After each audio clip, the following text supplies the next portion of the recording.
Coming to you from the city of the weird. Exploring topics from the esoteric and unexplored to dimensions unknown. Shining a light of truth on the darkest corners of our reality. Welcome to the Curious Realm.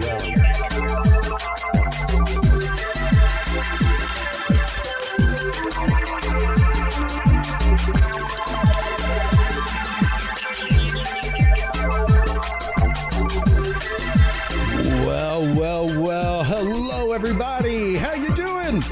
Welcome. We did it. 1 year.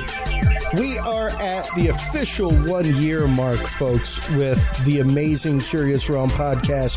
Welcome to the show tonight, episode 52. Chris Jordan, your host here, coming to you live tonight in this first segment anyway from Austin, Texas. We will have numerous pre-recorded guests tonight. As anybody who tunes in every week knows, our first guest is always live. Second guest is always pre-record. We have numerous guests tonight, though. Here in just a minute in studio, we will have the indomitable Billy Joe Cain with us from Radical Empathy Education Foundation and PBJ Learning.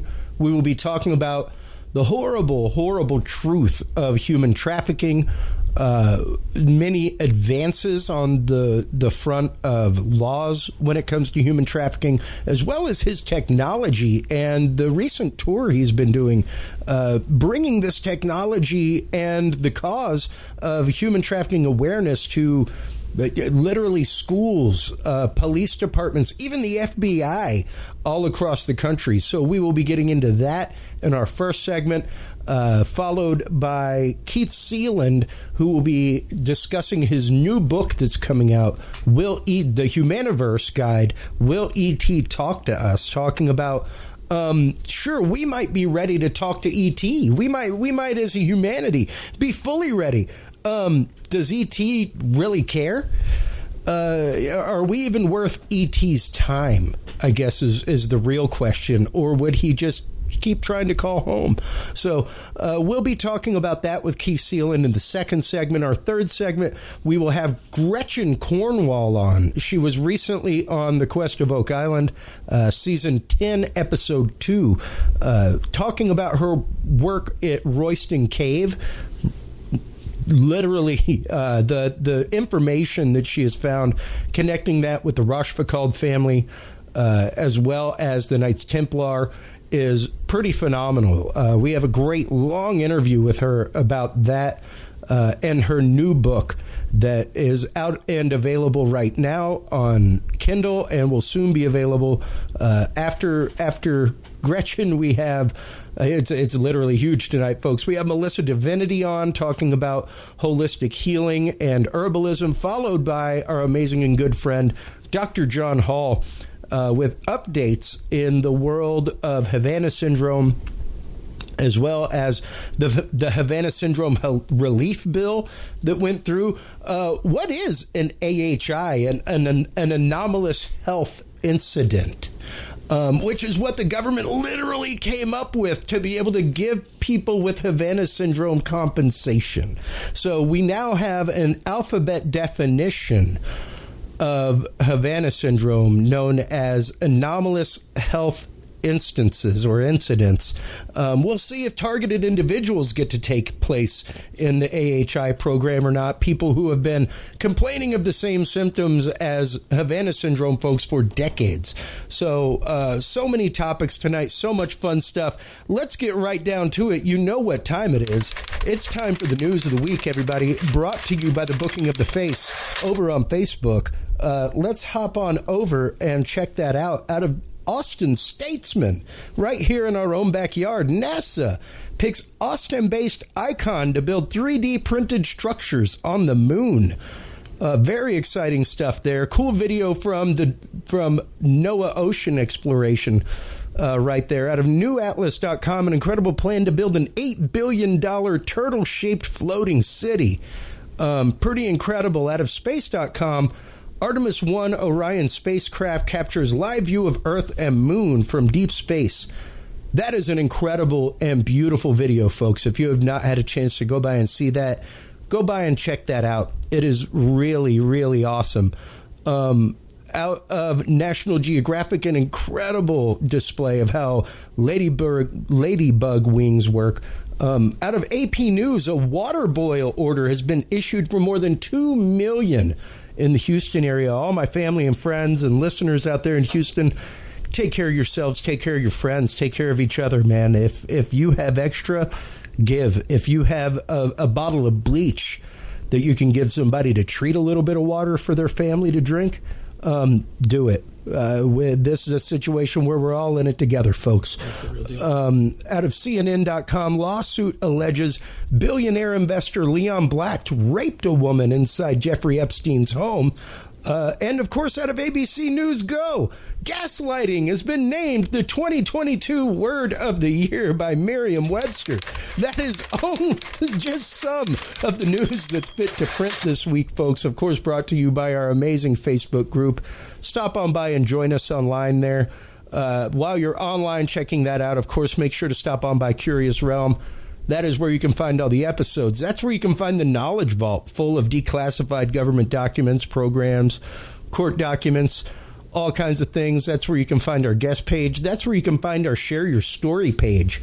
If you are an experiencer of the anomalous, the paranormal, cryptids, if you are a targeted individual or a trafficked individual and would like to share your story, stop on by and check it out. CuriousRealm.com/story is the page. You can anonymously leave your evidence there. You can anonymously leave your story there. It's pretty incredible. After 1 year, everybody, the people that we have reached, the folks that we have had on. I'm going to run through a couple things. Let me get my Rush Limbaugh on.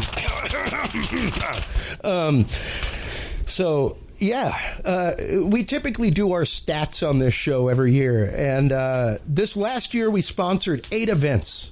Gotta say, I am very, very proud and happy to say that we sponsored 8 events, helped 8 events in the world of the paranormal, the strange, the anomalous.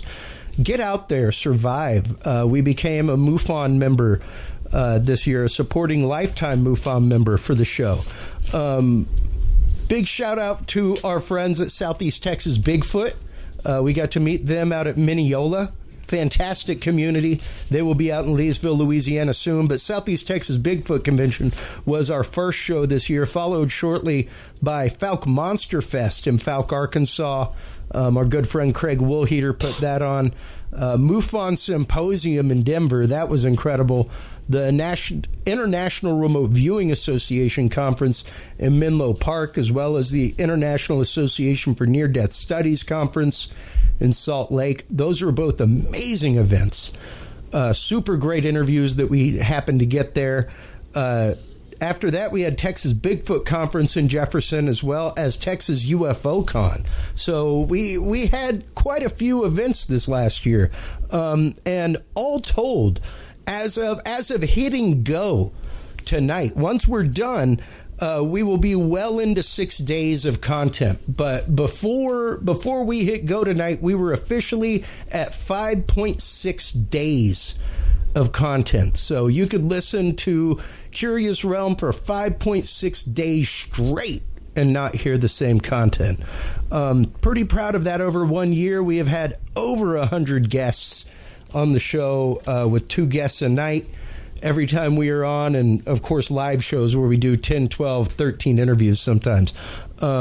Speaking of interviews, right now I am more than happy to bring back our good friend Billy Joe Cain. He is the creator of the software that you are seeing on screen right now, Trapped, a VR detective story. He has been out around the country showing this software off. I remember the first time I saw it at the Classic Game Fest here in Austin. My mind was blown. I was literally, as a former youth minister, sitting there watching junior high and high school students standing in line to play a game to learn about trafficking, to learn about how to prevent human trafficking. And it blew my mind to see them standing in line. And now he's out traveling the country with PBJ Learning, Radical Empathy Education Foundation, everything else. Welcome back to the show, Billy Joe Cain. Hey, thank you so much, Chris. Oh, let me unmute you. There. Always great to be back here at home with you. Man, it's always fun. I love having you on the show. Tell everybody real quick what it has been like for you traveling the country, going out, doing everything. Well, first I have to say I can never express my appreciation for your belief in me and what I'm trying to accomplish. So there's no way I can thank you enough. You've always been there from the very beginning, and you've seen where I'm trying to go, and you've helped me along my journey, and so really, really appreciate it. So we've kind of gone from, we had this big idea, we were getting out there, we were showing people what we were doing at conferences, and then we had COVID. Yep. And so I spent some time trying to get my act together of what was I going to do next, and I wound up meeting up with my partner, Dr. David Deeds, who's out of the Chicagoland area, and we created an online course. Now the world is back to trying to get back to some semblance of normalcy, so people are actually able to go out and do in-person trainings and things like that again. So now we're at a point where we're finding people that are interested in putting VR headsets on again.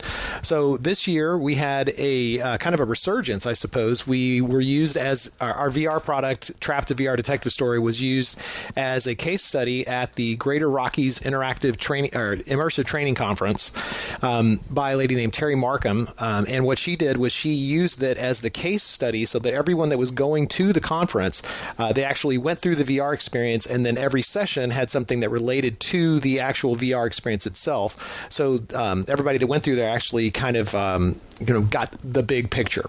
And so we're really excited to see that that has actually led to us getting some new licensees across America. But what it's done more than anything else is shown me that we have to take these headsets to people in person. You can't just talk about it. You can't just watch a video. I appreciate the fact that you have it up on the screen altogether, because that's so much better than what we used to have, which was like we would just talk about it. Yeah. But now we're finding that going and putting this on people's heads is the only way to get people to understand this is real. So I spent the month of November starting off in Fort Worth, Texas at the JUST conference, which is short for the Juvenile Sex Trafficking Conference. Did 3 days there, demonstrated for a ton of people. We were called the hit of the show. We were the thing that everybody was talking about. We had executive directors from these different anti-trafficking groups, their training groups. They would come by and they would say, look, everybody at my place tells me I have to come over here and I have to try this thing right now. Put it on my head. Let's do this. So it was really fascinating. And so for the rest of November after that, I've been traveling all over America, really. I've been to, let's see, Kentucky, Arkansas, Ohio, Illinois, Kansas, just basically everywhere, and it's been absolutely beautiful. So another thing that's happened, and again, like I said, you've shown a lot of leadership in the community that you're working in, trying to get information out to people about building a knowledge vault, and I copied that straight away, and I even call it a knowledge vault on our site. Take it. Run. Thank you. Why rebuild something if you don't? That's right. Why make it yourself if you don't absolutely need to? But the problem in this field is that no one really understands what trafficking is, and the media that's out there, the messages, the news that's coming out, it does not make a lot of sense to people. And I think that there really needs to be a place where people can get accurate information that's been curated. It's not rando. It's not just. It's not there to just titillate people. It's there to actually try to educate people. So I've spent the last year curating and writing almost 2,500 blogs and articles going through the news. I see the patterns that are developing, and everything, in my opinion, boils down to people do not understand what trafficking is. And by people, I mean everybody from the police, the judiciary, everybody that's in the prosecutorial system, every aspect of the law. There is a complete lack of understanding of what trafficking is. My partner, David, he actually works in the criminal justice. He works in criminal justice in two different universities, College of DuPage and Governor State University in Chicago, or in Illinois. And he did a content survey where he took all of the courses that were being taught in criminal justice and tried to find out what is it that people are actually learning. What's in their textbooks? What are they actually teaching them in the classes? Yeah. And it turns out that they're getting very, very, very little information. It's just because it happened to be in a textbook, not because they knew something. Go ahead. No, I was going to say guaranteed in abnormal psychology or child psychology, anything to do inside of education tracks. I would imagine in this day and age, it would at least be cursorily mentioned. Much like being able to identify a kid that's being abused at home. Anything like that. I mean, I don't know anybody that goes out and teaches that didn't take an abnormal psychology class at some point. Yeah. So I could see it definitely being in a textbook, but there being entire, like, hey, come take this specialized 1 week course within a graduate study. Yeah. A class period is a rarity. Yeah. And so, I mean, without going through his entire I always wanted to say it's his thesis, but it was his I am not an academic, so I always forget the words. His case study or something. God, Dave, I'm sorry, man. I blew it. It's okay. But I blew it, man. He nailed the trips, though, Dave. I did. Nailed them. I could do the triple Lindy, but I cannot describe your case study. So anyway, he does this big analysis of everything, and my read of it, and I could talk about this for hours, but it basically says that people don't understand the material well enough, so they don't teach it. Yeah. And if they don't teach it, nobody's ever going to learn it well enough. And then when they get out into the real world, they don't know anything about it. And this is a self-perpetuating, absolutely problem. Literally no different than the cryptids that we talk about on this show, UFOs, UAPs, right. What have you. And it's this weird stymie in so many industries of education where because it's foreign, we won't talk about it. Because we don't fully grasp it. Like, how do people get philosophy degrees? You don't fully grasp philosophy. You never can. It's philosophy. I think there's it's like saying that science is static. In there. I think maybe that's part of why you can teach philosophy is because you don't feel like you have to know everything about it before you teach it. Yeah, but the thing is, like, we've got to address the problem. We've got to address it and redress it. Well, the thing about trafficking that's so weird in so many ways, it's like it really is. It's one of the largest money-making enterprises on the planet. It is married to our world economy. It's married to capitalism. It is married to authoritarianism. It is married to, basically everything. The race to the bottom. I mean, abuse. I mean, you name it. Sexual abuse. I mean, like I want you to think, whoever's listening right now, I'm not just talking about sex trafficking. I'm talking about labor trafficking, and I'm talking about sex trafficking. I'm talking about organ harvesting. I'm talking about capital T everything. The capital T, trafficking. Trafficking with the capital T. That's absolutely correct. So I think the thing that my read is that because people don't feel confident in teaching it and being able to address any of the issues that come along with it, they don't feel confident teaching about it. And this goes to high school teachers, junior high teachers, criminal justice teachers. I mean, you name it. So there's this rampant problem, and I mean, this goes all the way to the top of the FBI, Homeland Security, everything. It's like there's no standard that says you have to know these things. There is no standard across the board that says you have to. So I'm proposing that my course, our online course, Human Trafficking Essentials, is that standard. And I will say it to anybody that wants to hear it. Our course is the standard. To the point of that, amongst your trips, you've actually made ends with a college who is looking at accrediting. Oh yeah, your course. We're currently working with Belhaven University to get full accreditation for our course. That'll be through their online program through Envisage Connect. It's not official yet, but it's happening. Well, yeah, but I'm very excited to say even to say like you could get a couple of additional course credits, anything like that. That taking that would be the equivalent of an internship.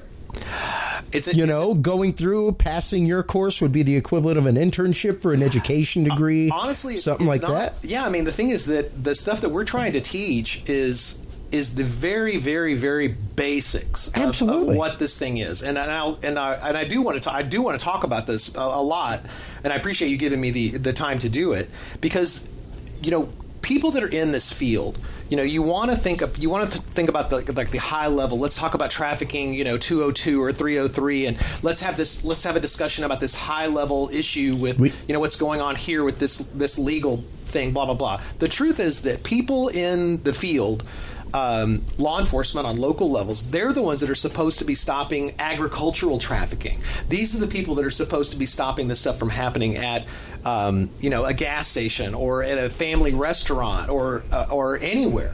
It's local law enforcement, and they're unfortunately unprepared and they're uneducated about this stuff. Not slamming anybody, but all in all, they just don't understand. And so trafficking is defined in the United States under this thing called the Trafficking Victims Protection Act, or the TVPA, and it has three basic requirements for something to be considered trafficking. And they're common-sounding words, but they have uncommon meanings. So the first thing has to be an action.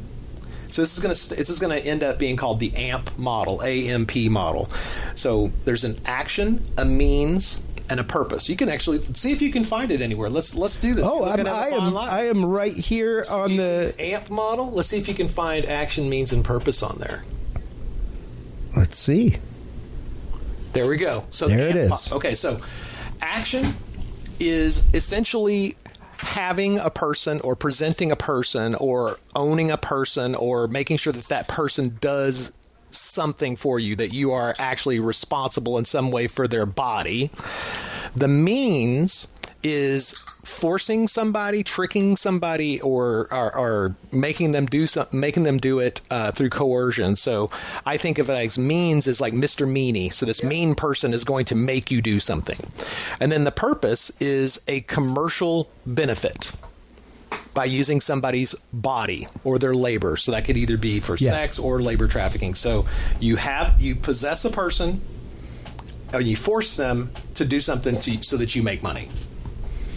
So action, means, and purpose, and that's shortened to the AMP model.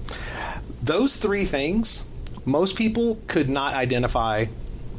Most police, judiciary, they can't do it, and it's not because they're stupid. It's just because they haven't been presented this information in a way that makes sense, and that they have to get it. So when people talk about when items come up in the news, right? Like we were talking earlier, it's like this governor sent migrants to this other state. It's human trafficking. That's human trafficking. And so here's the police are talking about it. Our legislators are talking about it. The news is talking about it. The talking heads are talking about it. And they're all calling it trafficking. And it's like, I'm pretty sure that the governor of Texas did not commercially benefit from putting that person in a plane. Yeah. That right there immediately disqualifies it as trafficking. Yeah. Sorry. It's just not. It doesn't mean that what they're doing is right. No. Or anything like it. It's just not trafficking. And that definition of action, means, and purpose should be so simple and clear to all these people that you should be laughed off of television or off of any newspaper for even trying to think about printing that. Yeah. Well, and that was a big thing here in the last couple months. I know. I've read all the articles. I had to debunk them. I had to go on and talk to people. I had to rewrite articles and try to describe why it's not. I have had the conversation with people as well, because they know that I regularly have you on, that this is one of the many causes, along with targeted individuals, that my shows have been behind for almost 6 years. And for me to have the hard conversation with somebody of, was there possibly transportation and procurement involved, and possible coercion? Yeah, sure. They could have been promised a job. They could have been promised money. Yeah, all of these things could have been all kinds of things, but without the financial gain of on behalf of the person doing it, right, it is not human trafficking. Right. And it's a bummer, because it's like, it sure seems like that's a bad thing, but it's like, it's not a great thing. And then, of course, then there's the argument. It's like, well, but maybe he's financially benefiting from it because of some other obscure thing. I'm like going, look, you are not thinking about this as what it is. What you're doing is you've now gotten stuck into worrying about politics instead of the actual crime. The crime is destroying millions, hundreds of millions of lives all across the earth. And on the daily. On the daily. And let's get into that real quick, Billy, because a lot of people, of course, whenever they hear trafficking, immediately the first thing that pops into their mind is truckloads of people, coyotes, things like that. Let's start getting into these definitions. It is not trafficking. Exactly. It is not trafficking. That is human smuggling. That's right. Because somebody has paid a person to get them across the border from point A to point B. Let me clarify one thing. So we did talk about action, means, and purpose. Yep. So let's go back to the means part. You'll notice there's two little asterisks there. Mm-hmm. What that is really trying to indicate to you is that in certain situations, means is not required.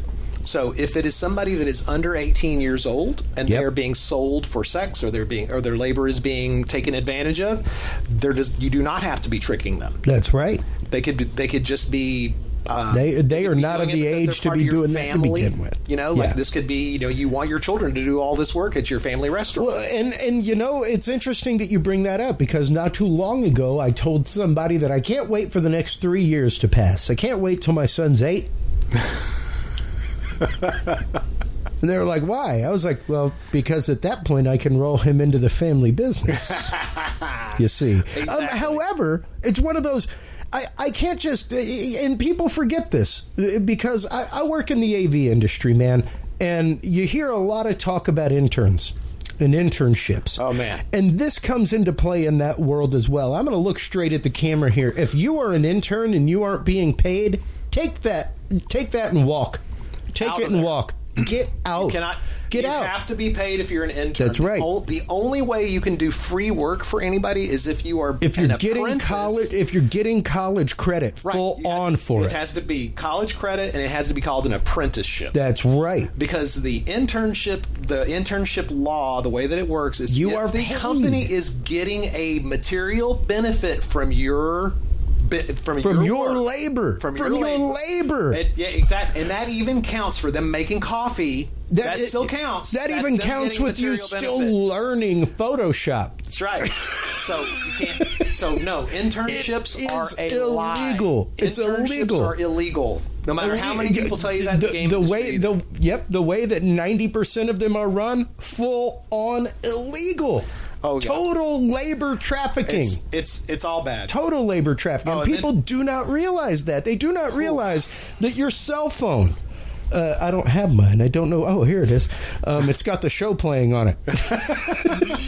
Your cell phone, the lithium in it, probably came from human slavery. Dude, if you think that this glass on here wasn't shined by somebody that was a traffic victim, if you want to, look up Foxconn and suicide nets, if you want to really start getting into your cell phones and your technology, and you want to find out what's going on, where do you think that nickel comes from? Where does the lithium come from? Where do you think the batteries for the Green New Deal, the Green Revolution, where do you think all those battery components are going to come from? Oh, yeah. Don't forget about that article that came out a few days ago, folks, about the crazy riot at the iPhone factory in China that left them 5 million iPhones behind. Why? Because the workers aren't treated right. Because it's basically a slave labor camp. Like Steve Jobs was trafficking entire cities in China when he was kicking the iPhone up. Yeah, the whole thing is a big mess. This is within the last few days. Oh, yeah. It's horrifying. Yeah, horrifying. The stories that I read. One of many reasons I will not use Apple. I read 10 to 30 articles per day. I know. You're like me, but I mean, people are like, "My God, the horrible things you post." I'm like, "Me? You should go visit some of my guests." Oh my God, yeah. Well, I mean, well, okay. So here's the thing, right? My mission in life is to. I've learned this on my tour, actually, and I think you'll appreciate this. So I thought that what I was doing was I was going out and I was trying to help people understand what trafficking was by creating these experiences and creating this online course. But it turns out that really my role in all of this is I make tools that other people use. So I've had to, in the last month, I've had to rethink all of the way that I think about the tools that I've made and the way that I help educate people. So it's not my job anymore to think, oh, I have to go out and be the person to put these headsets on people. I now license our software to other people so that they can go and do that work. And so right now we have licensees in 7 different states, almost 8, but we're in Wyoming, Illinois, California, Idaho, Montana, Wyoming, and Texas. About to have Arkansas too. So it's absolutely crazy. And so these people they need better tools. You know, right now the state of the art in human trafficking education is a PowerPoint. Yep. And even those PowerPoints are horrible. Yep. They're based on whatever people thought the right thing was to teach people. Which, God bless them. God bless them. That's right. They're no, as we say in Texas, you know, bless your heart. Bless your heart. Bless your You're heart. A peach. You are doing what you know, and the best way you know how. Bless your heart. Bless your heart. But that's really the thing, right? And so what I've found is I go to these conferences and I talk to these people that are trying to do the work and they're doing the education in their communities and all that stuff. They find that this is their purpose. Something happened to them and has put them on this path, and then they go out and they try to find the best tools they can to actually educate people. And sometimes, unfortunately, they just go up and they download a PowerPoint and they just try to talk to anybody they can to get them to watch a PowerPoint that they'll read through with them. So I'm in the place and I have the opportunity to go and I meet the smartest people in the room about this stuff. I build the courses like you got there on the screen. I mean, we have Human Trafficking Essentials, which is an online certificate course. Accepted by anybody. We're working on one for law enforcement, which is I'm so happy about that. It's going to combine. Yes. Yeah, it's awesome. Billy. Then we just finished the hospitality course. We're doing the one for high schools right now, and we're adding in all sorts of things about online safety and all the things that people need to know. And then the hospitality course is the one that we're coming up on the end of. But all of those courses, they are so desperately needed out there in the universe. And the stuff that we're doing, we are making sure that these things are using multiple learning modalities. We're considering who the user is. You know, do you expect somebody to sit down in a room for 3 hours and lock themselves in front of a computer, or are you a real human being that has time here and there? We utilize interactive learning styles. Everything I could possibly do to make this stuff work, to make it interesting. I'm making courses that I want to use, and they have to work on my phone and short bursts. They're like, I got 5 minutes. I want to practice something. Well, and not only do they have to work on your phone, but they also have to work in a way that engages somebody's learning technique. Because not everybody is a manipulative learner. Not everybody's an auditory learner. Yeah, not everybody's a reading learner. As I've delved more and more into this, and the more curriculum training specialists that I wind up talking to, everything's about learning modalities. It's about how does your brain work? What's up with your fingers? You know, do you learn from an instructor or from a story or from hands-on experience? All sorts of different ways. And so we present our material from all these different angles. In fact, one of the things that's interesting about the VR that you're showing there is that I actually spent a year going and looking for all of the learning objectives that I would want somebody to be able to pull away from this. And so usually it works. Usually people want to know, well, what are the red flags I should be looking for in my life? What are the signs that something might be happening to me or to somebody else? What are the what are the vulnerabilities that people have? So I went in and I made a list of all of the different vulnerabilities on the biggest nonprofit sites, and then I force ranked them all so that I knew which ones were most prevalent. And I made sure that there were essentially 3 different tiers. So tier 1 is everybody had it on their list. Tier 2, most people. And then tier 3 was things that didn't come up that often. So when I wrote the script that's inside, I wrote the scenes and the script that's inside of Trapped VR Detective Story, all of those tier 1 items are included in a main plot playthrough. And if you're very interested in something, you can learn more about an object, and so those might be part of the tier 2 playthrough stuff and tier 3 playthrough things. Yeah. But you're being exposed to that material, the learning objectives, if you will, from an interactive point of view. So instead of what people are doing now, they hand you a list. Here's a bunch of red flags to look out for. Well, you just played a 20-minute, completely interactive narrative experience where you're working and talking to a young girl who was trafficked. Which one are you going to remember more? The fact that she was unsafe online and you heard her story, or a little thing on the list that says, be sure you know who you're talking to on social media? Yeah. Dude, nobody is going to remember those lists, man. You live it and you experience it and you get to see how it actually affected this young girl's life, and you hear it from her emotional point of view. Yeah. Totally different. Well, and once again, why anytime you've gone to a high school, junior high, anything like that, and presented this, you've got kids lining up to try it. If they see that I have VR, they run. Oh, yeah. They will line up. And go ahead. And no, I was going to say, that's interesting, just talking about the learning modalities. To loop back to that, just before the show, we were talking about a company that was like, we like it, we're into it, we want to help you, right. But it seems very... And once again, when you built the system, it was to teach junior high and high school students. Yeah, and that's right. Yeah, very video gamey, very much in that. What I love about it is if you're an old school gamer, it's very much like Myst.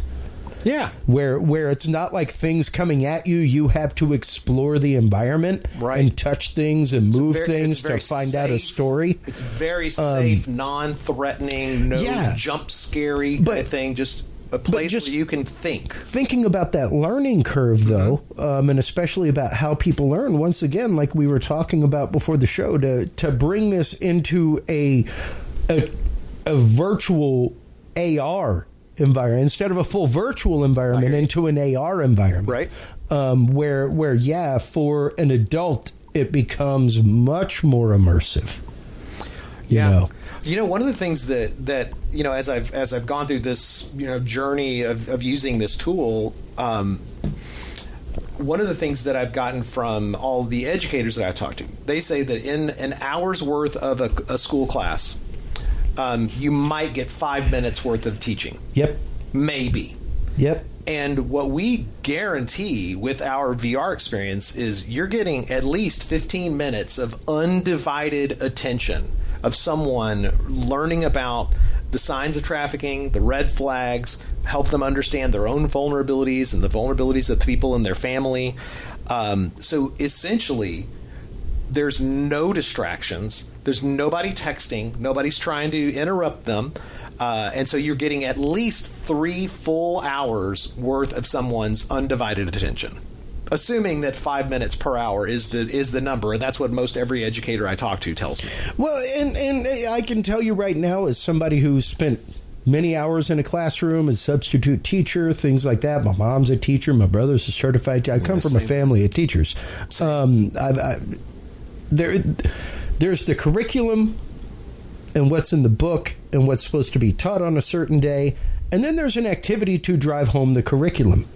And maybe like back when we were in high school, Billy, you've got a couple years on me, like a few, 3, 4, something. I'm 55. I admit it. Okay, yeah, I'm 47. There you go. So like I got a few. 6, 7 years. When we were kids, man, teachers had a little bit more play with that, and they were allowed to see that. Hey, Chris is a hands-on learner. Mm-hmm. What can we do to adjust that curriculum for him? That's right. The allowance for that isn't really there in a lot of schools, and not only that, the allowance for how to do that isn't really taught in a lot of teaching programs anymore. So Or they don't have time to even implement it. Yeah. So when you're talking once again about 5 minutes of implemented education, not the teacher talking or running through a PowerPoint, or we're going to read these few pages and we're going to go over it, whatever. When you're talking about hands-on applied education, 5 to 15 minutes, maybe. Right. Maybe. It's interesting that you say that about, you present material to a student, and it either goes in their head or it bounces off the surface, right? Yeah. So in our online course, I am that person. I'm like, if I give a piece of information to somebody and I know they didn't get it right, because we allow people to practice with the material as they learn. So like, here's a piece of material, here, practice with it. You're not being judged. You're just letting practice. Well, I know whether they learned something because they're doing interactive. There's an interactive training part in the middle. Yeah. And so when they get it wrong in the interactive training stuff, the answer isn't, here's the right answer, do it again, stupid. It's like, here's a different way to think about it. So we even have interactive scenarios in there that if you get the answer wrong 3 times, we tell you 3 different ways to think about the material. And if you still can't get it right, we say, well, go back to this chapter and try this, watch this one video to start over. That's you, David Deeds. Yeah, I can smell it. Yeah. I can smell it. Yeah, it is. It's all those things, because that's how I learn. Yeah. When I have a teacher that can't get it through to me, I'm like going, can you please try teaching it to me a different way? Yeah.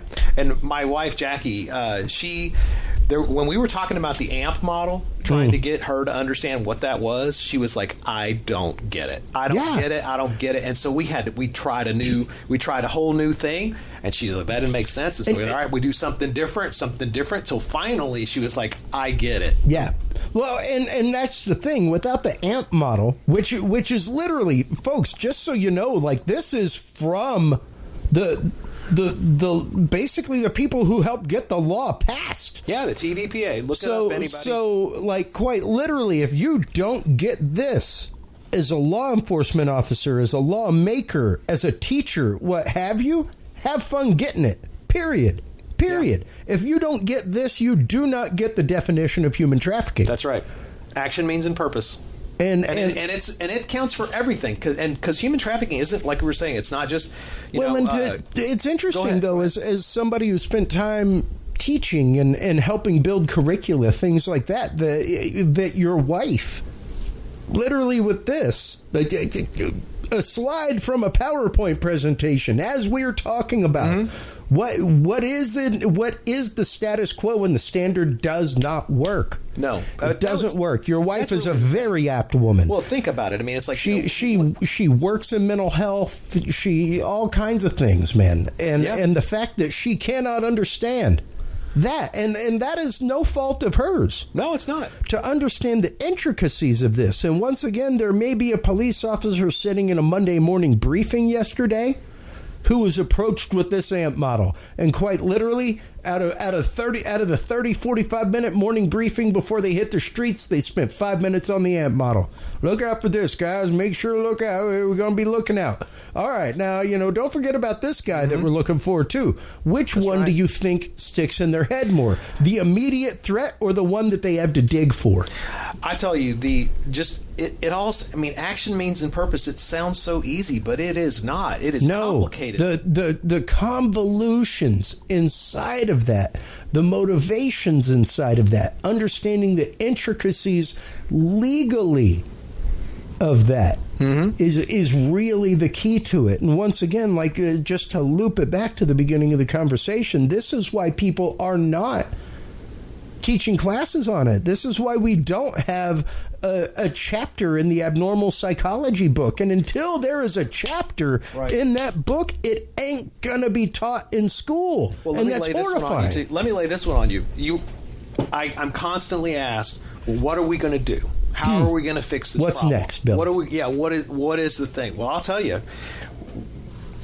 The deeper I got into learning about this problem, the deeper I got into, the societal issues, everything boils down to vulnerabilities. What kind of vulnerabilities are you suffering from? And is it your environment? Is it your financial situation? Is it your physical situation? Are you dealing with somebody that's a complete psychopath? You know, the problem generally is societal and cultural vulnerabilities. Yeah. And that is what we have to really address. And so when we have somebody that's, for instance, a police officer that's on the street, maybe they did have their 5 minutes where they actually did piece together that action, means, and purpose is important, and they know what trafficking is. What we need them to really do is we want their eyes looking for structural societal vulnerabilities, because that's where the problems are. You have areas where there's a bunch of people that are living in a homeless encampment. Well, guess what? That is vulnerabilities. Societal vulnerabilities have created those problems. So it's like, we have to fix those things. And that's the thing that's become so big and it scares the crap out of people. It's like, we have to have a more just society. Sorry, we just have to. Oh, we have absolutely. to have services for people that have mental illness. People have to be able to afford to live. I mean, the biggest reason people are doing this stuff. We dealt with that right at the beginning of COVID here in our town, Billy. I know. Here in our town with the public camping ordinance, and people were up in arms. Hey, I'm not going to lie. Like, we were in the area of town where we had people camping right across the street. Yeah, stuff like that. In your suburb. Anywhere that there, and the law, as it was written, the city ordinance was anywhere that was a public easement was a public camping zone. And the first thing that I said, being the town that we are, is, yes, good God, people need help. People need relief. We need to do something to help people. Okay. The issue is, do you think that'll last through South by? And literally, I think the only thing that kept them from rounding up homeless people during South by and ACL and just like putting them away in parts was the pandemic. Yeah. Literally, that was their only saving grace, was that we had the pandemic to figure that out. We had the pandemic to figure out what to do, how to house them, how to help them, how to put in this infrastructure in the next 2 years. Right. I mean, I'm never going to say that anybody has an answer, because I don't think anybody does. But at least we have to know that that's what we have to be looking for. We have to look for solutions for this, because this is where people get hurt. You know, I just spent, and I know I haven't had a chance to tell you this yet, but I just got back from Arkansas, and I got a chance to meet this gentleman who runs an alternative school. And so these are kids that are troubled. It's a college prep school, but a lot of these kids have been abused. They're having lots of problems, I guess I should say, and they don't have a lot of adults that model healthy behavior. So I spent a couple of hours with him, and he explained to me that there are times where he would kind of like give a kid a side hug. You know, it's like come up along somebody safely, sit down next to them on a bench and say, you know, hey, I'm here for you. Physical contact is tough nowadays with a kid that's not blood relative. Well, get a load of this, right? So this guy, as far as I can tell, this guy's done everything as right as possibly can, because he cares, right? So this is the thing that's crazy about it, is that he would give somebody a hug like that, and the kid would be like, why don't you give me a real hug? And he's like, I'm modeling the correct behavior because you don't know me. I'm not in your family. That's right. We're not in that kind of relationship. Yeah. Those kids would come back after having only had that much of a healthy hug experience and narc out their family members who were sexually abusing them. Wow. One correct hug equaled they narked out their uncle who had been touching them for 10 years. Wow. And that is a prime example of, once again, modeling the correct behavior. I couldn't believe it. I mean, so what he had told me was, he said, look, I need your VR program so that I can put this on children's heads and have my counselors be in that room, and when those kids take this thing off, they're going to start disclosing. He says, that's what I need. And I've also spoken to other teachers that they're concerned that if they do put this VR thing on some kid's head, that the kid's going to disclose. And so I mentioned that to the principal, and he goes, that's our job.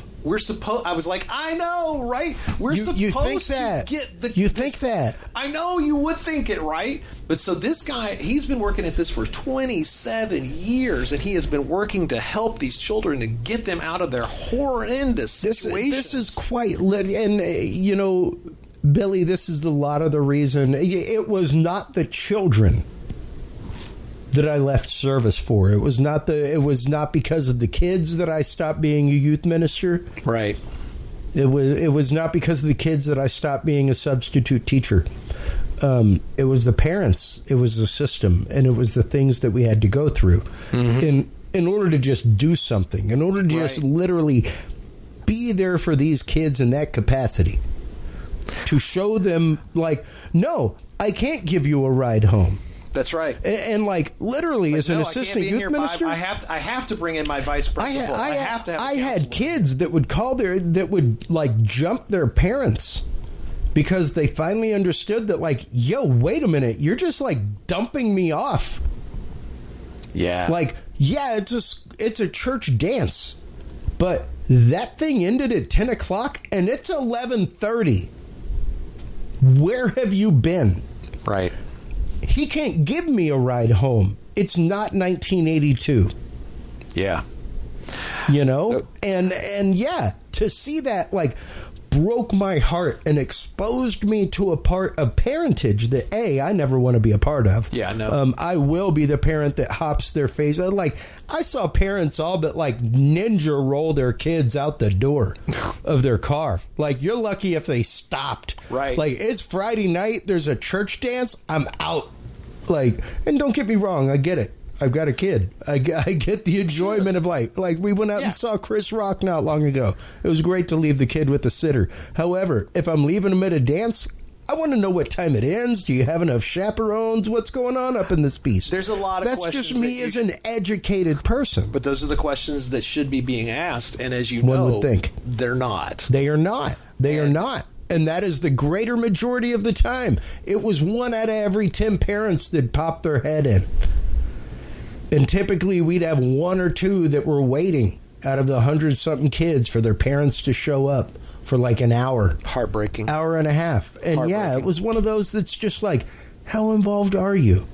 Do you know what's going on? The fact that my 5-year-old comes home and tells me what he did wrong for the day, it's great. Encourage that. Makes me feel fantastic. Encourage that. And I can only hope that it continues on through junior high and high school. And to see...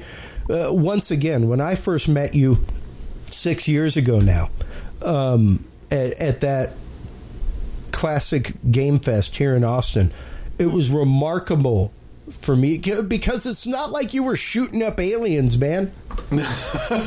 There were no laser beams involved. It wasn't like, come over here for the Great Saber Challenge. Yep. Nothing like that. This is what was playing. Yep. Granted, a much, much more elementary version than this. I remember Steven trying it on air like a month or so after we met. That's right. And yeah, it was not this polished. It was not this nice. But to see them in line, wanting to see, even knowing what it was about. Well, the kids want to be taught about this topic.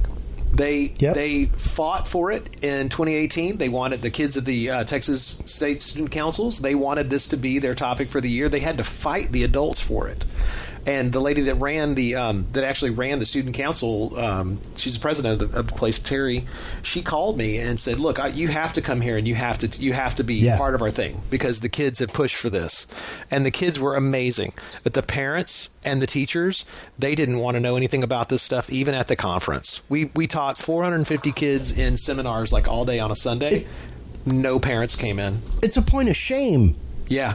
That's what I felt. I felt for the parents. I was embarrassed to be an adult. Immediately and psychologically, it would be a point of shame because how have I not seen it? How have I not considered it? How have I considered this something that happens across the world and not in my backyard? So that's a great. Mentioning about your kiddo. There's a couple of things that people should do for their kids.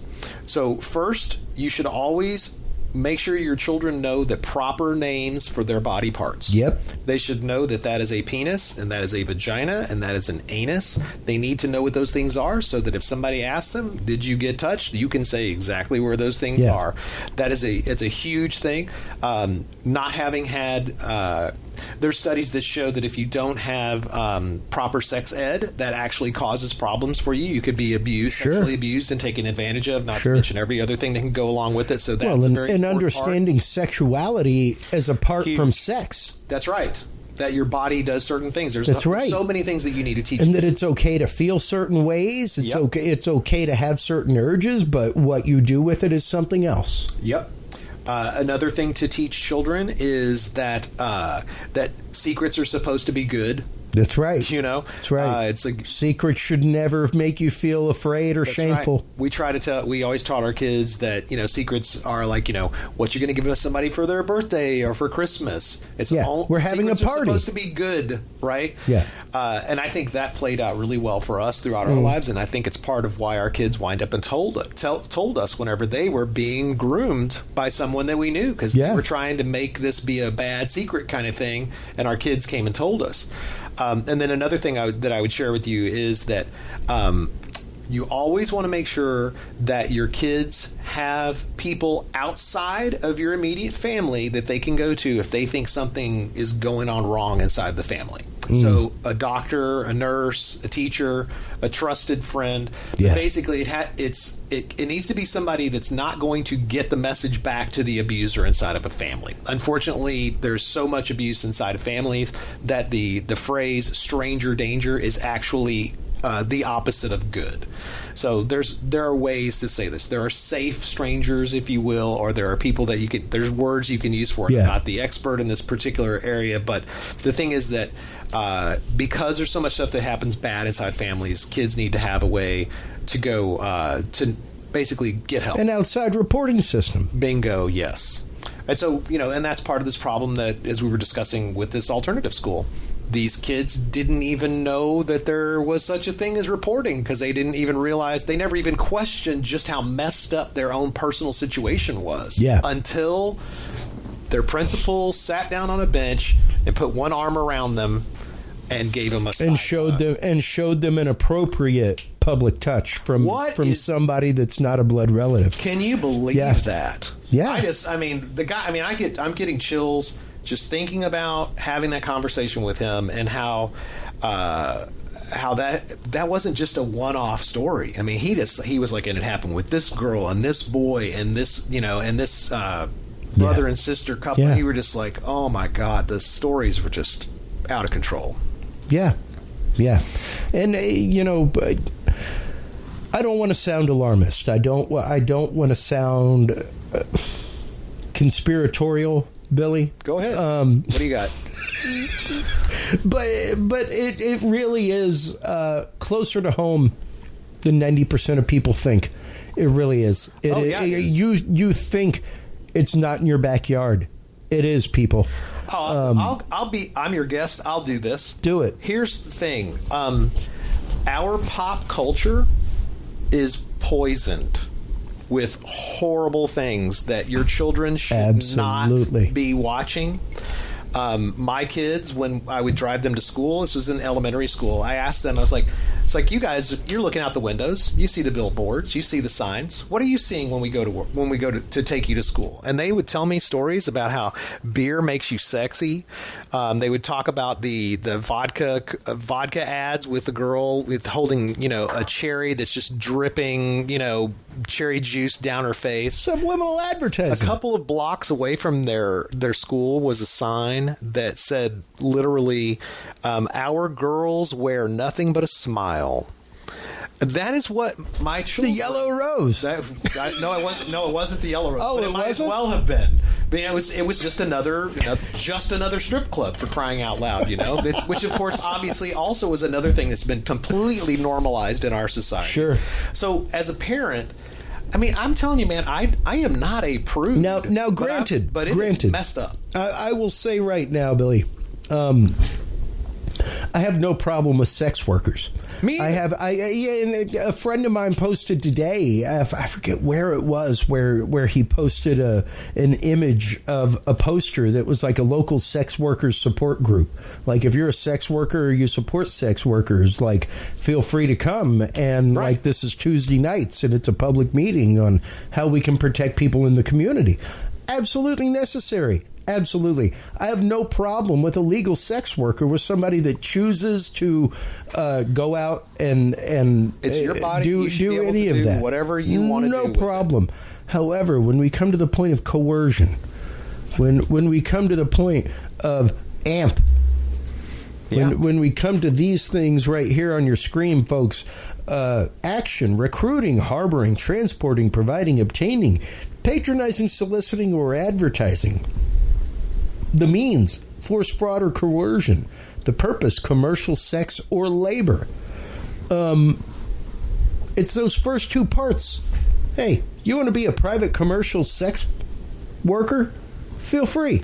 Go ahead. When it comes down to somebody recruiting you and doing it by force or doing it by coercion, what have you, now we're talking about trafficking. And it's so weird because there are some people that are like not absolutists, but they're abolitionists. They're like, there should not be any sex work whatsoever, period. And I'm like, look, the world is not black and white. Yeah. Okay?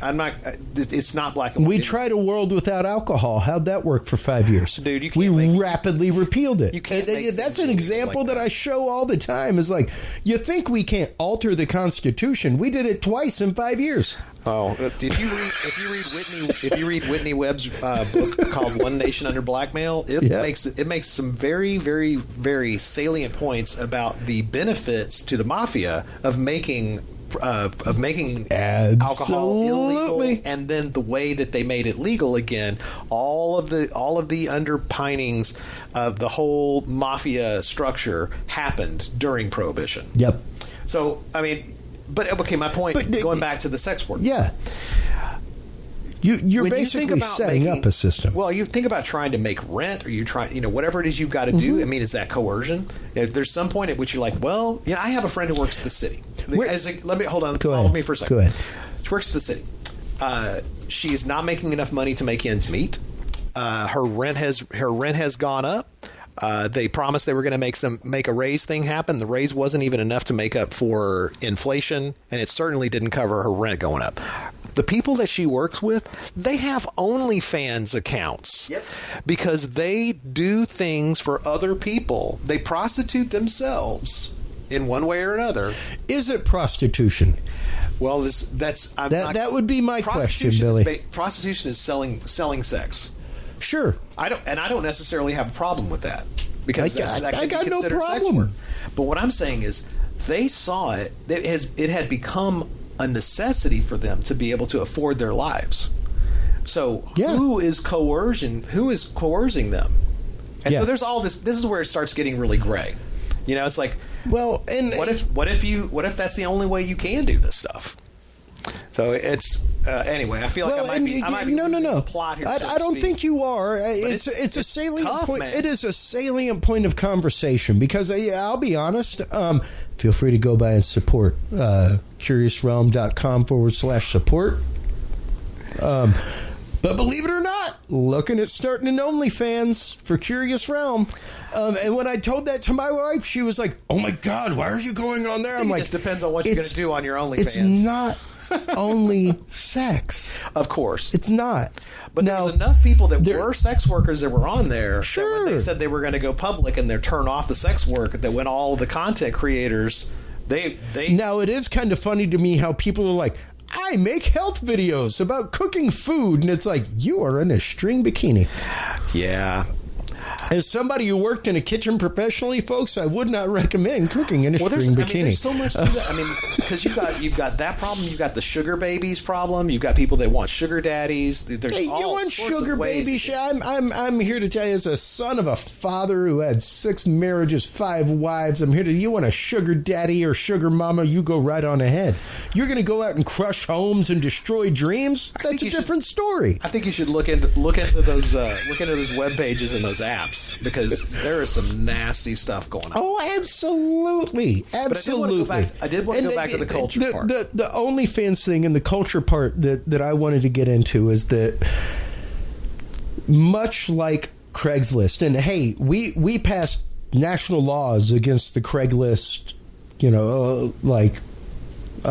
hookup page, all that kind of stuff like that. Right. That went to Congress. Yeah, it went deep and all that stuff. because of somebody going crazy and inviting people in Boston and then killing them. But that's no different than what is happening on other sites that are similar now that are only devoted to that.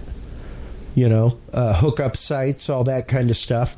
We do have to be careful with stuff like OnlyFans to make sure that no matter what the smile is on their face, that they're the ones putting up the content and making the content. Right, and it goes back to the ACT model, or the AMP model. Absolutely. That somebody is providing themselves, or somebody providing somebody else.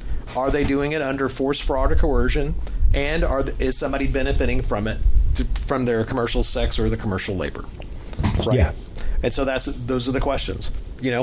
Can you, if you're making your own money on there, that's not trafficking, because nobody's forcing you to do it. Absolutely. And once again, I got no problem. Like, to try to really simplify it for anybody that's listening and thinking about that, it's like if you're doing it for your own benefit, that's not trafficking. Yeah. Yeah, absolutely. And once again, I'm one of those that, even with the article that I popped up about the teacher who lost her job because she put a school's reputation at risk. Feel free to pay your teacher more. Also, like I got a problem with that. She ain't at school doing it. That is her private life outside of school time. Everything else, with any of that stuff. But I'm not here to try to put. Well, you're an enlightened individual. What's that? You're an enlightened individual, and people might look at me and be like, "Enlightened individual? You're talking about paying for sex? I don't care. Guess what? When I am in a legal state to procure, I smoke reefer like mad." I used to tell my son when I was in a band way back in the day. I was like going, my job wasn't to play music. My job was to sell beer.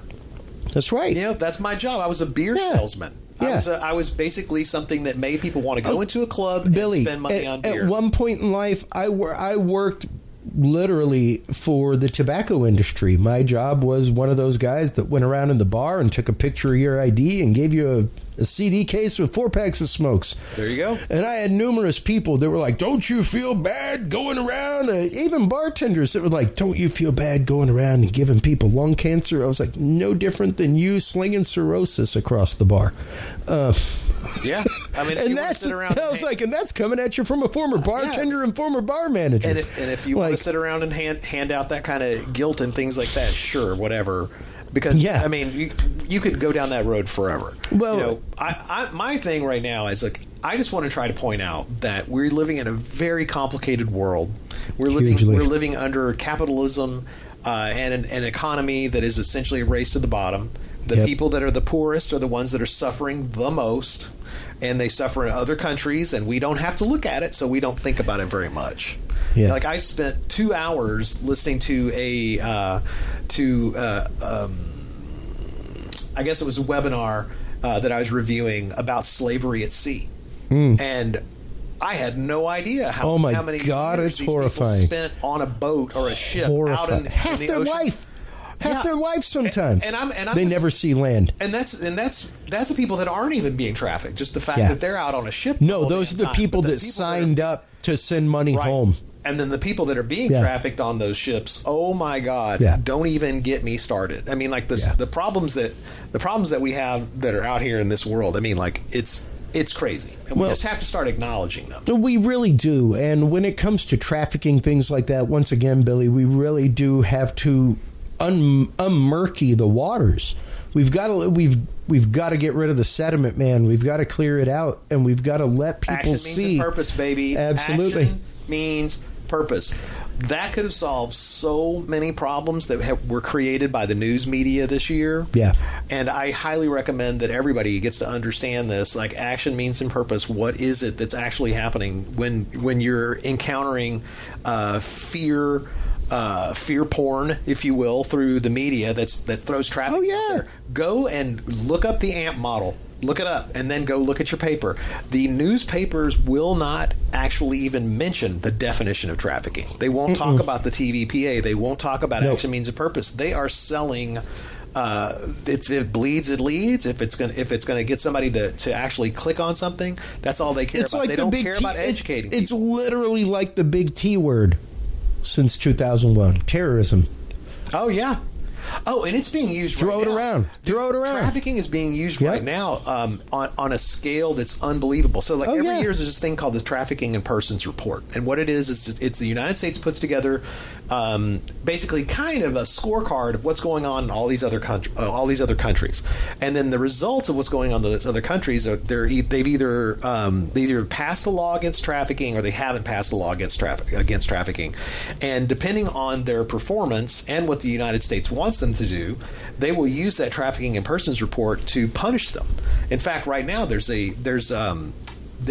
using, I think it's Domino Sugar is actually you should look up PBJ Learning Domino Sugar and see if we can find that article, because it's all about how the fact that they believe there's trafficking in their supply chain, that they're actually going to prevent them from importing Domino Sugar into the United States. Wow. Dude, this is going to get so deep and crazy all over the place. And I'm seeing this happen with other countries. They're saying, "Hey, well, you don't have a law against trafficking in this part of the this part of the world. Therefore, we're not going to give you these sweetheart deals." And it's like, it's absolutely insane. And it's happening all over the place. And they're sneaking it in everywhere. Wow. Yeah, citing forced labor, Dominican Sugar Company banned from importing into the United States. Holy crap. Yeah, dude. That is huge. That's huge. Yeah, it's nuts. Like, so think about it, right? If that headline, okay, citing forced labor, product is prevented from coming to the United States, who's making the decision as to what products have forced labor inside of them? I mean, like, every diamond, that's got forced labor inside of it. Almost all petroleum products. Almost all lithium. All cotton, lithium. I mean, even in China, where they're saying that a lot of cotton is being grown by forced labor, they actually take that cotton and they put it into a giant bucket, basically, and then they redisseminate it. So now all the cotton has that stuff in there. So wow. You can't. Yeah. So it's just this. So you can't find it amongst everything. You can't find the source. So the question is, who is the person that's going to decide which forced labor? Somebody's getting punished somewhere, and somebody's getting greased, and it's all starting to happen because of trafficking now. What? Yeah. What Giving to both about? Republican and Democratic candidates alike. The Fanjul Corporation, owned by the family, made $985,189 in campaign contributions to candidates from both parties. I do the best I can to make sure the stuff that's curated inside of our knowledge vault is not politically biased. Yeah, I try real hard to get sources from all over the place, but oh my gosh. If someone, who gets to make that call? Is there somebody that's sitting in some place that says, nope, that's too much? Dude, somebody. Yeah. Well, and it's one of those, like, at what point, Billy, do we hit the Upton Sinclair moment with human trafficking? Upton Sinclair wrote The Jungle. Okay. Which was a huge novel about the meatpacking industry. Oh my gosh. Back in the day, like back in the early 1910s, things like that, back in the days of the past cattle drive, all that kind of stuff. And it led to the changes in the Food and Drug Administration that we have. It led to literally the thing that you hear about all the time where, like, so much insect matter is allowed in food. True. So much, everything else. And we really do have to have that Upton Sinclair jungle moment with this. Where it's like, Okay, so we know that getting this clay out of the ground is going to involve a certain amount of slave labor. That's so right. so what amount is okay? What amount is okay? Look up Nestle in the Supreme Court. I mean, the Supreme Court basically let Nestle off for having human trafficking in their supply chain on a technicality. Okay, a technicality. But basically, Because of which country? well, because Nestle Because didn't of the actually source hire of the chocolate. slaves. Yep. You know, it's like they didn't actually do the No, hiring. they hired the contractor that harvested the coca fields, and whatever they did, meh. Yeah. Or And if you think cacao. this isn't Sorry, happening, cacao, not coca. Exactly. And it's happening, and it's Or is it? everywhere, dude. It's in your coffee. It It's is. in your socks. It's in your phone screen. It's in your phone's screen. battery. Dave and I actually joke. It's in your avocados. We're like, the only thing what's not in is toothpaste, and I'm like, that's not even true. That's not so true. it's like it's in everything. Some kids are out there grinding fluoride somewhere. Well, I guarantee Huge it's in mortar and pestle. It's in there somewhere, man. It's in there somewhere. It's horrifying. And so that's really the thing. It's like, you know, can the world really stand to see just how much trafficking is happening out there? Because my friends can't stand it anymore. They've heard all they can handle. Billy, we could barely handle Epstein. People were happy when he died in jail. If he died in jail. If he died in jail. Still say he's sitting in a maximum security prison waiting to sing like a bird. You know, I love thinking about that kind of stuff, but I will say this, that the thing that They weren't ready for the repercussion of that, though. Nobody's going to jail for that. Nope. No one has gone to jail. Doesn't matter whether Epstein is alive or dead. Doesn't matter. Nobody's going to jail. No one has even been prosecuted. Their names aren't even public yet. I mean, like, it's the biggest joke. The fact that he's dead means that his victims aren't going to get any compensation. Yeah. They get nothing. Yeah. They don't even get the satisfaction of anything. Yeah. So it's like, anyway, I guess what I'm really trying to get at is that the evil are not being punished. Yeah. And the good can't even identify trafficking. What they don't can know we it's do? in their products. What can we do to bring this to regular people, Billy? What can we do? What can the average parent do to make their school aware of your programs? What can students do to make their schools aware? In colleges, everything else, man. I will say, I will put myself out there. Email me at billy@pbjlearning.com, and I will work with you and come up with something for you to work with, whether it's with your school, your kid's school, doesn't matter what it is. I will come up with something custom for you. There's any way to deal with this. You know, I will happily provide people courses. I will work with you so that you can find a way to get our headset. I will work with you to find somebody that's local to your area that can come in and just do a presentation for you. What this requires is somebody on the ground in a location at a school or a church or some other group or company that cares. We call them champions, and I'm not the only. It's not even my word. It's like you have to have a champion that wants to fight against trafficking in your area. You have to have a champion that's always looking for, hey, you know, maybe I could bring somebody in and do a PowerPoint. You know, maybe I could bring somebody in to do this stuff. They're always looking for that inroad, and so we need champions. And I will do everything I can to support any champion. Find me through email.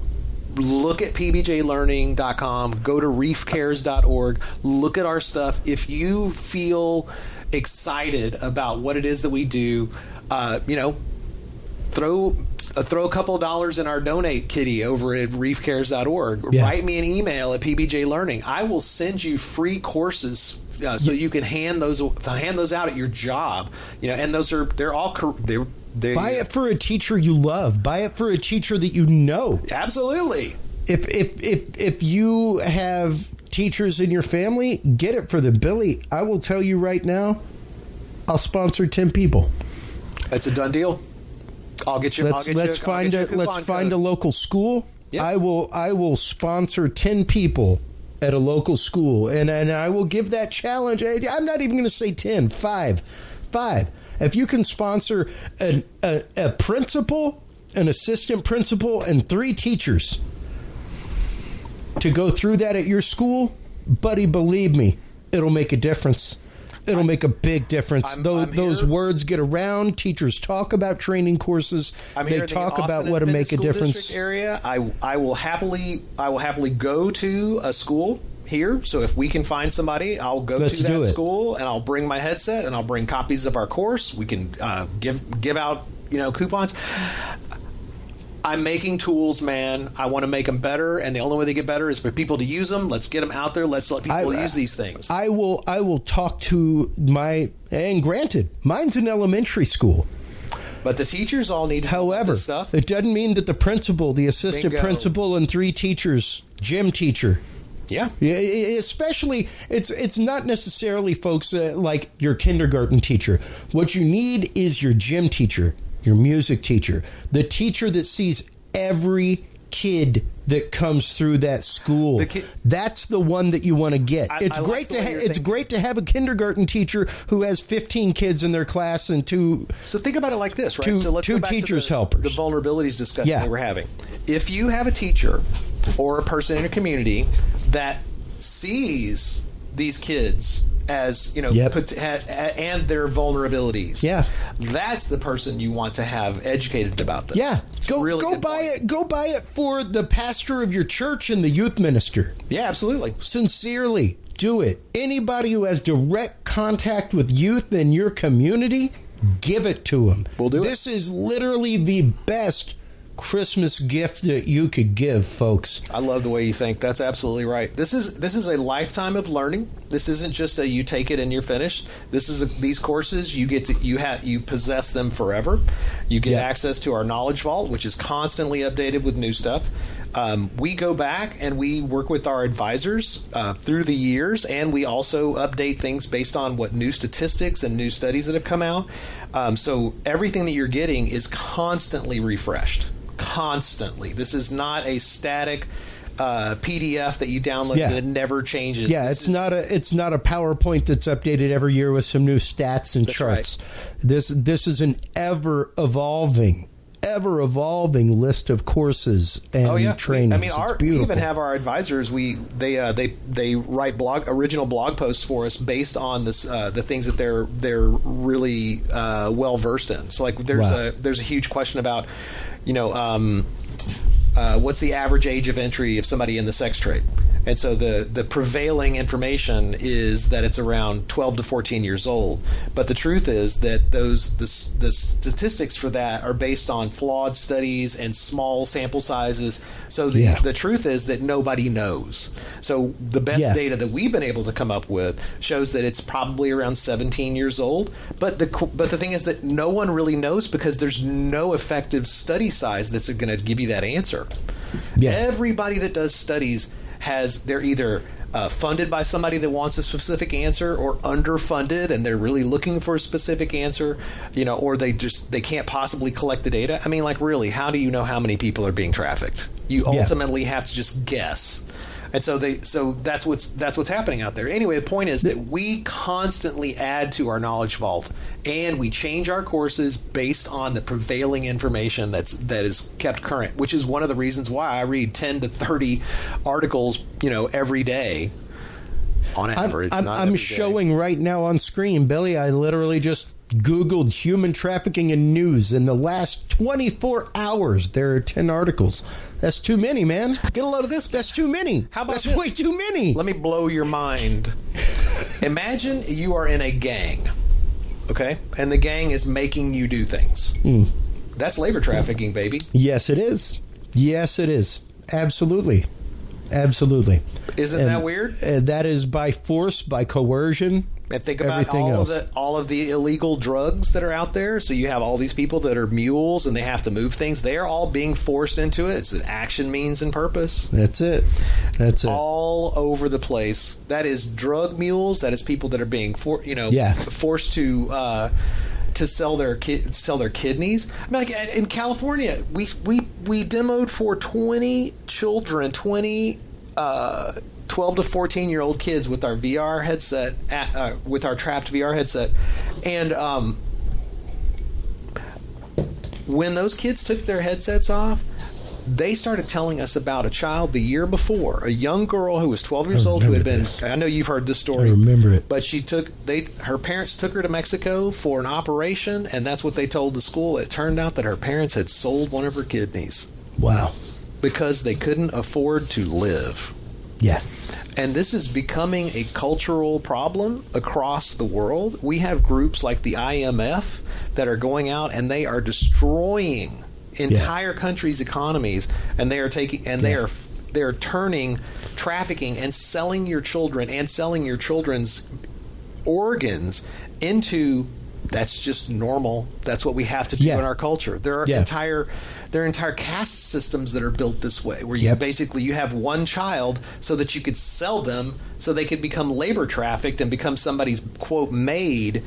I mean, it's so, I can't remember the spelling for it, but I've read hundreds of stories on that too. Well, and we've had activists on talking about that stuff, talking specifically about the organ trafficking in China with the Uyghurs, organs for order, taking them from folks practicing Falun Gong, stuff like that, living a healthy lifestyle. And I was trying to find the clip. It's actively on the computer running the stream right now. But yeah, literally hearing a phone call where somebody's like, oh, no, absolutely. This person's a Falun Gong practitioner. They are totally healthy. Don't worry. Like, your liver's going to be great. It's unbelievable. Horrifying things. So yeah, it's as real as anything is, and I know that I know it sounds so weird to people when they hear me talk about this stuff. It sounds like I'm like some super crazy person, and I'm like going, look, man, how do you want this served up to you? Do you want me to do it from like a weird obscure site, or would you like me to show it to you from 2020? Do you want it from Mike Wallace or Henry Kissinger? Who do you want to tell you that this stuff is happening? Who do you believe? Because it's real. Yeah. I mean, it's bananas. Well, and I'm like, look, if you're a parent, try to be nice to your kids. Try to have, just listen to them. Listen to your children. My God, yes. Pay attention to their friends. Pay attention to the language that their friends use, to the behaviorisms they use. Know your friends' children's. Know your friends' parents. Your kids' friends' parents. Like you were saying, like at the South by Southwest event, like we have parents come back the next year and they will tell us that when we went through your VR experience, we didn't know our children's friends. We didn't know who they were hanging out with. Yep. I had an extra job because I thought having money was more important. So they will come back and they'll say, I quit my extra job. Now I know who my kids' friends are. Yeah. I know them by name and I know their parents. That's right. And it doesn't mean that it's perfect. No, but it's involved. They're trying and they're getting involved. Because one of the hardest things about all this trafficking stuff is that you have to just stop and realize that the thing that's most important is the humanity that you have with the people that are around you. You need to spend more time with them and listen to them. The fact that you're talking, that you and Amy are spending time with your son when he comes home from school and he tells you what's going on in his day, that is so much more than so many people ever get, man. Yeah. Good on you for that. Thank you. People don't have the time because they're too caught up trying to pay their bills. They're just trying to live. Trying to live. Much less learn about all this. Yeah. And the horrific things going on in their backyard. Why would you want to be learning about this? I mean, this is truly one of those moments where ignorance is bliss, man. And it's horrifyingly sad. It is. Yeah. Now, Billy, before we let you go, I always love having you on. Thank you always for responding to my texts and coming on. You bet. This much like targeted individuals who have been lighting up the talk today. One of them actually mentioned the concept of targeted individuals being trafficked. And the idea if these contractors targeting targeted individuals are being paid, wouldn't that be trafficking too? Dude, I have I know a guy who's... Interesting concept. I know a guy who's ex-CIA. Ooh. And he is currently being trafficked by the CIA. They do not pay him for the work that he's doing. Wow. So they had him on payroll, and now they just coerce him into doing just a stuff. Free consultant. Now he's a free consultant. Yeah. He's a targeted CIA individual consultant. Oh goodness. Billy, thank you as always, man. Your wealth of knowledge in this realm, Thanks, your passion for this topic, it has leaked through to me. Let everybody know where they can go to donate to Radical Empathy. You have had a cause going on. Do you have one of the headsets with I do, you? as a matter of fact. Show the folks what the headsets are that you're looking for, because these headsets, folks, can be found. The ones he needs can be found for less than $100 each. And if you have one sitting around that you don't use, feel free to donate it. You know, that's a really great point, because in the last year, these things have gone from $300 to $500 a piece to like 85. Now they're $85 used, and you don't need controllers. So for us, this is an Oculus Quest headset. So there's a Quest 1 and a Quest 2. So the Quest 1 is the black one, and the Quest 2 is the white one. When these are new, they were $300 to $400. Yep. And they came with 2 controllers, but our application doesn't use controllers, so they're not necessary at all. Now you can buy these things used with no controllers and nothing else for $60. $60. So where can they send one, Billy? Here's where they can send them. They can go to reefcares.org. That's REEF, short for Radical Empathy Education Foundation. Cares.org, reefcares.org, and go to the contact page, and you can text me, call me, email me, and I will find a way to help that work. If you want to help us, go to reefcares.org/donate, and you can drop some money through our PayPal link that's there. We will work with you so that you can find out exactly where your money goes to. If you want to donate a headset to somebody, you drop me $60, I will tell you the address that headset is being sent to. I will do whatever it takes. I'm on a mission. I'm making stuff so that it helps people get their stuff together. I'm trying to connect people. I'm finding out, as I was just discussing with you, that I'm a tool maker. And I'm also somebody that my job is supposed to be helping people that are already doing the work in a city find other people that need them to go do the work. So like I said, right now we're in 7 different states. So if you're in Wyoming, I have people that can come and find you in Wyoming. If I have people, you're in California, I might be able to get somebody to go help you in California. If you want somebody to come and do a demonstration, we can probably find somebody to do that stuff. So I'm just trying to connect the dots. So, and if you're looking to get educated, all of our online work is done through pbjlearning.com. So we have our courses available there. And we have some other really cool things that we're working on behind the scenes. One of those things is going to be that you will be able to use our Trapped VR detective story inside of a web browser soon. Wow, I cannot wait for that, man. The availability of that on mobile is going to be so beautiful. It's going to be nuts too, because we're going to let it be for free.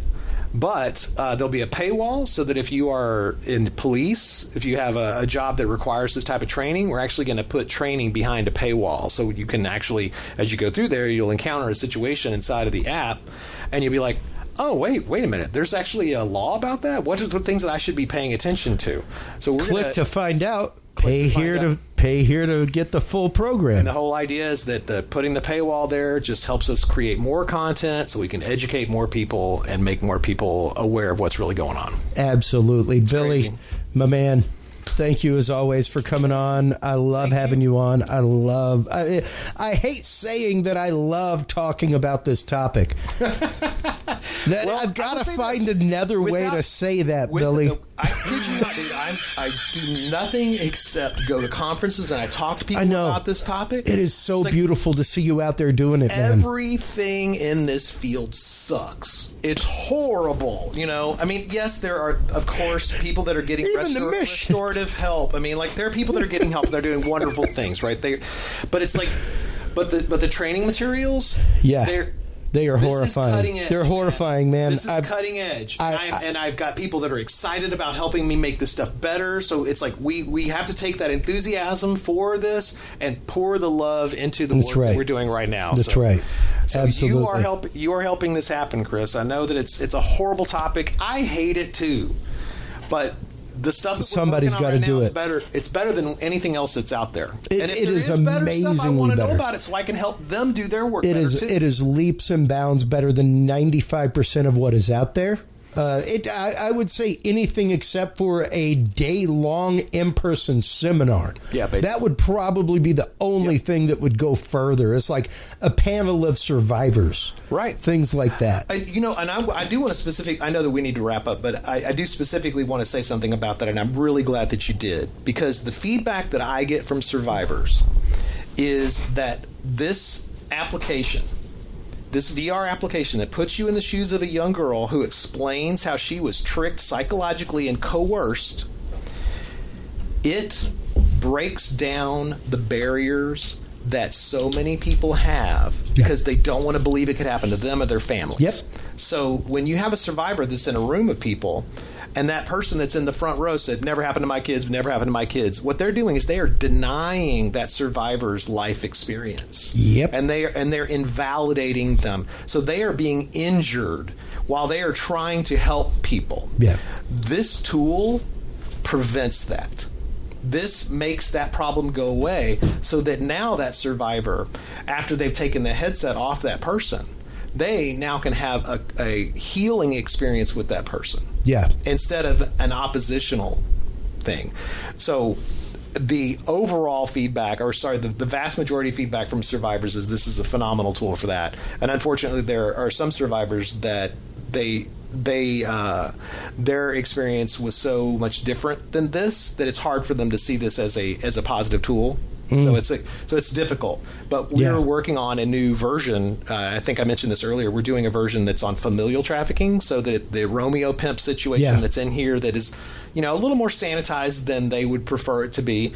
It will not be as sanitized in the familiar thing. So fantastic. I think we're going to be able to create products that'll work for everybody. Yeah, well, and being able to, as horrible as it sounds, being able to lay that out on the table.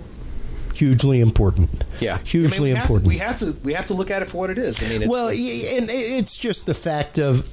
I'm not going to say that the Romeo does not exist. I mean, our typical guest that we have on, Chong Kim, came through a Romeo situation. Oh, she says hi, and she's as of tomorrow. You're the first to know, but she's going to be one of our new advisors, our first actual advisor for Radical Empathy. All right, our first survivor advisor. Officially. All right, fantastic. Yeah, so that's good. Hello. All right. Well, I'm glad to have built that bridge. Glad to keep this bridge going and to keep helping you guys as much as I can. Before we let you go, one last time, let everybody know where they can go to donate, where they can go to order classes for teachers this upcoming Christmas. Great question. So where you go is you go to reefcares.org/donate. So you can drop in some money and help us reach more people. And if you would like to get a course for one of your teachers, you go to pbjlearning.com. Or a family member that's a GM of a hotel or works in a hotel or whatever. I totally agree with you. If you know someone that works with the public or works with children, they need to learn about human trafficking. Yes. And our courses are the easiest way to learn about trafficking that exists on the planet. They are delivered directly to your phone in a browser. Everything is done in short bursts. There's a combination of written stories. There's a combination of interactive activities. Videos, instructional videos, animated videos. So it's the course that I wanted to take, not just for human trafficking, but for just about anything I ever took. Yeah. I don't like the way school works generally, and these courses we've had that conversation. I designed them to work for me. Well, Billy, I am so happy to help you as always, and to have you on to talk about this most important topic. Thank you. It is truly one of those that has steeled me as far as missions in life and educating people. So thank you for that. I appreciate it. I'm here for you anytime. While you are online checking out everything from PBJ Learning as well as Radical Empathy Education Foundation, folks, of course, make sure to stop on by, Curious Realm, that is where you can find all the episodes. That's where you can find our Knowledge Vault. Yeah. That is where you can find our Share Your Story page. Feel free to stop on by, share your experience of the paranormal, the anomalous, cryptids, if you are a trafficked individual or a targeted individual. Feel free to share your evidence in an anonymous way, and we will literally broach your situation to our professionals like Billy and other researchers whenever they come on the show. Stay tuned through this commercial break. We will be right back after this with our good friend and guest, Keith Seland, talking about Will E.T. talk to us?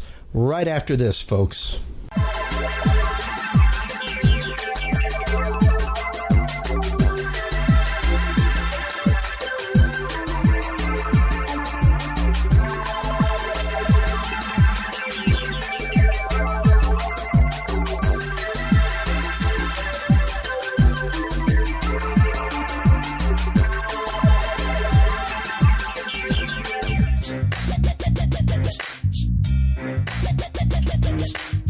With the rise in attention to the health benefits of cannabis and cannabinoids, including CBD, True Hemp Science has become one of the premier providers of full-spectrum CBD and CBD-related products. Using a proprietary spagyric process, True Hemp Science extracts maximum benefit from the whole hemp plant. Buds, leaves, stems, seeds, even roots.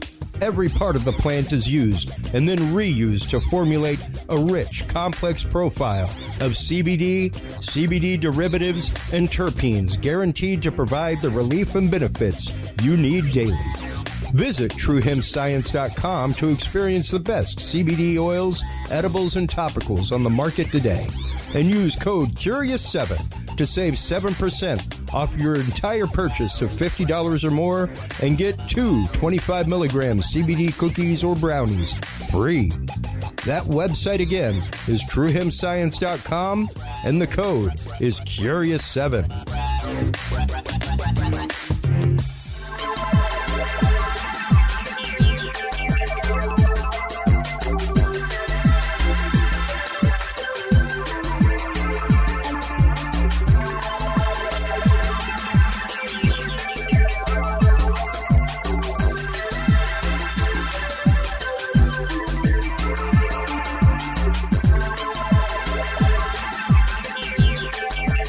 The Curious Realm Podcast is your source for the latest and greatest news and events in the world of the paranormal, esoteric, and forbidden knowledge.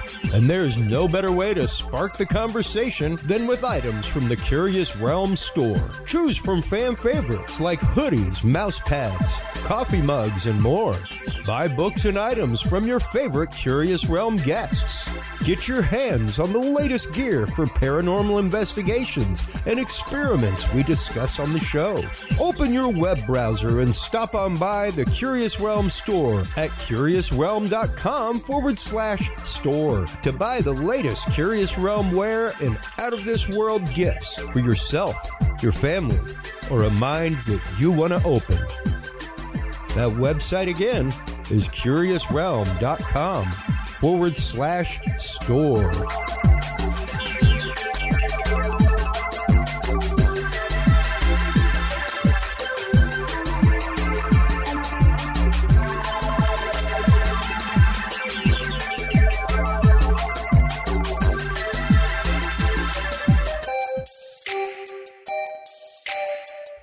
Have you considered starting a podcast? Looking for a way to make your business a voice of authority in an industry? Then Podcast Cadet is the solution for you. Whether starting a podcast for yourself, your brand, business, school, church, or just plain fun, Podcast Cadet is here to help you navigate the waters of the podcast industry. Specializing in one-on-one consultation and training with industry professionals in fields ranging from podcast technology and editing to distribution, monetization, and even social media strategies. Podcast Cadet tailors their services to the specific needs of you and your podcast. Do you already have a podcast and trying to find ways to engage and grow your audience? Sign up for your Podcast Cadet audit today and let us help you explore new and exciting ways to leverage your content and elevate your podcast brand to whole new levels. From consultational workshops to affordable podcast production and maintenance packages, Podcast Cadet is your one-stop shop for everything podcast related on the internet. Visit podcastcadet.com today to sign up for your consultation or training and use code CURIOUS20 to save 20% off your entire purchase. That website again is podcastcadet.com. Well, hello, everybody, and welcome to this very special first year episode. Episode 52. We have now officially been on air as the Curious Realm for a year. We have had an amazing run of live shows, things like the Texas UFO Con that we just aired last week, Bigfoot Convention, International Remote Viewing Association, the International Near-Death Studies Association, and we had the opportunity this last year to be a sponsor at the MUFON Symposium in Denver, Colorado. One of the many amazing researchers and authors that we met there was Keith Seland. He is the author of the Humaniverse Guide series, the Humaniverse Guide to Better Reasoning and Decision-Making, as well as the Humaniverse Guide, First Contact with E.T., and he's got a new book coming out, the Humaniverse Guide, Will E.T. Talk to Us? We will be talking to Keith Seland today in the first segment. Here in a little while, we'll be joined by Gretchen Cornwall to talk about Knights Templar research. We will be joined by Melissa Irene Divinity to talk about herbology, herbal healing, frequency healing, things like that. But I wanted to have Keith on to talk about his new book because I think it is a very, very pertinent conversation right now, not only in our society, but in our world and in our galactic neighborhood, for us to wonder whether or not just whether or not we are ready to contact ET, but would they even be willing to talk to us? Now, last time we had Keith on, we were talking about petroglyph research. He sent a great video that I want to play real quick that is kind of goes over some of the research he's been doing, things like that, and what has led to this amazing series of books, especially the new Humaniverse Guide, Will E.T. Talk to Us? Here's this great video of the petroglyphs. The rocks continue to talk. Here I am back at one of my favorite panels so far, the iconic Sago Canyon panel. It's been distributed all through the mass media and all through the literature and whatnot. These are known to have been depictions of various spirits, and the determination is that some of these glyphs, some of these pictographs actually, are of not only spiritual, but actually real live three-dimensional beings of a sort. So this is the iconic Sago Canyon panel. Enjoy. The rocks continue to talk. Here I am back at an amazing video there. Really cool stuff. Welcome back to the show, Keith Seland. How are you doing, my friend? Great, Chris. Thanks. How are you doing? Got back in. It was a little struggle getting back in home last weekend from my last trip of the year, but nope, we're here making it and enjoyed. I'm happy to be here. Yeah, talking with you. Yeah, you live in Buffalo, so you definitely were up against the elements, so to speak, getting back home. How did your research wrap out there? Last trip was really beneficial. I was out in Arizona again and Nevada. I attended. I was at the Laughlin, Nevada StarWorks conference. Paula Harris's wrap-up conference, so to speak. She's announced that cool. That's going to be it for her as far as production of that goes. Then I had time to, and always make time for doing a few hikes into petroglyph panels. We had a Star Watch party in Spirit Mountain, also known as Grapevine Canyon, in just up the road from Laughlin. And then I got into Sloan Canyon back up towards Henderson for a little bit more research. So these last couple of years have been touring as many different fields, glyph fields as possible, mostly in the western United States, in order to main purpose is twofold with me. I'd like to make contributions to what I call the Rosetta Stone of the Native American symbol language, but also tying that into a deep relationship with, for lack of a better word, star people. Now, some tribes call them Kachinas and whatnot. There's no universal term for that, so I'll just say star people and the cosmic connections thereof. Yeah. Yeah, and it's interesting that you say that there is no common name, but there is a common belief. Yes. The thread amongst our Native American ancestors, and as time goes on, I'll be communicating and educating that this notion is going to be universal, global in nature. That our ancient civilizations were very, very spiritual. Some people call it mythological. But as time goes on, as we've come to find now, and as time goes on, we're coming to find that what was and is considered mythology is based, at least somewhat, in reality, three-dimensional fact. Yeah.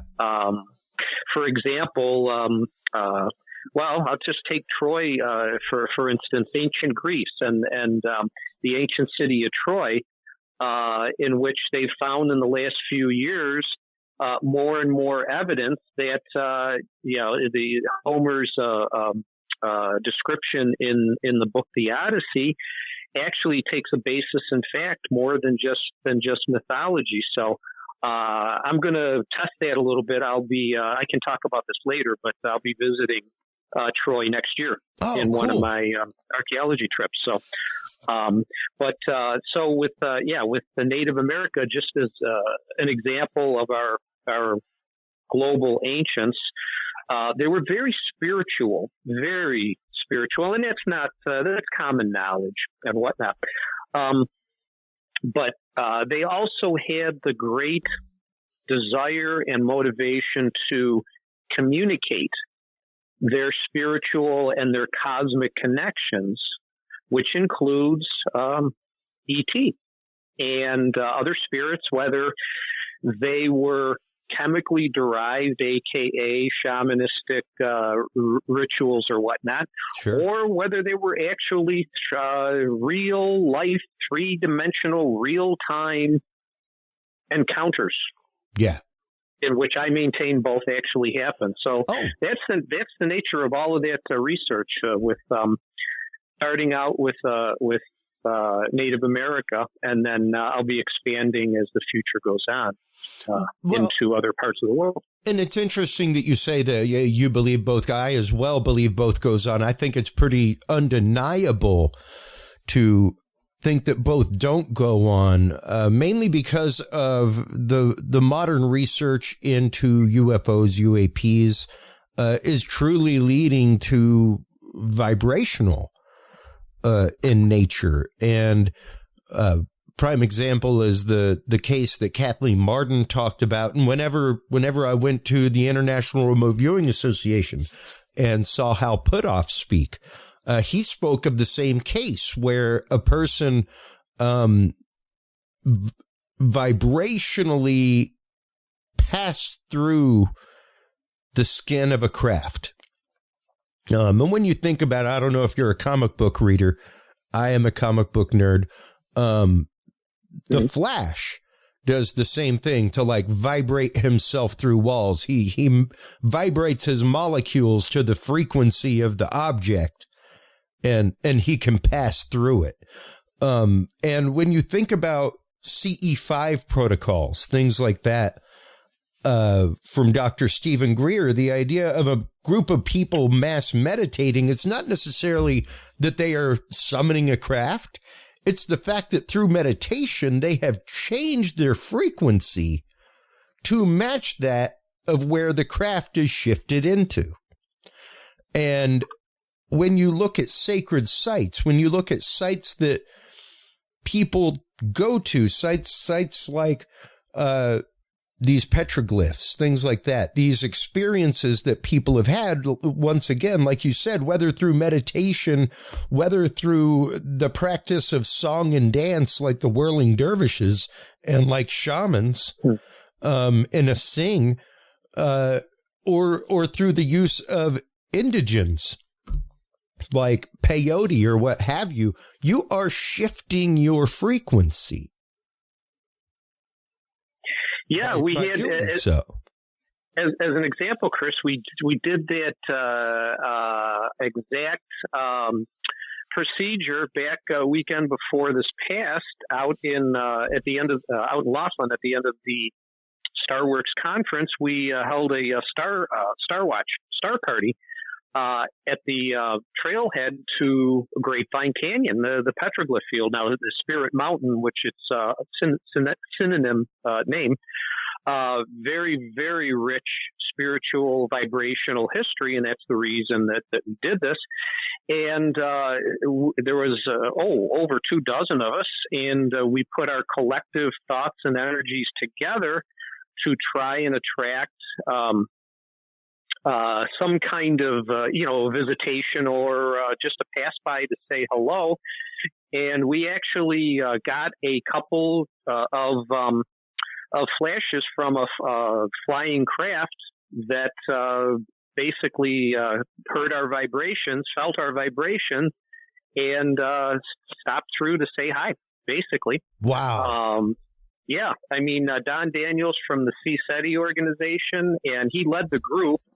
I was doing a petroglyph talk earlier on when it was still light out, and fellow UFO researcher Jen Stein was present with, I believe it was her daughter with us. So we were all witness in sitting there and just putting our vibrational thoughts together, and we attracted a couple of passersby that were vetted, for those skeptics out there. They were vetted. They weren't airplanes. They weren't helicopters or whatnot. So, it turned out to be a very productive night for that. So, the vibrational, how will I put this, for lack of a better word, paradigm. I'm going to draw back from that real quick and just to say, sure. When it comes to frequencies and ascension and consciousness raising and whatnot, this is, I predict, it's already happening right now. When you talk about knowledge and learning of the world of EMS, electromagnetic frequencies, the knowledge base is it's starting to explode.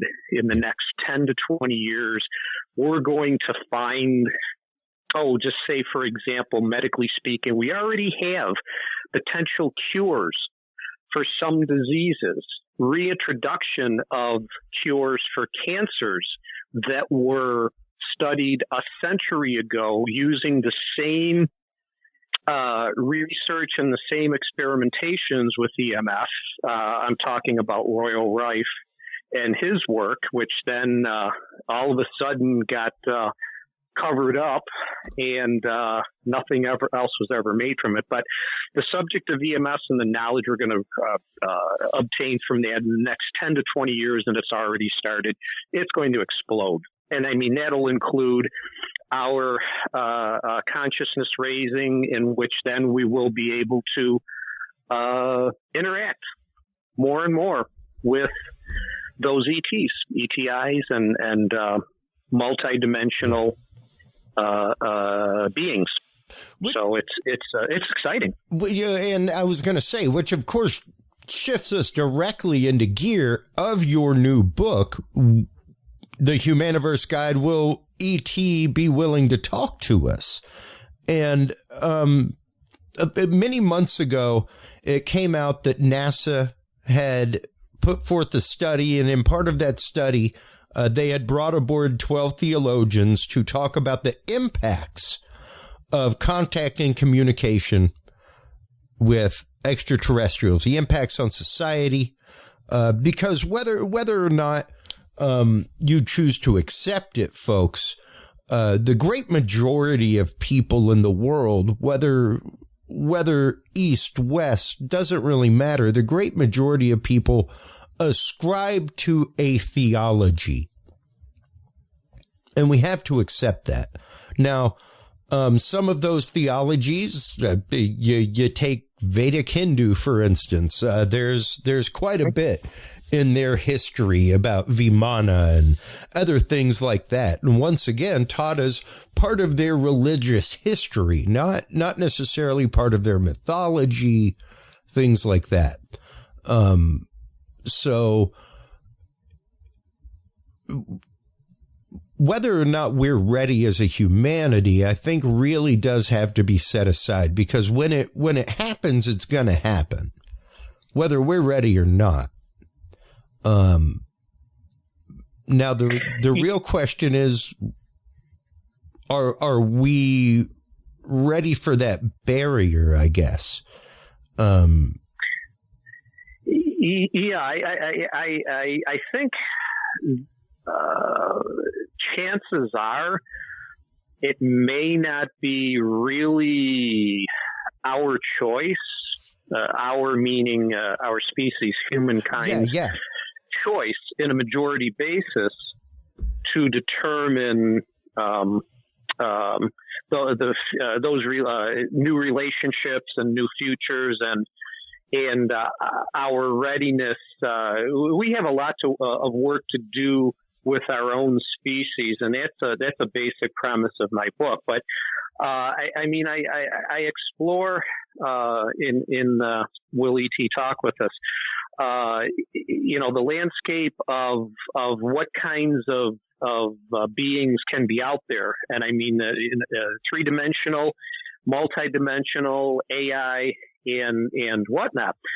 And then I move into the W's, the what, where, why, when, and the 1H, how.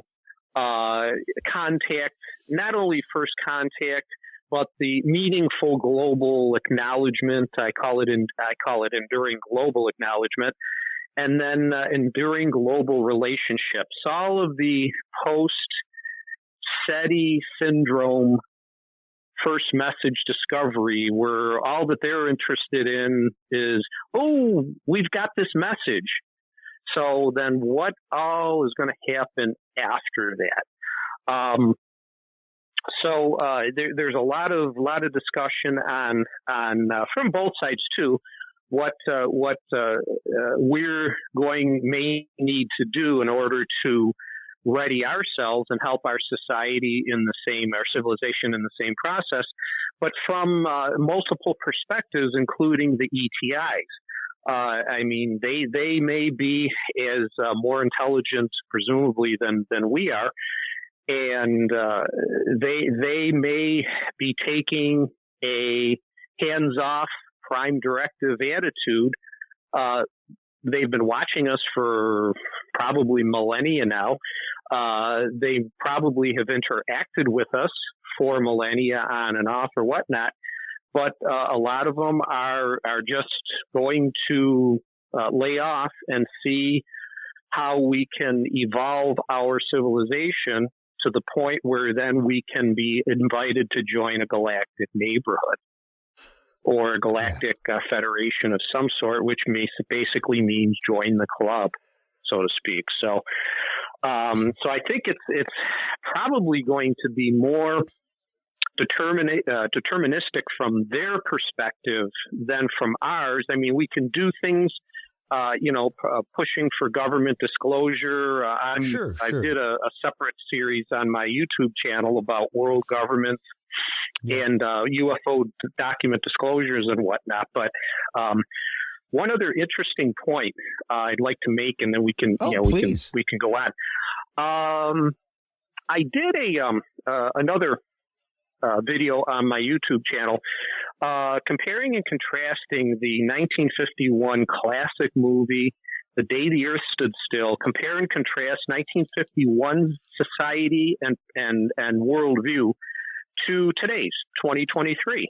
And, I noted that in the movie and the script, the communities that were involved in this then UFO adventure were the government, the science communities, and the military, with one protagonist representative, Jennifer Neal, representing the public. Okay, my contention, and I talk about it in detail in Will E.T. Talk With Us, that I stress, and it's been part of my lecture series this past year, we need a multidisciplinary effort. This subject is so much more than science, than government, than the military. It's our future, going to be new future relationships, and all of our professional communities, theology, philosophy, education, economics, business, the fine arts, and whatnot. Those are all parts of our being, our core existence, and we need to develop a plan of action proactively to include representatives of all of these communities. So circling back, I'm happy to see that NASA is thinking, at least publicly, about including a little bit of thought from the theology community, and that it is very vital for our civilization. You have to, because once again, if you're talking about anything that is literally a prime mover of humanity, doesn't matter what it is that you consider larger than yourself, but it's those that see something larger than themselves, those that I'm not going to say that churchgoers are more apt than those that are just spiritual, but it's literally those that are willing to accept the fact that they are but a speck, and it really is a deep philosophic concept. And that's one of my favorite things about your books, Keith, is that really it is an exploration of the philosophy of how to handle this situation. And, you mentioned a second ago that when will we be ready to communicate with ET? Because they've probably been watching us. Inadvertently, they've been watching us, and we have been inadvertently communicating with them this whole time. One of the things I bring up regularly is, imagine being another civilization headed this direction and just intercepting all of our communication with zero frame of reference. Like, yeah, it would be like the guys on Flight of the Navigator, where they show up and they just speak television. Yep. And that's all. I mean, again, it's in the study of basically anything that has to do with both abstract nature and physical nature, aka empirical studies, science experiments, whatnot, is that there are different perspectives. So, I mean, when you look at it from the perspective of ET, spatially, physically, they're going to be somewheres in the solar system or somewheres on a nearby star, with which our radio waves have been able to travel for over 100 years now, whether it's radio or whatever frequencies they are. Our communication or our broadcast, so to speak. I don't think we were meaning to communicate episodes of sitcoms, I Love Lucy, or Adolf Hitler or whatnot. But we aren't necessarily meaning to, but that's what's happening. Like, we're broadcasting it. It's bouncing off a satellite, which means it's going past the satellite too. So yeah. All this stuff is just floating out there. So all they had, at least initially, are broadcasts of basically our culture, and that's where I bring in the point. Look, our species, our existence, our core essences are. I have a concept term for that. It's called our human condition, but they consist of all of those. It's not just the study of the science or exclusive use of the left-hand side of our brain or whatnot. It's we have two sides to our brain, and those broadcasts are translated from efforts from both sides of our brain, whether they be entertainment or knowledge or documentary or whatever. ET is looking at all of this as an initial discovery from us, and they've got to be wondering, well, what is this civilization like? Maybe we should go over or maybe over to and check it out. Or maybe we should, like, those people are crazy. Look, let's avoid that place altogether. Yeah, maybe they're allowing us enough license, so to speak. Well, we won't logically, we won't rush to a premature conclusion. Let's verify this. Let's use the methodology to actually look at this, observe this a little more, and see what actually happens from it. But that's and this also doesn't necessarily mean on a three-dimensional universal type of framework, in that this could mean multidimensional, and I think in some big ways, because of our discovery and weaponization of atomic thought, basically atomic bombs, in that the proliferation of those got the multidimensional beings interested also. Do you think it's this is more than a 3D thing? Do you think it's the fact that our use of such technology has rippled the dimensional bubbles, so to speak? The menisci that hold our dimensions together like a clump of bubbles, Yes. Oh, I think we're starting to find that's where I circle around to our pending explosion of knowledge about EMFs and whatnot. Yeah. The research that's being done on wormholes, stargates, portals for Bigfoot and Sasquatch and interdimensional beings, the explanation for many of our individual ETI experiences. They used to be called abductions, to where beings, they were observed to just go right through walls, right through houses, get into and communicate intimately with our minds, not necessarily in a 3D physical aspect of it. So we've learned a lot. There's a lot more to learn, but I believe that we're in so many aspects on the subject of EMF, we're on a knowledge explosion that's really starting to happen right now. So I think all of those things are pertinent and going to be part of our future. Well, and like I was telling you prior to us recording this, we just heard the announcement from Lockheed Martin that they now have a nuclear reactor that is big enough to fit inside of an F-16 platform, which would basically, folks, just so you know, make it about 2-3 times the size of your car engine.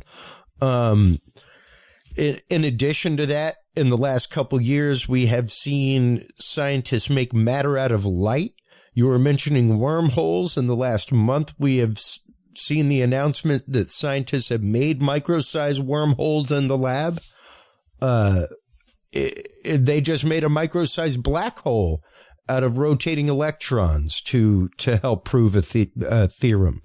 And like you said, the windfall of technology and knowledge that's happening right now is massive. It is a massive download and dump on our society and on humanity. Yeah, and in a mathematical sense, you take the foundation at any point in time of knowledge about any particular subject, and as time goes on, that increased evolution development of knowledge increases exponentially. I mean, the more knowledge you have, the quicker new inventions, new discoveries, and whatnot come into being and existence. And as time goes on, that it's not necessarily a linear straight line. It's more of a parabola or an exponential curve. So when you talk about EMFs and whatnot, sure, it was slow at first, so the curve's kind of flat. But wherever we acquired foundational knowledge from, we've been able to apply it and make these new discoveries, and they're going to come faster and faster and more frequent and more frequent. Exactly. And my listeners know that is exactly what I have held is probably the source of 90% of the disclosure that we have seen since December 17th, 2017, and Lou Elizondo showing us the gimbal and go fast videos. More than likely, it is the fact that it is our technology being red team, blue teamed against our own technology. And in addition to that, the only reason it's happening is because the technology is advancing so rapidly. There's only one way to monetize it, and that's to let people know it exists. Yeah, Chris, and that's why it's harder and harder now as we talk about this topic. My thoughts move over to or include research organizations that study the UAP phenomenon, such as MUFON and whatnot. Sure. The nature of sightings currently, I mean, you look on social media and you can see all of these technology-driven contrivances of videos. I mean, I just saw the other day there was a photo of Earth in orbit and the moon and the Milky Way galaxy. And, Photoshop is a big part of all of that. So you kind of wonder with these UAP experiences, especially the visual ones and whatnot, how these objects, more and more of them, are not unidentifiable. They're basically humankind technologies of some kind, to where it makes the job harder for the MUFON people and the investigators to actually determine are these what's the nature. You got to ask the question now: was it human made or not? So more so than a generation ago. And not just that, Keith, with all of the disclosure coming out, with the knowledge of these programs coming out, with Senate hearings, everything else, we also have to be willing to accept what it is not and be okay with that. It doesn't have to go to the extreme. It doesn't have to be extraterrestrial. The announcement of it being that kind of technology is still just as bombastic. It's still just as amazing and still as groundbreaking. It does not have to be. It may be reverse engineered. Who knows? We may not find that out for years. But to even accept the fact that that is our own technology, and let's get into the technology, that in and of itself is phenomenal announcement. Yeah, and I mean that's where I give full credit to the researcher communities, those departments that are pursuing the disclosure aspect of it, and basically that means pressing the governments worldwide to tell us what they know. It's in so many different ways and examples. It seems the public is not only more accepting, but more accepting because they are more aware and can put the testimony and all the other forms of evidence together and be able to offer more valid, correct, and reliable conclusions than it seems some of our very nuanced professional communities either can or are willing to do. Yeah. And, that leads me to another question, real quick. I want to revisit the idea of the communication and the gap, Keith, because and especially the idea of the day the earth stood still. What kind of philosophic danger do you think we are in of, I guess, anthropomorphizing beings from another planet, civilization, and assuming, I guess, their good intent?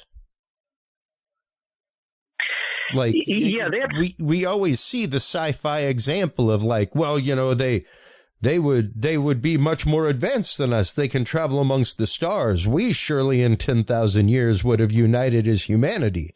They would be of the same mind, right? Is that necessarily so? Or are we, assuming what the gorilla is doing with the rock? Yeah, in my video I did a compare and contrast what was our society like back then and what is it like today, and a test of the notion the more things change the more they stay the same, amongst other hypotheses, if you want to call them that, or ideas to pursue and analyze on the different dimensions.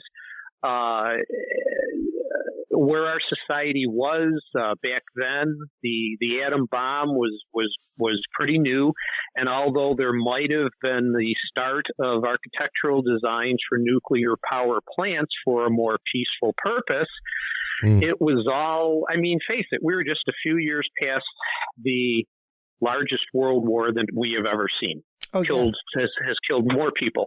Just a few years beyond that, and then the Cold War and everything that goes along with that, and the new UFO phenomenon, Project Blue Book in the U.S. was just formed within a couple of months. Actually, there was a couple other, and Canada had a project.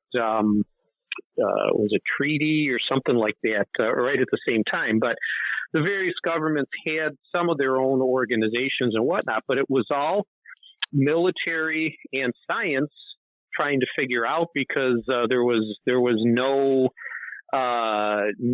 groundwork for an exploration of the phenomenon from any other department or profession. So basically you had the government, which is our shepherd, so to speak, for any society, the military and science. So the public was the protagonist, Patricia Neal in the original movie, as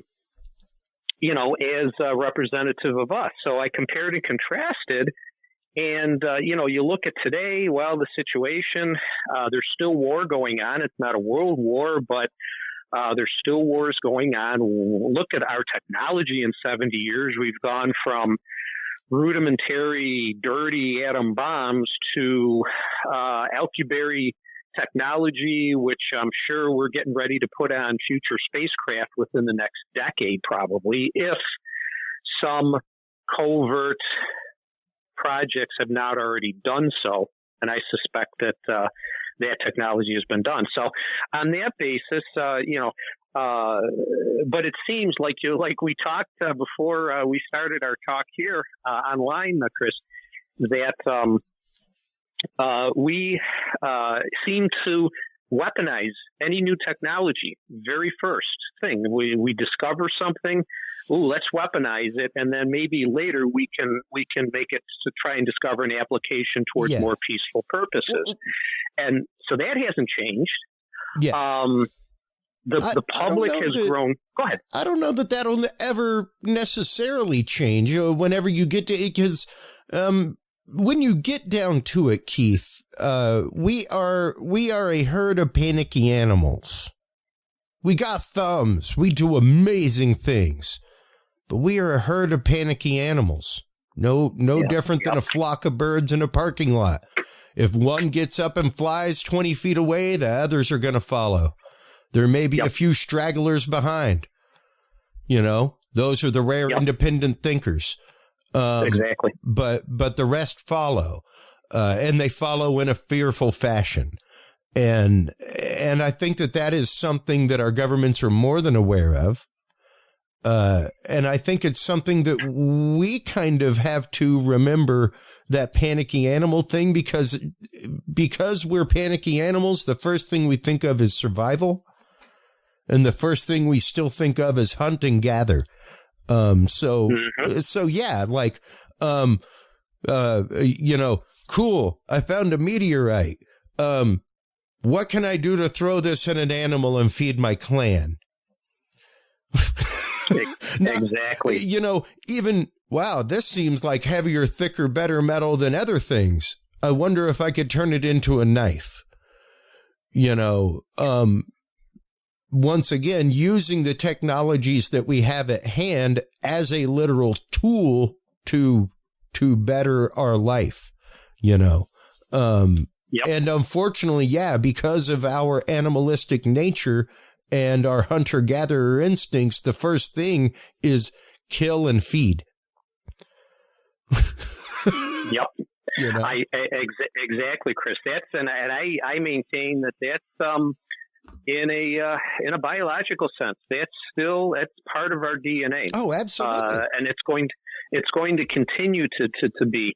I stress and support and advocate that when you talk about hunter gatherers, you get into the human species as being the top of the food chain, so to speak, on planet Earth, and the concept I use with that is called anthropocentrism.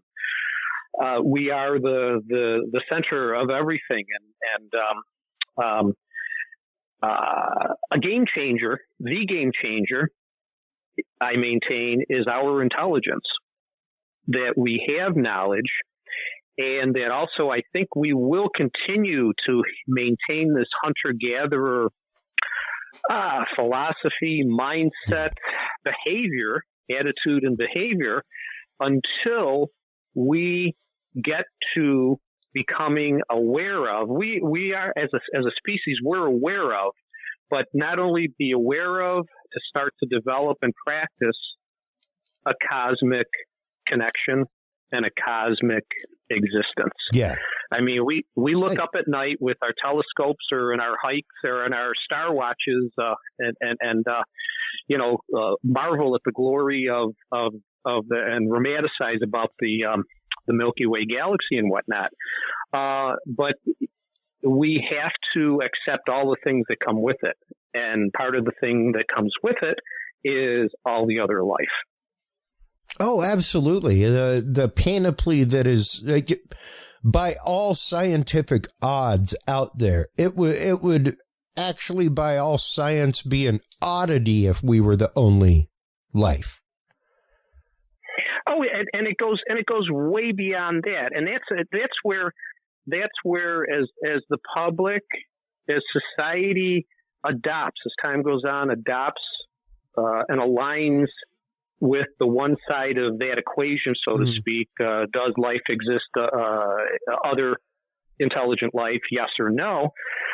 That's why since 1951, the day the Earth stood still, the general public, and it's borne out all statistical surveys, analyses, and whatever, the percentage of the public worldwide that accepts the notion that we are not alone, that we have been visited before, is increasing slowly. It's 72 years since then, but it's increasing slowly. But there are still a lot of skeptical people that don't want to acknowledge the additional 72 years of evidence, whether it be physical, whether it be trace, whether it be evidence of multidimensional natures, that we have been visited before, that there are other intelligences or whatnot. And well, and even 2 episodes ago, 2 weeks ago, when I was at the Texas UFO convention, the one thing I kept saying was, if you've explored and we have found, let's be fair, Keith, let's be fair, that, 88 to 92 percentile of evidence provided for extraterrestrial UFOs, UAPs that we have on hand. Utterly fake, what have you. Falsities, misunderstood photographs, misunderstood video. That still leaves an 8% anomaly. Now, as a scientist, if you've got an 8% unknown quantitative in your result, you're just going to leave it? Does that sound like good science? Like, here's our result. Okay, well, yeah, but you're missing 8%. Yeah, it's all right. Yeah, and that's only one aspect of the topic of evidence. I mean, there's been throughout the centuries, millennia, throughout history, there's been physical and continues to grow physical evidence, physical trace evidence. Yes, you get into more anecdotal, and I understand that a person, an abductee, experiencer. May not have any physical evidence. It's too bad that Betty Hill could not have gotten a copy of that book from the captain during her encounter back in 1961. She had her hands on.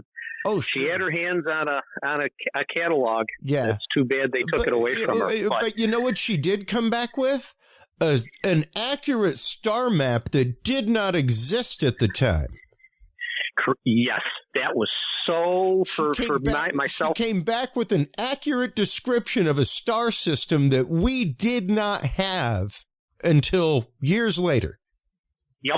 And boy, personally, that was so compelling for me. Yeah. I remember many conversations with the late Stan Friedman about that. And I mean, he was an early studier on it. And when I first came to him and said I wanted to talk about the star map, and he looks up at me and he says, "Boy, you're about the first one that's ever asked me about that." I go, "Stan, that's didn't exist. That's the biggest part. That's like the Dogon tribe." Yes. Describing the Dog Star of Sirius as a dual star system. They've known about that for how long? When did we discover a dual star system? These guys live out in the middle of Africa in huts to this day. And they knew it. And not only the Dogon, the Egyptians, the Sumerians, the Aborigines down in Australia. That's just an example of the worldwide connection in another aspect of all of this. And I mean, the evidence has been there.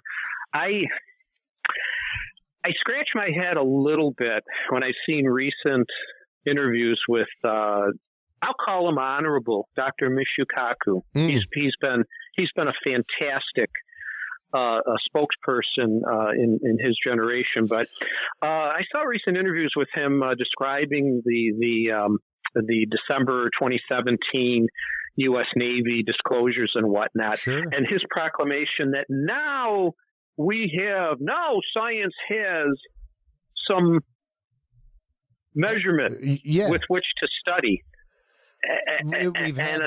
We've had that, Doc. For decades or centuries now.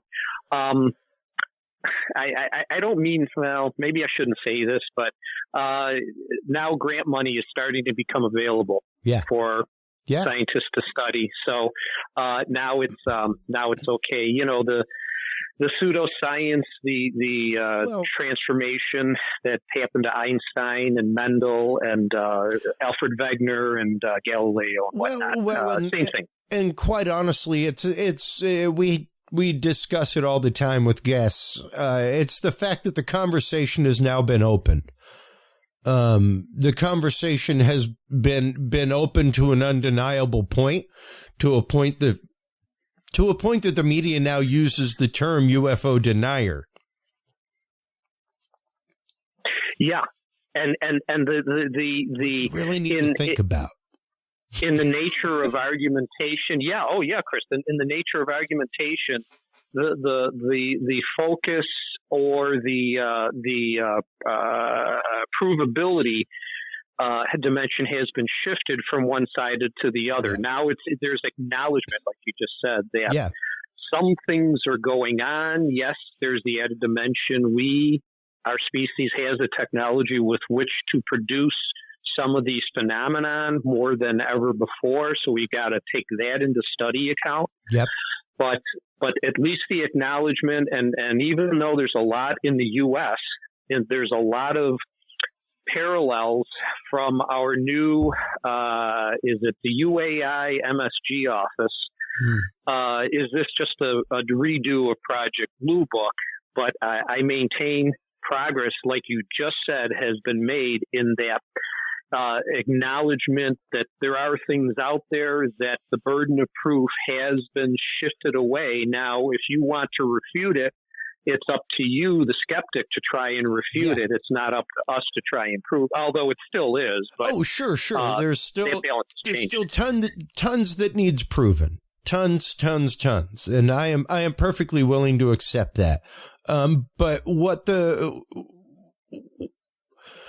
videos did was raise the attention in the public eye. That brought about the discussion in Congress, which said we really need to have a panel about how all this money got out without us knowing about it. Because it's like, why weren't we read onto this program that apparently we funded without knowing about?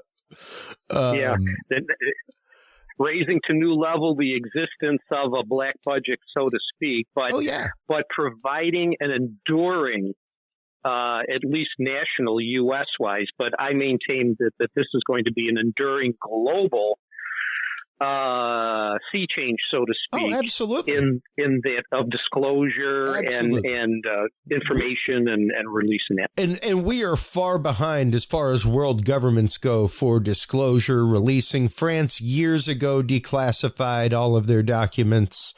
Brazil has for a long time. There are numerous countries out there that have just kind of put it all out in the public, so we are far behind the curve on that. And now the conversation has gotten to a point where FAA has a reporting system now. So previously, if you held wings of any sort, military or civilian, and you went out talking about whatever you saw in the sky in your cockpit, you'd be lucky if you kept wings. You'd be lucky if you kept a job and if you ever had a career in the sky again. Far different story now than before. Now that wasn't a new idea back in the U.S. at least, anyways. Back in the mid 1980s, the Joint Army Navy Air Force Protocol JANAP 146 was a protocol that now provided allowance and the security for military personnel to report sightings and whatnot without fear of retribution. It took a while for, like you mentioned, the commercial airline industry, other pilots and whatnot, to be able to enjoy the same securities from that way of thinking and that protocol or whatnot. So it's not a new phenomenon. In other countries, in my YouTube series on world government disclosure, have come across in the last few decades to provide similar histories and similar advances and things like that. So it's hard to, yes, the U.S. is way behind a lot of other countries. I mean, England is another country that has been more forthcoming. But it's hard to rank, who was the first and in my research in that, some countries like to say, "Hey, we were the first." Well, not really when you look at it, and the U.S. is not the last. When you look at it, and it's a wide dimension of cover up and covertness that's still around and available and whatnot. But it's a worldwide effort that governments now and more than ever before, and will continue to be. That's the most important thing, is the future. I mean, it's going, I would believe, continue to be on the course that it is. Yeah. That we will learn more and more and more, about the one entity that I don't do in my YouTube series. I would like to explore it sometime. What does the Vatican know? They came out I've studied as a Roman Catholic seminarian, spent many years deeply involved in my church and my faith, and they definitely bullied their way to the top of a hill in Arizona with an observatory. The Vatican, I've been trying to get into that for years. Vatican astronomer and the church came out years ago and said that aliens, ETs, what have you, they do not conflict with church teaching. They do not conflict with any articles of faith. That ET could come land tomorrow. That does not change the salvific act of Christ. Yeah. And absolute truth. One does not preclude the other.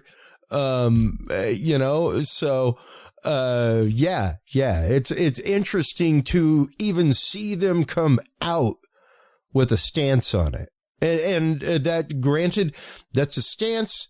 It's not a teaching. Typically, the church teaches things like that. That was just an announcement that was made. It is not an official church teaching, folks. Nothing like that. Don't be throwing the big green book at me. Don't be throwing the catechism at me now. But it's one of those that it is very, very interesting to see that. Because once again, just to loop it right back to the beginning of the conversation here, Keith, they brought in 12 theologians.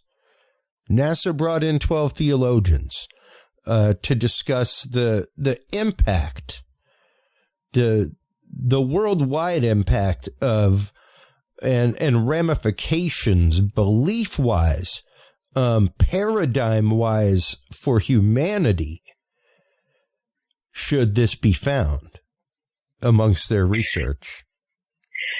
Yeah, and I mean, I'm gonna I don't want to say take a shot, but I'm going to shoot another aspect of this, and that is the question again. Have we in the 72 years since Hollywood graced us with that science fiction production, that is The Day the Earth Stood Still, the adage, the more things change, the more they stay the same. Well, my question is, have we changed our views as society in to maybe ask specific questions? How would we react when enduring contact actually takes place, not just the individual encounters or not whatnot, intermittent contact or sightings or anything like that. Right. When does if it happens that way, that representatives do land and on a global basis or in a mass societal basis type of thing, how would we react 72 years after that particular event? Boy, I would like to really, really jump on the bandwagon that for us, we've been desensitized enough maybe, be not surprised, but accepting, yes, but also in a euphoric maybe type of a thing, or that we're going to react with the same paranoid that we had back in 1951. I would like to think. Nikto. Yeah.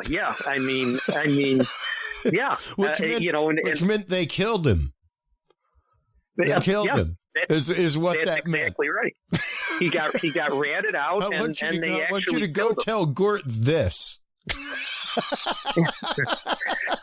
Yeah. Go tell him that they killed me.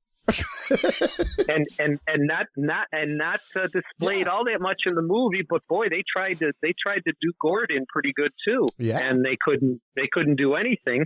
Was Gort the 1951 example of artificial intelligence? Oh yeah, most definitely. Once again, we are up against a huge, massive wall of technology that is barreling down on us like a train right now, Keith. It is, the world is about to change as we know it. And I don't know that a lot of people are ready for that to begin with. And just to give a prime example, the first real experiment in moving into a virtual world, a dimension that we have created, the metaverse, all that kind of stuff, immediately people started sexually abusing each other. So that's a prime example of the behavior mentality of mankind, and of that still very base mentality that we are at as a humanity. Those were the great number of experiences going on. It's not like 80% of people were having that happen, but you have to consider that within weeks of launch, and people just cruising around in the metaverse, there were people like, wow, there's some real inappropriate touching going on without permission. So that is something that we have to address. That is a mentality that we as a humanity have to address in order to enlighten ourselves and be ready to accept each other, to accept this. Oh yeah, I discussed this fairly deeply in the book Will E.T. Talk With Us, that as we discover and create a new technology, one advancement, the old adage, causes 2 or 3 questions or problems to be answered and whatnot. We don't take the time to even learn how to use. We're still in the euphoric stage of what's most important is to make the discovery and then move on to making the next one without learning how to use the first new discovery that we've made.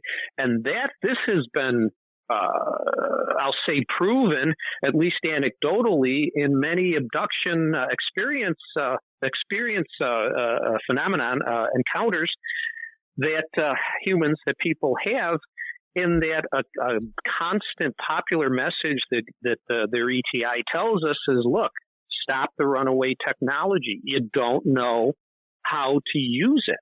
Yeah. You got to learn how to use it before you can advance on. It's the euphoric is going too fast. I bring up regularly on this show, I am all about the advancement of technology. I'm all about the advancement of humanity through technology. That is the beauty of the ingenuity of humanity.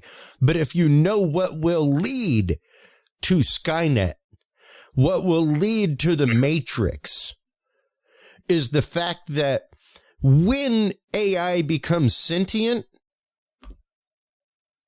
they're going to see the fact that when we first built robots, we used them as sex bots, and we used them to clean everything and to move our stuff and to put things on pallets, and we used them for manual labor and for sex bots. And you could not get a more accurate Mr. Anderson moment where it's like you're the scum. Like you're a disease. Everywhere you go, you destroy the environment around you. You know? the anthropocentric outcomes. Yep. And yeah, like you want to know how you get Skynet? That's how you get Skynet. Create something and then start using it for just sexual pleasure all the time. Then let it become sentient and realize that that's what you created it for to begin with. I mean, will it take the fear of finally acknowledging the existence of an intellectually superior ETI, whether it be an individual or a federation? Will the outcome from the ultimate acceptance of that will our reaction be one of paranoid and fear and weaponization, or are we going to be intelligent enough ourselves to basically say, hey, here's our past. We're going to be aware of it and use that to in our intelligence to move forward and to chart a different course other than the one for making bombs to try and defeat. To use your own past as a cautionary tale. You know, to be willing to see the proper moral lesson that should have been learned from your past and from past actions, and to not repeat it. You know, and I think that brings us to a great point here, because we need to, as a people and as individuals, be willing to get along. And when I say that, people, I mean, be willing to accept and just get along. You know, we have come to a point where we literally, like, Thanksgiving just happened. There's still families that don't get together for the holidays because of political differences. What is that about? Yeah. Like, I don't grasp that. I don't get that, Keith. But that's a lot of people. And I'm not judging anybody or anything like that. It's literally a part of human condition that I do not understand. I want the conversation. I want my beliefs challenged. But it shouldn't, but we are intelligent enough. It shouldn't come to the point where we have to hurt each other. Yeah. With which to whatever dimensions that would take. It just seems, it's a part of our existence. Maybe politics, okay, sure. One candidate is opposed to another, but there's so much more to our existence. Or is that the rabbit hole that we're digging deeper and deeper? Is that our political view is dictating our existence to the exclusion of, like you said, family and whatnot, which, and it's no secret. It's been going back. Our literal support nets, man. Yeah. And I mean, that's been going since, Civil War. Many examples where families were torn apart, soldiers from different sides and the same family and whatnot. So but, we've had 160 years ago. Can't we learn anything from, from that in an enduring, just not pop up into our consciousness a little bit and then just fade away again until maybe the next time if it does. But something to aware and grasp onto and develop and maintain, and then practice the behaviors from all of that. And that's why a big part of my motivation for doing the research that I did in Will E.T. talk with us? We need to be proactive. If we're reactive, and I give many in my lecture series this year, I gave many examples, two big ones. The pandemic, we waited to be reactive. It cost trillions of dollars, millions of lives. Pearl Harbor was another one. Reaction is normally done simply out of fear, you know? Exactly. Yeah. Proactive action is what you do to avoid the fear scenario and the fear situation. It's what you do to curb that. Yeah. And I mean, along the way, Chris, we're gonna, and I think, our conversation has hopefully highlighted a need for us to be able to start this planning, but do it on a platform that includes all of the various professional cultures of our existence. I mean, everyone's everyday life, we're exposed to business and economy, exposed to religion, at least vicariously, to philosophy, read between the lines in a lot of ways. In all the communities and groups that we're a part of. That's part of what I call our human condition, our human nature, and that shapes all of our world views and our purpose and everything to go along with that. So along the way, being proactive, we're going to learn and become re-aware of and develop a better human condition to where we can be more holistic. We can help to save our planet physically, because our lack of holism is now physically starting to harm our planet in maybe some irreversible ways. And it's not just a conjecture. It's been scientifically proven for the scientists out there and whatnot. Not so much for the politicians, but, you know, these things are happening. And for us to, we should develop a want to prepare for when ETI comes, visits, and offers their hand in friendship and relationship and whatnot. We shouldn't wait until it becomes reactive, like you just said. I think our more primal fears will then rise to the surface, and we may misreact in very existential type of ways. Yeah, you know, the prime example is you have talks with kids, and I taught 4, 5, and 6-year-olds for a few years in life, and you have a talk with them, you know. You tell them, like, hey, you know, if something happens, we're going to come meet out here. And you slowly introduce the idea, and then you have a fire drill.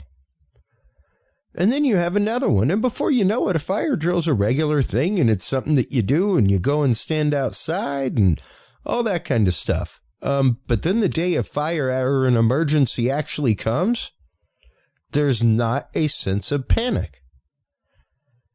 Because you have prepared for it. You know what to do. You know, right now we need to listen to the teacher, get in line, hand on the shoulder in front of you, and let's walk outside, everybody. Now stand still while we count. You know? And it's calm. And I suppose I can use an analogy to maybe provide a measurement of where we are in terms of preparation or whatnot. Take a fire extinguisher. How many people have been physically taught how to operate and use a fire extinguisher? How common are they? Yeah. And how many fires and catastrophes can be averted or squelched out or whatever if a person just knew how to use a fire extinguisher? Yep. Well, I mean, this could be the same thing. The fire extinguisher in the ETI story would be potentially a protagonist. And I don't mean that it's for a malevolent ETI or whatever. It's just the nature of the visit itself, that the extinguisher in this example is really more pointed towards us than it is for them. But if we've had the preparation before that happens, that's my point. Yeah. Yeah, precisely. And even the once again, the preparation of discussion. The preparation, because discussion leads to open mind. Discussion and open discussion leads to an open exchange of ideas, and some of those ideas may be fears. which might be allayed through the discussion. And how much more benefit and a proactive basis could there be in recognizing, and I discussed this in detail, where the different professional communities come together. Now, there's going to be, one, there's probably going to be a communications gap, and two, there's going to be an IT gap.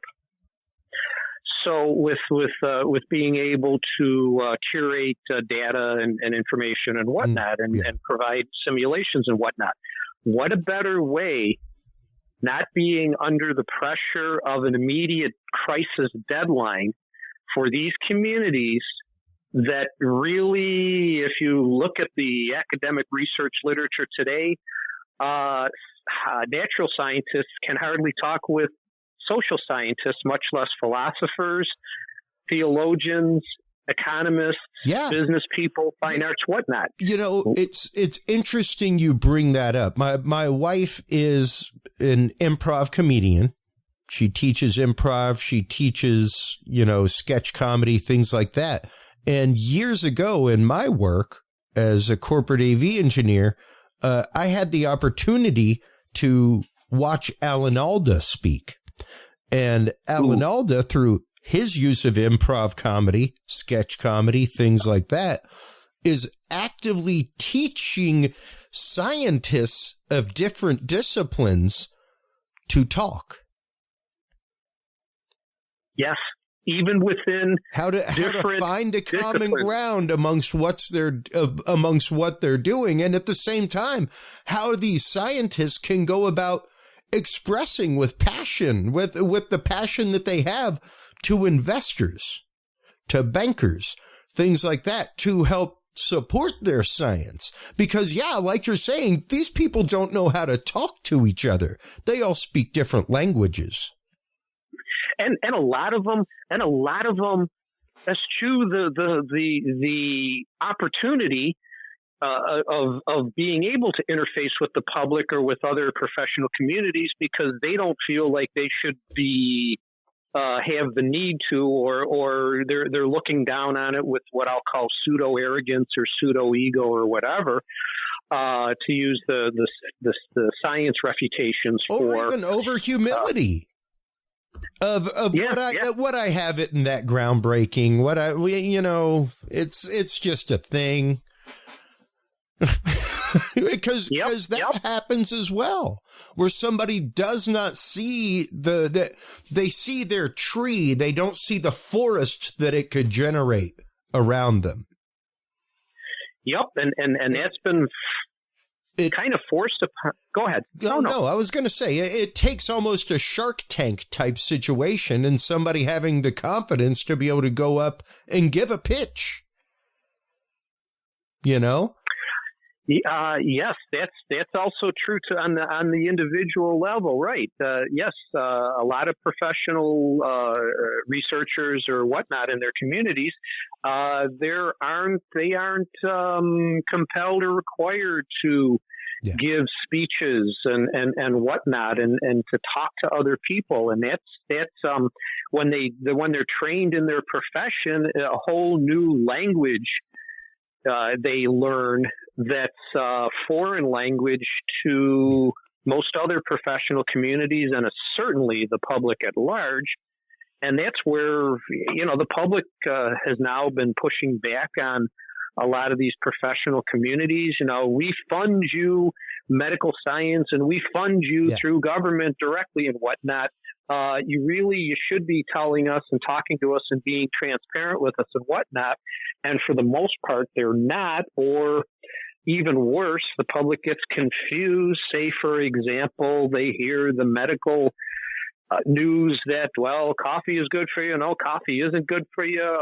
No, take these pharmaceuticals. You go to your doctor, they'll write you prescriptions. And if you don't want to take prescriptions, and then they argue with you. And it's like, public just throws up their hands and say, who's right? That's all we want is valid, credible, reliable. And we know I shouldn't say we know. The public should know that science definition, it's it's an evolving, constantly evolving. Thank you. Profession, protocol. Yeah. There's no bullseye. There's trying to get to the bullseye, but it's going to take a long time, and the public has to be aware of that. So both sides are kind of guilty here in my discussion. Yes. Of not understanding each other. Absolutely, because we really do have to stop folks saying things like, well, science says this. As of right now, I've still got my astronomy textbook. It shows Pluto's a planet. My son's planetary chart in his room doesn't. Yeah, that changed in my lifetime. That's a pretty big thing to say, like, we got one less planet in the solar system. Planetesimal now. Yeah, not long ago, I'm a longtime member of Lowell Observatory back in Arizona, Flagstaff, and fantastic. I don't get paid for this advertisement for Lowell, but anybody that can get out there, it's the most user-friendly astronomical campus. One of the most useful. There's more useful ones, but I encourage anyone to visit.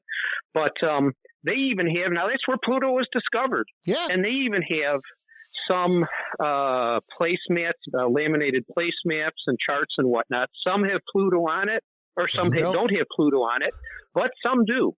So it's like, and I always rile the student. No, the student.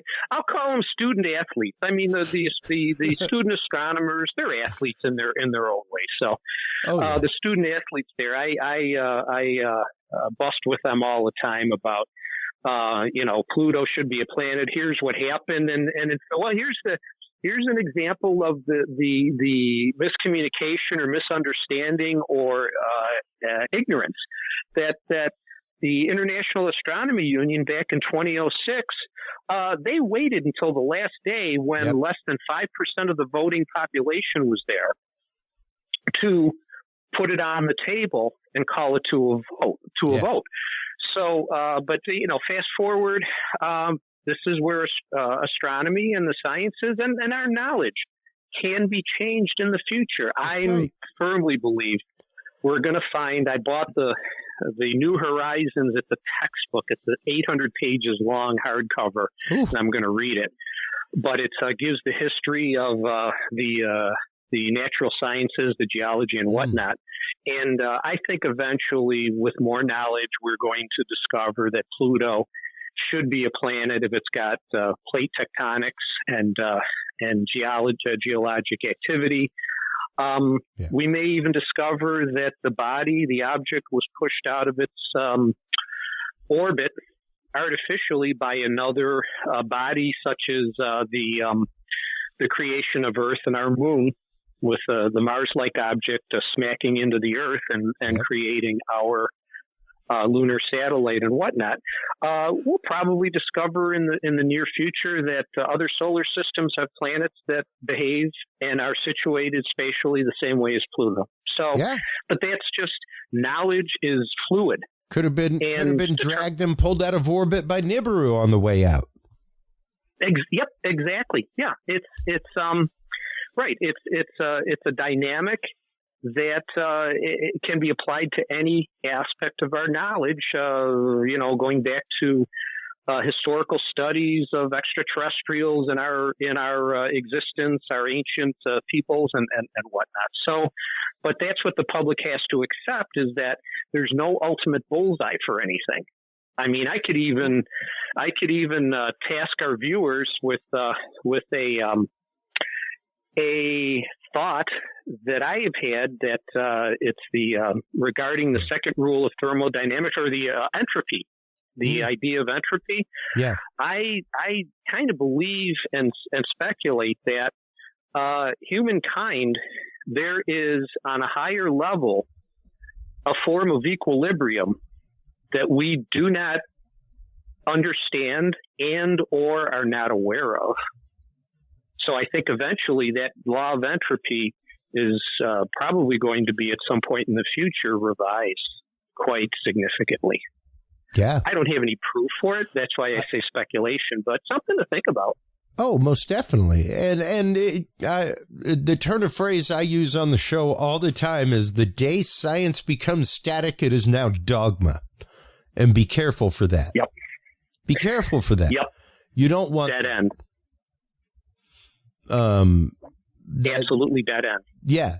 Yeah. At that point, it's no longer science. Science, by definition, is not static. So we constantly have to look. We constantly have to explore. We constantly have to be growing as a humanity with our exploration. And that is exactly what you're saying with your series of books, the Humaniverse Guide, and especially in the new one, Humaniverse Guide, Will E.T. Talk to Us? You were looking at it should be out prior to holidays, correct? Yeah, Chris, I'm hoping to get the word one day soon from my publisher, sometimes during the holidays, that it will become available in electronic form on the Amazon, Barnes & Noble, Nook, Kindle, Apple, Google platforms. And then the hardcover sometime, typically it's been about a week or so after that, in print. Okay. It's a paperback. I was like, but, you're doing a hardcover.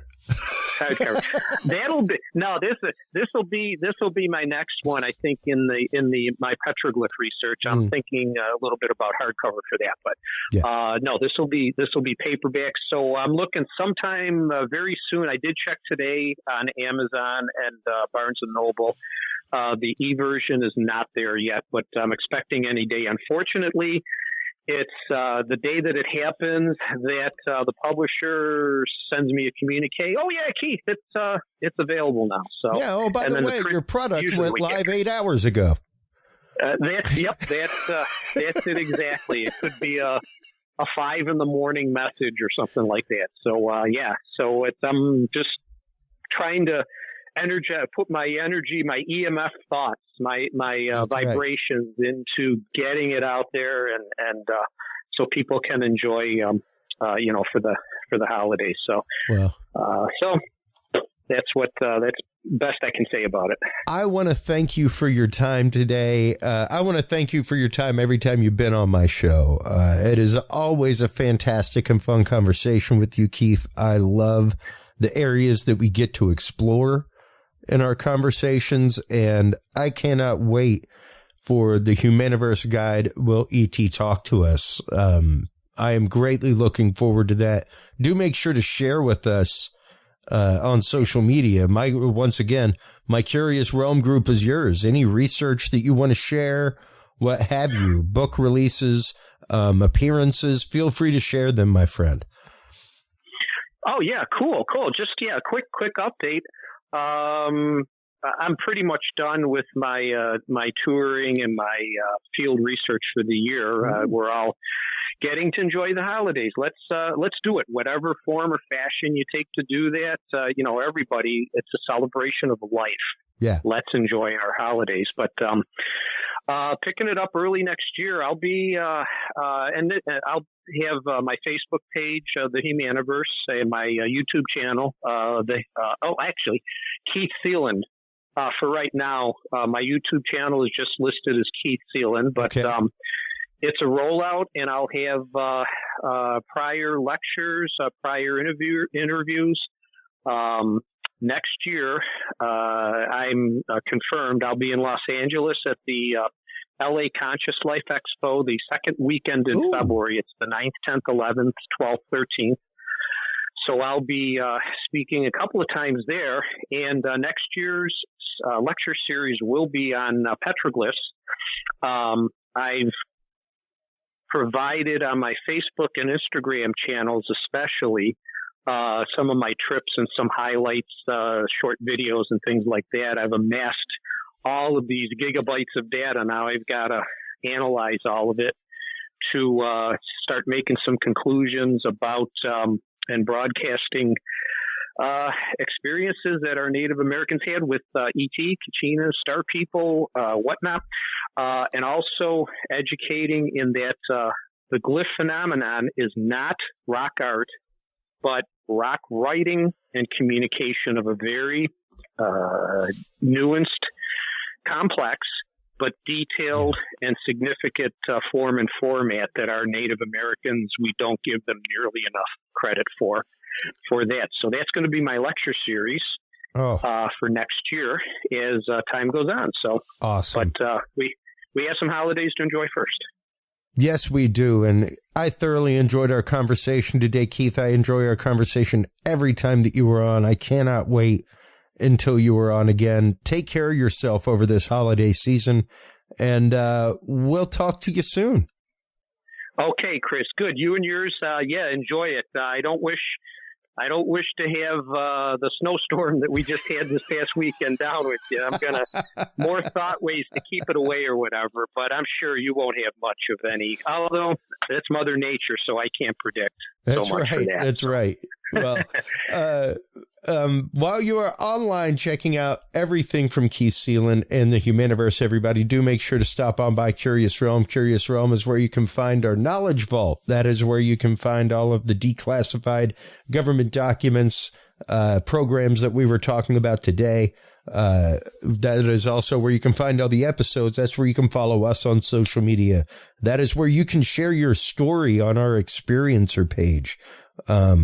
Stay tuned, everyone. We will be right back after these messages with our next guest during this amazing first year Curious Realm celebration. We'll be right back after this.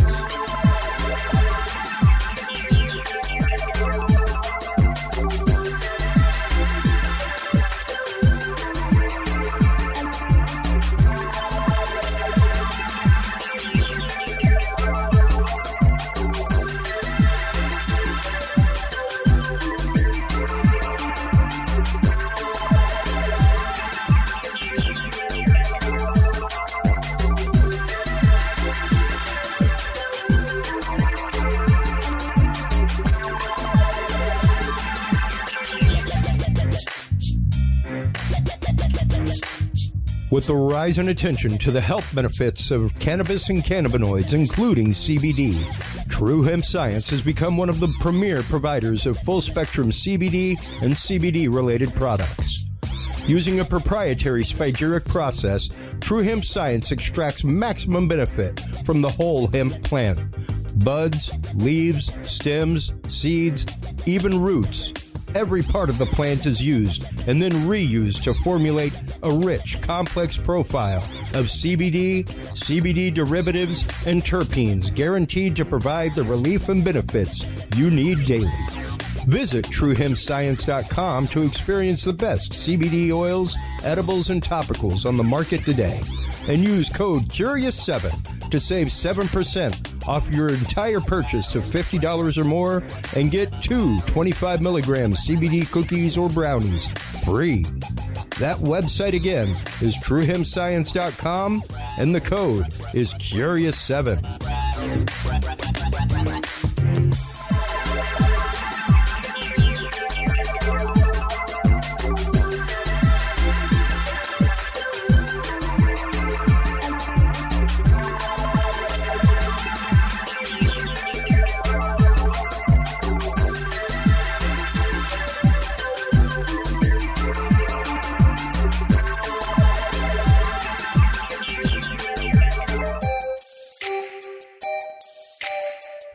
Have you considered starting a podcast? Looking for a way to make your business a voice of authority in an industry? Then Podcast Cadet is the solution for you. Whether starting a podcast for yourself, your brand, business, school, church, or just plain fun, Podcast Cadet is here to help you navigate the waters of the podcast industry. Specializing in one-on-one consultation and training with industry professionals in fields ranging from podcast technology and editing to distribution, monetization, and even social media strategies. Podcast Cadet tailors their services to the specific needs of you and your podcast. Do you already have a podcast and trying to find ways to engage and grow your audience? Sign up for your Podcast Cadet audit today and let us help you explore new and exciting ways to leverage your content and elevate your podcast brand to whole new levels. From consultational workshops to affordable podcast production and maintenance packages, Podcast Cadet is your one-stop shop for everything podcast related on the internet. Visit podcastcadet.com today to sign up for your consultation or training and use code CURIOUS20 to save 20% off your entire purchase. That website again is podcastcadet.com.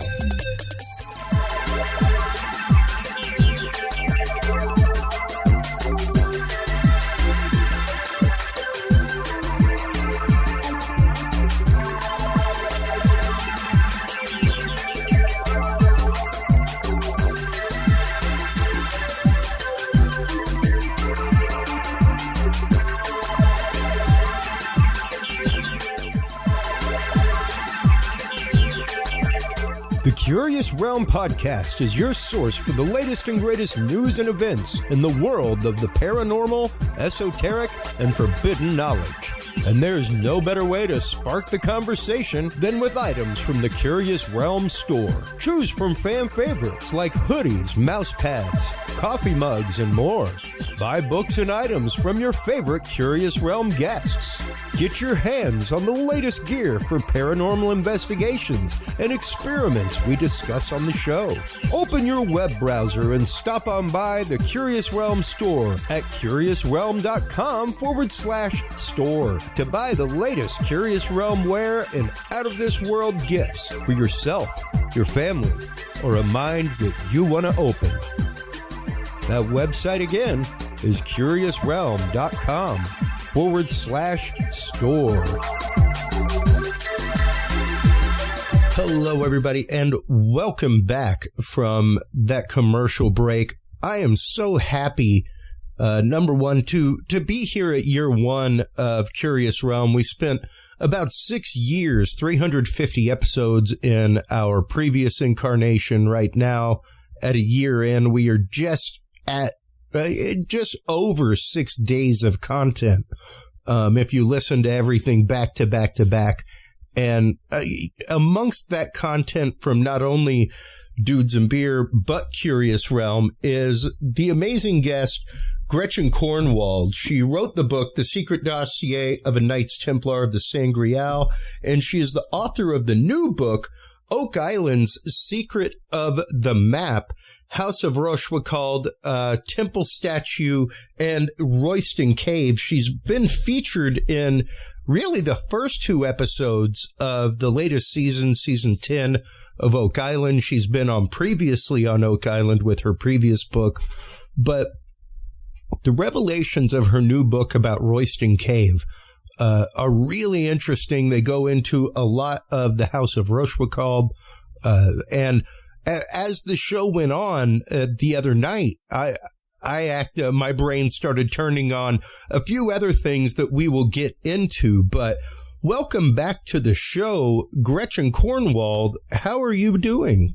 I'm great. I've had a nice Thanksgiving, a quiet one, and just happy to be here and celebrate your 1 year as your current incarnation. So congratulations. Well, thank you so much. I have enjoyed having you on as a guest. I've enjoyed following you on social media and seeing all of the amazing work that you do and that you have been doing for this new book. Tell us a little bit about, I guess, the House of Rochefoucauld to begin with, and for those who don't know, how you got into your research. Oh, goodness, how I got into my research. I really would like to thank Lawrence Gardner for that. When I read his book some years ago now, all of a sudden the bloodline legacy took on human context and understanding for me rather than a journalistic, dry piece of paper. And I don't know what happened, but I was completely hooked. And I've been, the Knights Templar genre, I hate to say genre story, is it's so big. It is so big. And there are so many aspects of it, from ancient civilization, UFO activity, believe it or not, and biblical times and happenings. And so how I got into this, I just am really thankful for being inspired by Lawrence Gardner, who sadly passed in 2010. Too soon, really, a bit too soon. But the Rochefoucauld mystery, I came across that because of The Curse of Oak Island and the book written by Zena Halpern. Just a dynamite personality, 5 foot tall if she was lucky. And just as we were all getting to know her, of course, she passed. But she inspired me to I suppose, like Lawrence Gardner, really, to follow up on information that was out there. Yes, there he is. Just such a talented researcher and controversial as well. I will say that right up front. Absolutely, absolutely. He is a controversial figure, but and I admit I don't agree with everything he had to say, but I believe he achieved something with his writing that other authors hadn't been able to do at that juncture. And regardless, if it changed my life, and that was all that really mattered to me and what I have dedicated my life to. Absolutely. I believe it is the human story of us all. So it does matter to all of us. And that, of course, would take a long time to explain. But I've been looking into the House of Rochefoucauld, Zena Halpern's map, since 2018, when I became, prior to that, actually, when I became engaged with Zena Halpern on Oak Island. So, on the upper right-hand side of her map is the name of Rochefoucauld. And that was a huge trigger. And of course, that the Chateau de la Rochefoucauld was featured on Oak Island, but I decided to go myself, and I don't regret it. It's a beautiful, beautiful fortress, part war structure and part fairy tale castle. And what I discovered there is the mermaid all over the structure, inside on statuary. There she is. That's a very you can see I'm a very great artist, can't you? That's Melusine. That's my hand drawing of Melusine in Royston Cave. And I urge you to go out to their website to view their virtual 3D reality on their website, because it's beautiful. It's all the way over to the right-hand side, VR. Scroll up. There you go. That's it right there. So if you go into that, you can see absolutely everything. And it's just beautiful what they've done. And it's a wonderful way to preserve this structure in case something happens in the future, God forbid. But I've done a lot of investigation into the carvings, and this cave is full of politics and also religious figures and other mysteries, controversial mysteries. And I realized that one of the figures carved on the wall wasn't Eleanor of Aquitaine. It was actually Melusine. And if you keep going around the way you're going, just keep going around. There you go. Keep going. Keep going. On the other side of the walkway, there you go. There, stop. Do you see her on the right-hand side? There she is. Do you see how the bottom of her skirt she's seated in a nook, and the bottom of her skirt flows over it and down the niche, as if she's clumsily sitting in a bay window or something. But the problem with this image is that it can't be Eleanor of Aquitaine, because you'll see her whole torso comes down to a pinch at her ankles. Yeah. And you see this undulating fin. That's Melusine. And Melusine was Richard Lionheart's great-grandmother. Richard Lionheart's great-grandmother or grandmother was of the House of Rochefoucauld, whose ancestress, they believe, is Melusine, the mermaid. She's a fairy queen and the mother of Lancelot. She is the Lady of the Lake. So you do have Richard Lionheart represented here in the cave, and his queen as well. But that figure has been mislabeled as Eleanor of Aquitaine. Prior individuals have said that this figure is sitting in a prison. It's not a prison. In many medieval paintings, you will see an important person, seated or standing between two pillars. It's a decorative motif in illuminated manuscripts. So it's quite a common thing to see in illuminated manuscripts an important person giving greater status with a decorative background, maybe gold leaf and other expensive paints, organic paints of the time. But Eleanor of Aquitaine, you could view her as a Melusine figure. She was so important. She was a real supporter of the troubadour movement. She supported the Templar Knights. She rode on the Second Crusade as an Amazon. So, she's quite the individual. And so the Rochefoucauld family have held their chateau for 900 years. And I don't know too many aristocratic families that can make that claim, especially through 2 world wars. Managing not to fall prey to bad habits such as gambling, and also through 3 French revolutions. So they were very canny to have been able to do that. So the Templar Knights are brothers without borders. And this, I believe, is well placed to be a Templar Knight place of worship and commerce.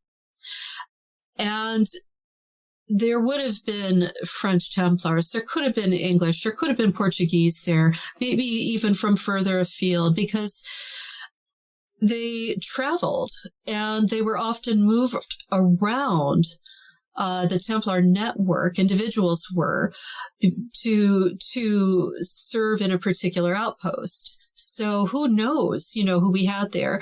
And I tried to honor Melusine on the cover of the book. And in her hand, she is holding a map of Oak Island. The Rochefoucauld family name, is not there, of course, but is scrawled on the top of Zena's map. And she's often pictured with 2 tails or 1 tail, and there it is. Yeah, there it is, top right corner. And it is so interesting, but that's a mermaid. And I was there, and there she is in her visage with 2 tails. But depending on artistic need, she'll be shown as either with 2 tails or with 1 tail. I also took a photograph of the battlements of the castle, and she's shown with 1 tail. Excuse me. And also, I found a local Templar church, a known Templar church in the vicinity of Rochefoucauld. It's in Ventouse. And above the portal, the entryway, is a mermaid. And that would have meant that Templar church would have received money from the Chateau, or the Chateau de la Rochefoucauld, the family. They might even had a son enroll. It's always a bit tricky when dealing with these subjects of genealogy, because many aristocratic men had women out of, mistresses, courtesans. They had many children out of wedlock. So it wouldn't surprise me if there were Rochefoucauld men as Templars, but under their mother's name, for instance. Charles II had a fantastic son who really should have been king, but because he was born out of wedlock, that's a whole other story, but he should have been king, but he was executed by his uncle when Charles II died, and his descendants, the Dukes of Monmouth, still live. And it's a fascinating story, and I feel rather badly for England that they got stuck with a bad king. Basically, when the Duke of Monmouth was popular, he was young, he was definitely his father's son, and should have been legitimized and been given the throne. But so these things do happen, and the Chateau Rochefoucauld is beautiful, and its foundations are so deep, and it sits on this natural big granite outrocking. That's, either way. You sent me a picture of that, I think. You flashed past the foundations. That was my photograph, but that's okay. I thought I had it. You did, and it went past. Oh, there you go. That's it. That's it right there. It's that was, you come down the stairs, and this is basically the first chamber that you see, and to my left in the photo, you can see actual bedrock, and it goes much deeper. I believe they might have been able to store water downstairs. There really isn't anything there anymore. And it may have been used as storage for things that could have handled the environment. But really, it's right on the crossing of two rivers. So they would have wanted to have a way to have funneled that water. And that's what they use these big cellars for underneath the castle. And it's a tremendous space. It's much larger than it appears to be, as well. I apologize, I didn't send you more photographs. Oh no, but they that's are all right. in the book. Oh, absolutely. And that is available on Amazon UK and USA at the moment. And it was such a wonderful, synchronistic, organic knitting together of not just Melusine's story, but Royston Cave, and also the Templar Knight statue that I've been given to look after. And they all do fit together really nicely. They are not three separate sections having nothing to do with the other. They are all actually entwined with each other, the subjects. And the Templar Knight statue pictured in the book is very old. It's either 1100s or 1200s. And he very well could be one of the figures involved in going to Oak Island, and or Royston Cave. So it's been fascinating. I did a lot of research, and there were 6 individuals that I could find that would match the dates around the statue wearing the armor that the statue is wearing. And when Bonnie Hinman first approached me, she had named him Henry. And we opted to keep the name, even though the voyages of Earl Henry Sinclair are actually noted as in 1380s to 1390s by author Andrea de Robliant, and probably one of the best books ever written about that episode of history. So Bonnie and I decided to keep the name Earl Henry Sinclair for the medieval statue because it evokes the subject matter of pre-Columbian travel to North America and Oak Island on the heels of the Vikings. So. Absolutely, and that is something that we discuss regularly with people like Dennis Stone, the owner of America's Stonehenge, who even when the settlers got to that area, they asked the Native Americans who built that, and they were like, "Well, I don't know. That was here when we got here." Yes. Yes, exactly. That's been here as long as we know. We didn't build it. And there's some pretty precise alignments, things like that go on. There are quite a few things that truly do point to Templar presence, especially in the northeast part of America. Absolutely. And they would have gone through the St. Lawrence River Valley. They would have gone through the Hudson Valley because that's the natural lay of the land. And they would have friended and had allies of the indigenous peoples. And that's always such a difficult topic, especially these days. I really think the earlier Europeans exploring the North America coastline would have been more of in a trading, for merchandise and exploration versus a martial colonization. Oh, sure. Yeah, I mean, they were not really known. I guess they were definitely known for their work in the Crusades, things like that. But aside from that, whenever they went locally, they went about it much more in a what can we do together to cooperate. And I believe that firmly. And the statue that I have is really strange, and there's a photograph. There are two issues with this thing. One, there's a Templar cross pate on his back, which is dangerous and heretical to have had post 1312. There's also a Hebrew letter Y on the top of his helmet.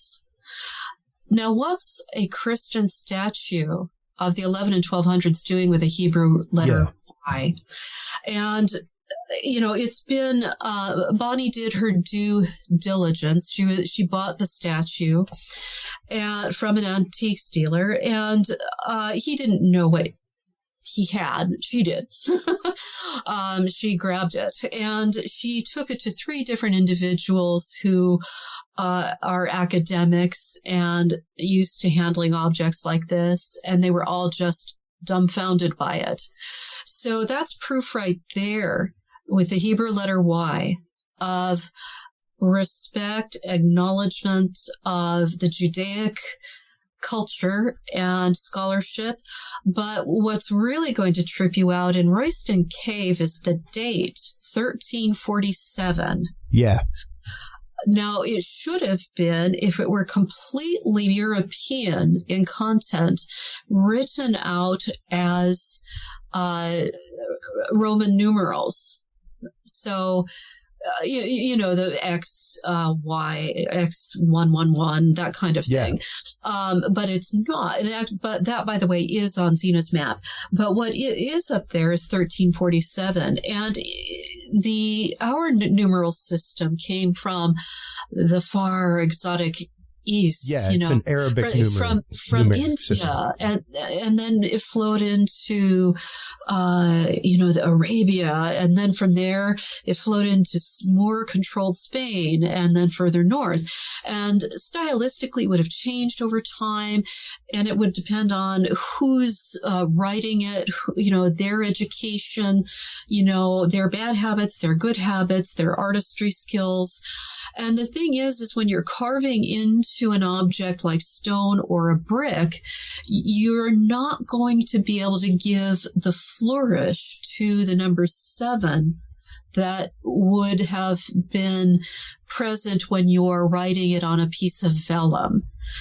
So numbers 1, 2, 3, 4, 5 are very, very familiar, in Arabic writing. But when you get into 7, 8, and 9, it starts looking a bit more like a lazy script. So if you've got a chisel in your hand and you're up there pounding a date into the brick, or you've got the brick on the ground and you're doing that, you're just not going to be able to add that flourish of hand in with a chisel and a hammer, a mallet, that you would on a piece of vellum. So I realized that after the filming with Oak Island, all I was able to tell them at the time was that was a commemorative stone. And you probably, I don't know if you'll be able to see it here or not, but it is up in the roof line, if you will. It's up quite a ways. You'll have to go around. Whoops! Oh, we lost it. I would, let people. Okay, it's right on the bottom of the screen where. Right in the middle of the screen is where you need to be if you were to completely do a 180, if you wish to. I don't know if that's going to be viewable here or not. It might be. Stop. Is that it? That's it. Go up. Go up. Just go up. There you go. Keep going up. Up. No, that's wrong. Keep going. There. Oh, there we go. Do you see the brick in the upper? Keep going up. Okay. Tell me. Which direction? Okay, you have to go up. Just stay where you are and go up. Do you see the brick? Okay, you have to go up. Mm-hmm. We lost it again. There it is. Click on that. There it is. Do you see that circle right there? That probably talks about it right there. Yeah, but you've hit it. That's it. It's really difficult to see from here. You need a good camera to view it, but that's it right there. Now, of course, we don't know if there were other bricks there that have fallen out as well over time. When they rediscovered it in 1790, you couldn't see the carvings. All you could see was the east shaft there. Yeah, okay. The crude oil burning lamp was set there. And the virtual tour of this place is actually really incredible. The detail that you can zoom into is phenomenal. It's wonderful.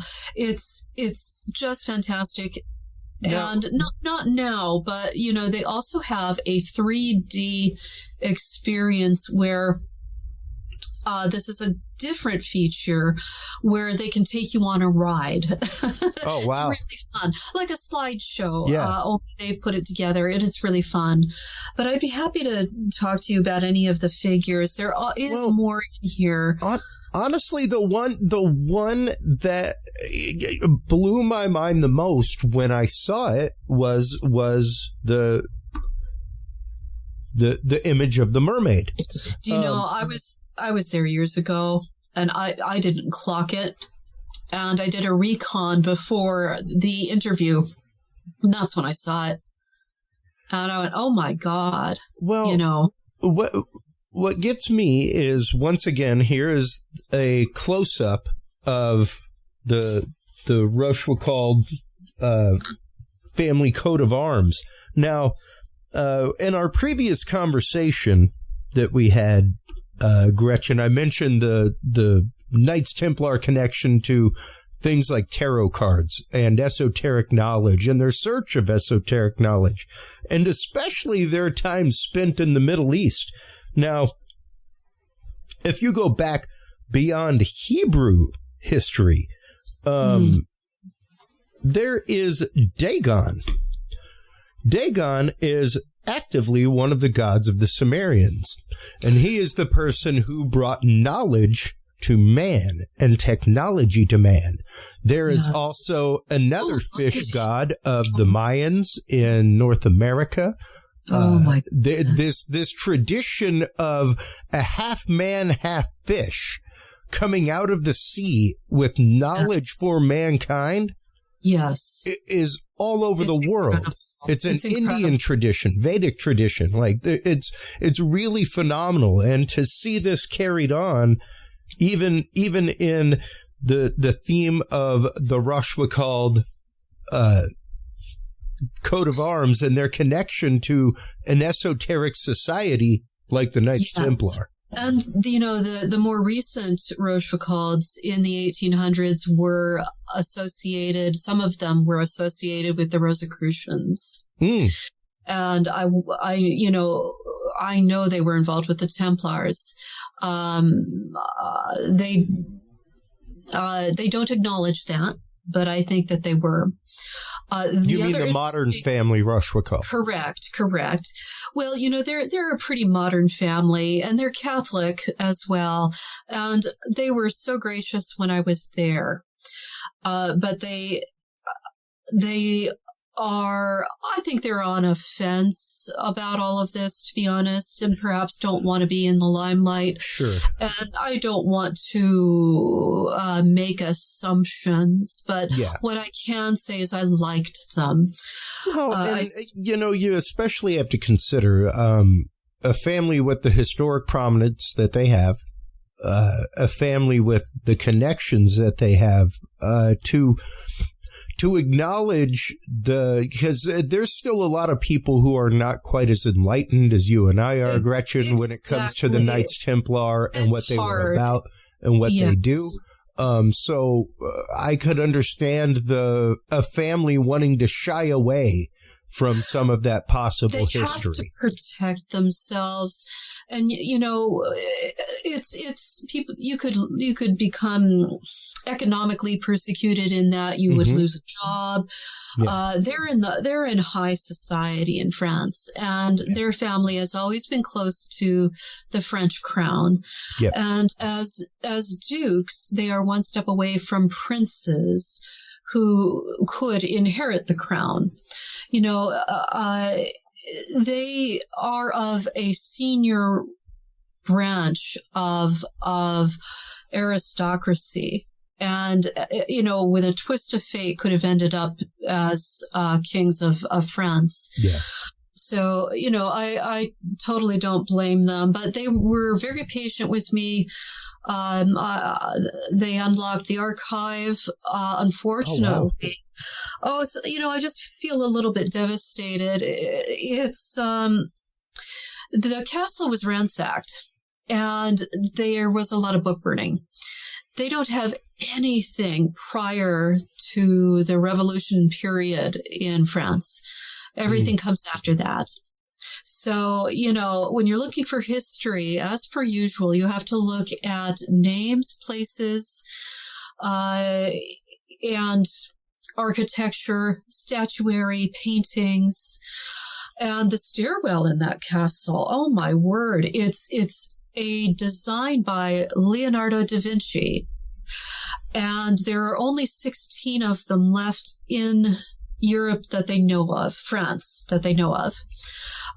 They've restored and conserved their spiral stairwell. It's a very important stairwell. And in the first landing of that thing, I didn't really realize what I was looking at. I took a few quick photographs, and it wasn't until I got home that I understood what it was, but it was Melusine's story.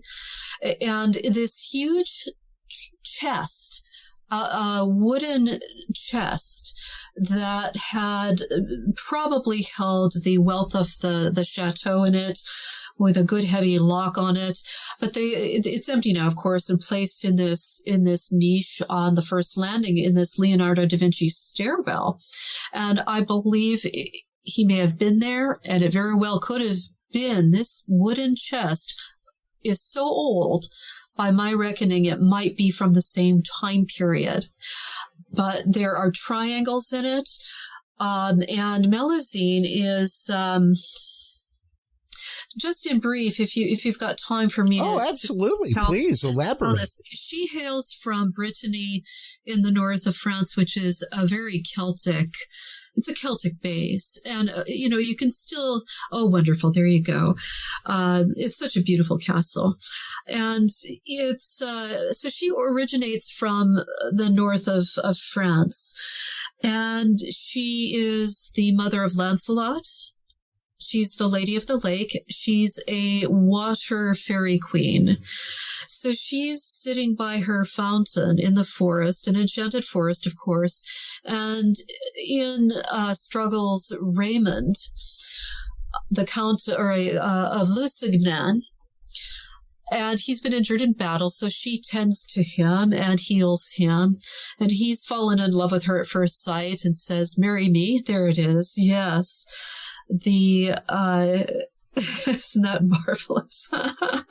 Gorgeous. Yes, that's Da Vinci's stairwell. And so anyway, she said, "Yes, I will marry you on one condition, that you will not come into my chambers on Saturday." So he thought, okay, well, this is a little bit weird, but, let's go with it. So they get married, and she performs all these miraculous deeds, such as raising a castle and a church in the space of a week. I don't think that's true. I think that she had abilities that eclipsed those of the average person, and enlightenment can give you an extra edge in capacity. It can. Extra insight. And of course, if she was of incredible wealth, she may have been able to afford the best artisans, craftsmen, architects, and new technology in building. Castle building always progressed because it was an art of war.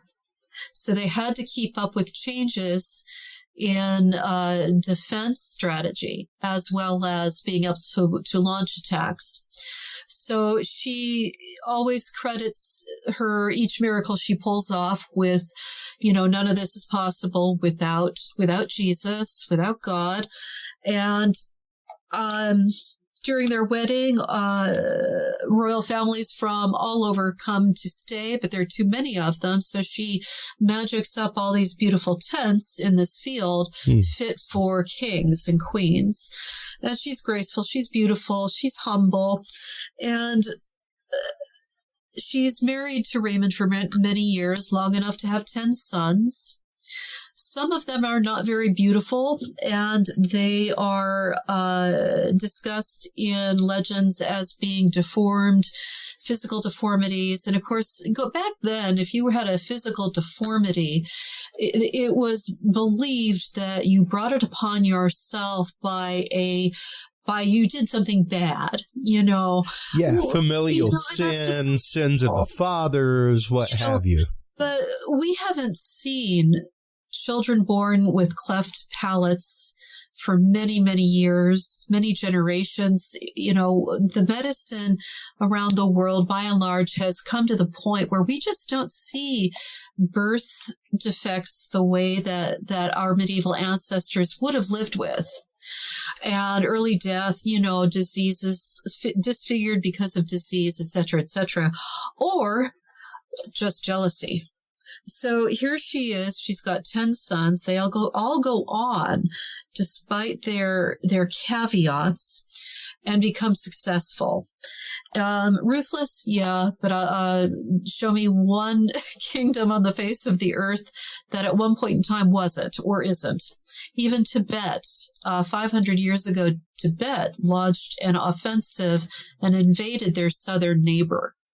So, we've all got to learn how to use our aggressive tendencies to build rather than constantly pummeling our fellow man. So, just slipping that in there. But so Raymond's brother shows up and says to him, "Hey, Raymond, are you sure that she's not in there having it on with someone? For how many years and through 10 sons? Come on." So anyway, he loses faith in his marriage and in her, and he peeks through a hole in the door, and he's shocked because she's turned into a mermaid in her bath. And she's very distressed, very upset, turns into a dragon. She flies away and never to return. So the kingdom loses its energy, its glamour. He's heartbroken, and things start to decay. Eventually, the line Lusignan dies out. But the Rochefoucaulds believe that it's actually their ancestor that married Melusine, and that Lusignan was a side branch. So, and that's, they've kept their castle for 900 years. Excuse me. I apologize. No worries, you're human, and no, that's what editing's for. I apologize. I don't understand. I'm having allergy issues. It's raining out. It knocks it all out. Anyway, so the Rochefoucaulds believe they held the senior Melusine line, and the kicker here is that when we're talking about the capacity to swim through the inner planes, what better way to codify that than the tail of a fish? Because you're able to produce these amazing results through meditation practices that not everyone has had the opportunity to learn, and all humanity is capable of this.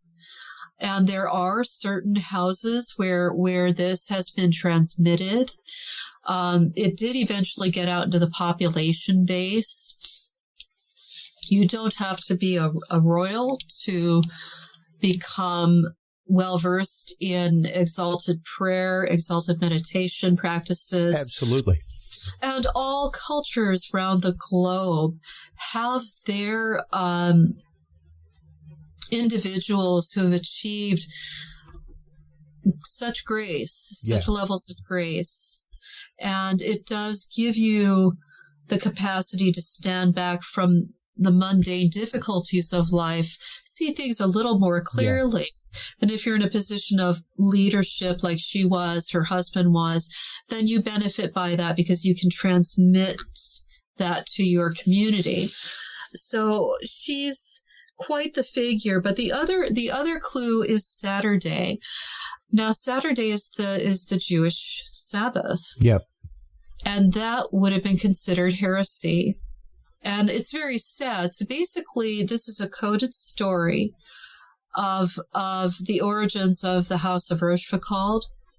And that means that they were part of the bloodline of Mary Magdalene, who is from the Holy Land and had a Judaic background. And as wife of Yeshua with children, she would have continued to have taught those traditions as his disciple, as his partner in divine union. And once again, the connection with Mary Magdalene. Now, let's take that back to the idea of the fish god who comes from across the sea with knowledge. Sumer. Same exact thing right here. We have a half man, half fish coming out of the sea with an esoteric knowledge. And even the fact of the statue that you were granted hold over and to guard with the letter Yod on it, the letter Y. Yeah, it's the letter Y, and it means I. Yeah, and we have to remember, one of the things that I have posited for years, and I'm going to tie these two together, so give me just a second, about the death of Christ, was that what scared the Sanhedrin was that he was giving sacred knowledge of the Kabbalah and other traditional Hebrew spiritualities to the common people. Exactly. Direct contact with God. You need no mediary. You need no burnt sacrifice. You don't need to come to the temple to do it. Yep. And when you think about some of the stories in the Bible of the young Christ, like when he gets lost after the counting, and on the way back, the parents are like, "Hey, where's he at?" And they go back and they find him holding court and teaching the Jewish rabbis. Now, Yes. that wouldn't have been common for a 12-year-old, but it would have been common for an uncommon 12-year-old of Kabbalistic talent, who was a Kabbalistic student who they were like, "Wow, check this kid out." Because some of them weren't even studying Kabbalah. So, Yes. and when you look at a lot of the esoteric teachings of the Knights Templar, a lot of the things that they came back from the Middle East with, I think a lot of that was knowledge of things like Kabbalah. And when you talk about their direct mission by the Pope, when you talk about their direct connection to families like the Rochefocaulds, who were deeply involved, like Medici level involved.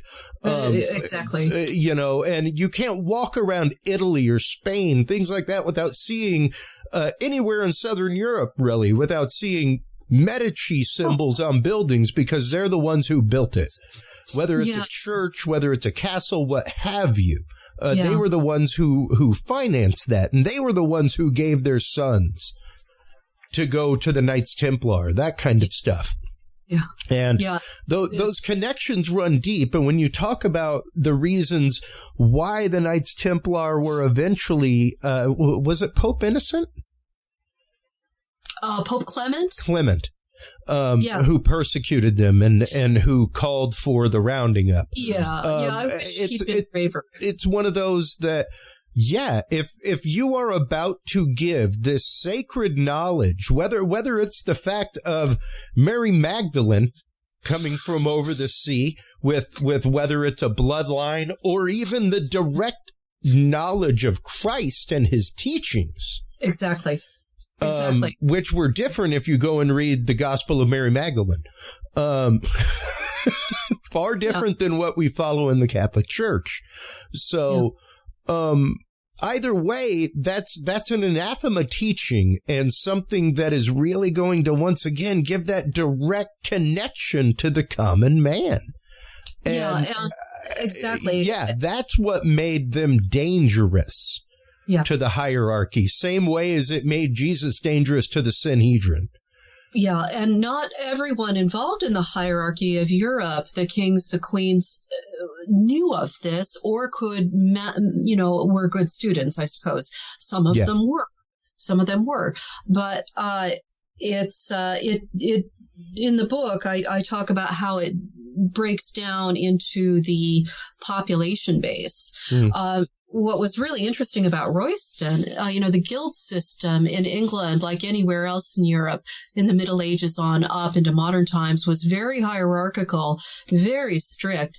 Some guilds were more important than others. Oh, yeah.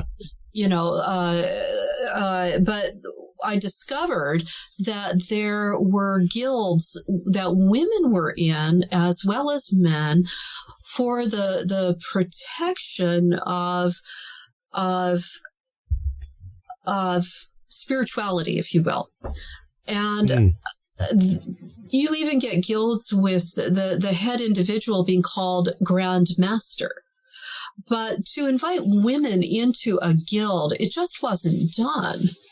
So here you have women in Royston guarding the spirituality of the town, which is really interesting. But I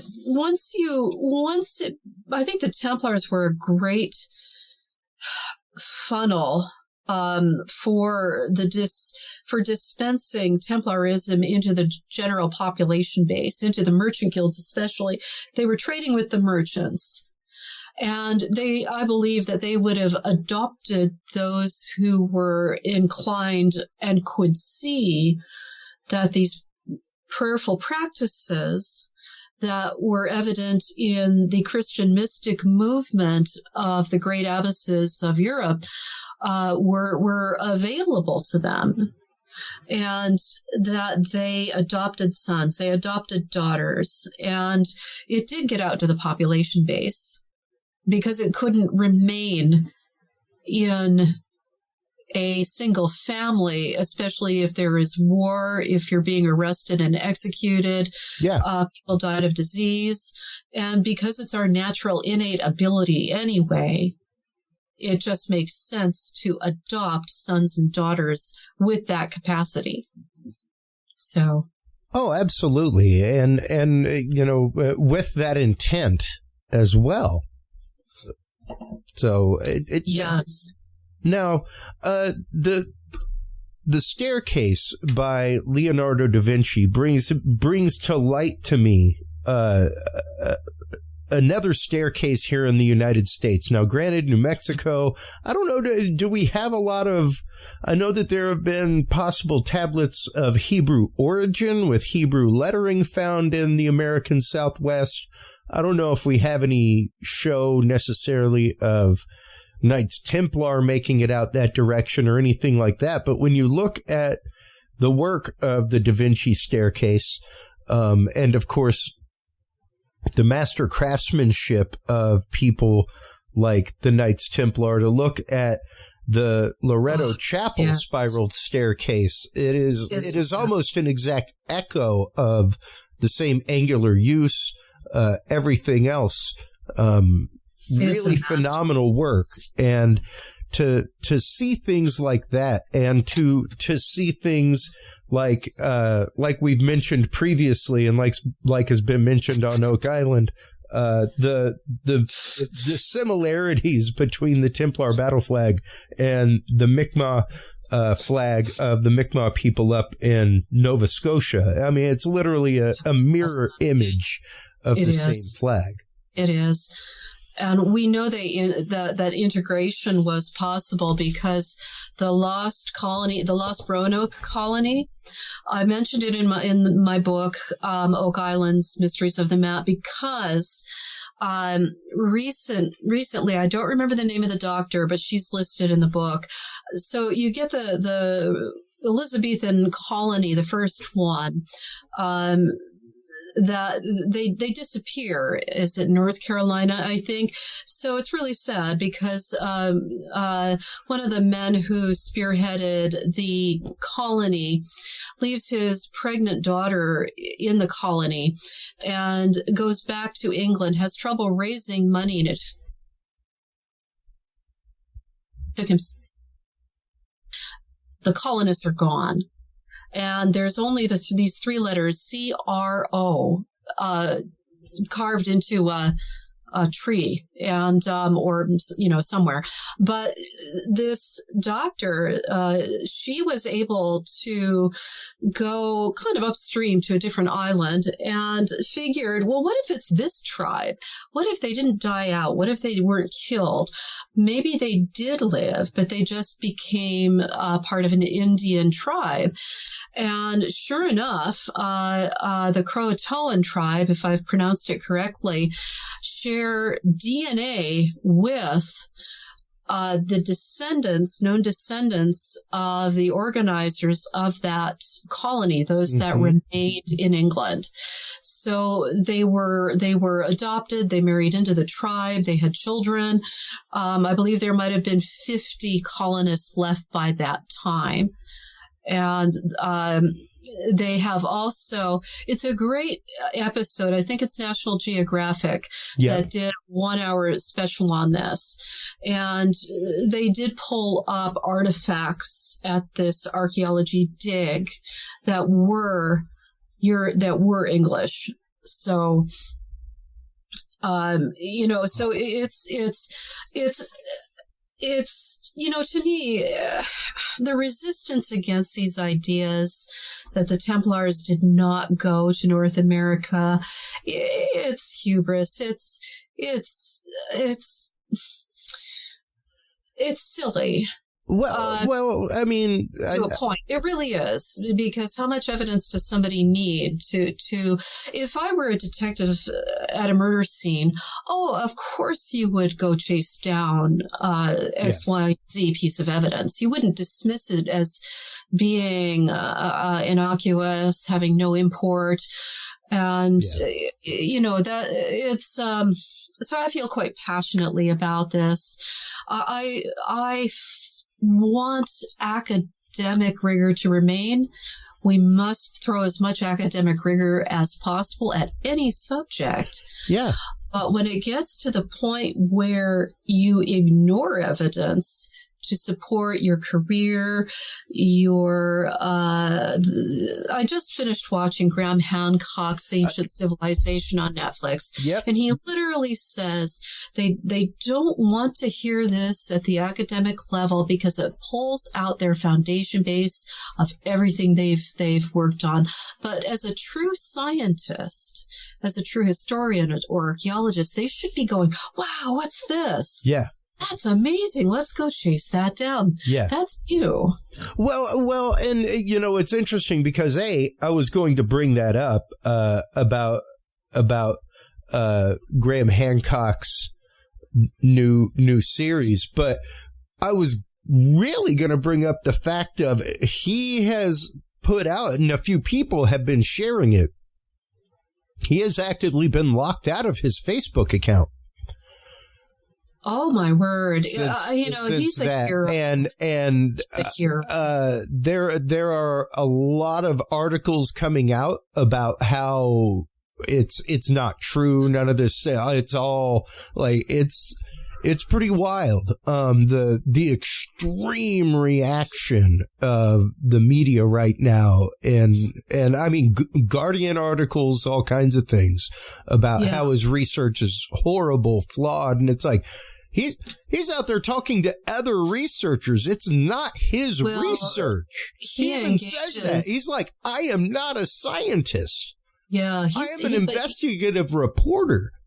Yeah. And we say it on the show all the time. I believe in life outside of our solar system, even within our solar system outside of Earth. Totally believe in it. However, I do not believe that 95% of what we see is extraterrestrial.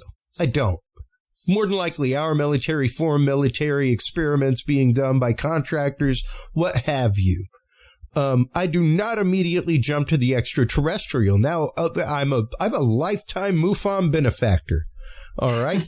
That's how much I believe and how much I want to further research and experiential research and talking to experiencers. Now, there is a good 5 to 8% of cases that are full-on anomaly, and we do not know, and this is like no technology that we know or no material that we know, and to ignore those is not science. And the thing that I remind everybody of is that, I don't know if you're a comic book movie fan, but if you ever watched Superman 3 with Richard Pryor, where he's put in charge of making kryptonite, and it comes back, like he takes the chunk and they go to analyze it at the lab, and it comes back with 5% unknown. And he's like, unknown?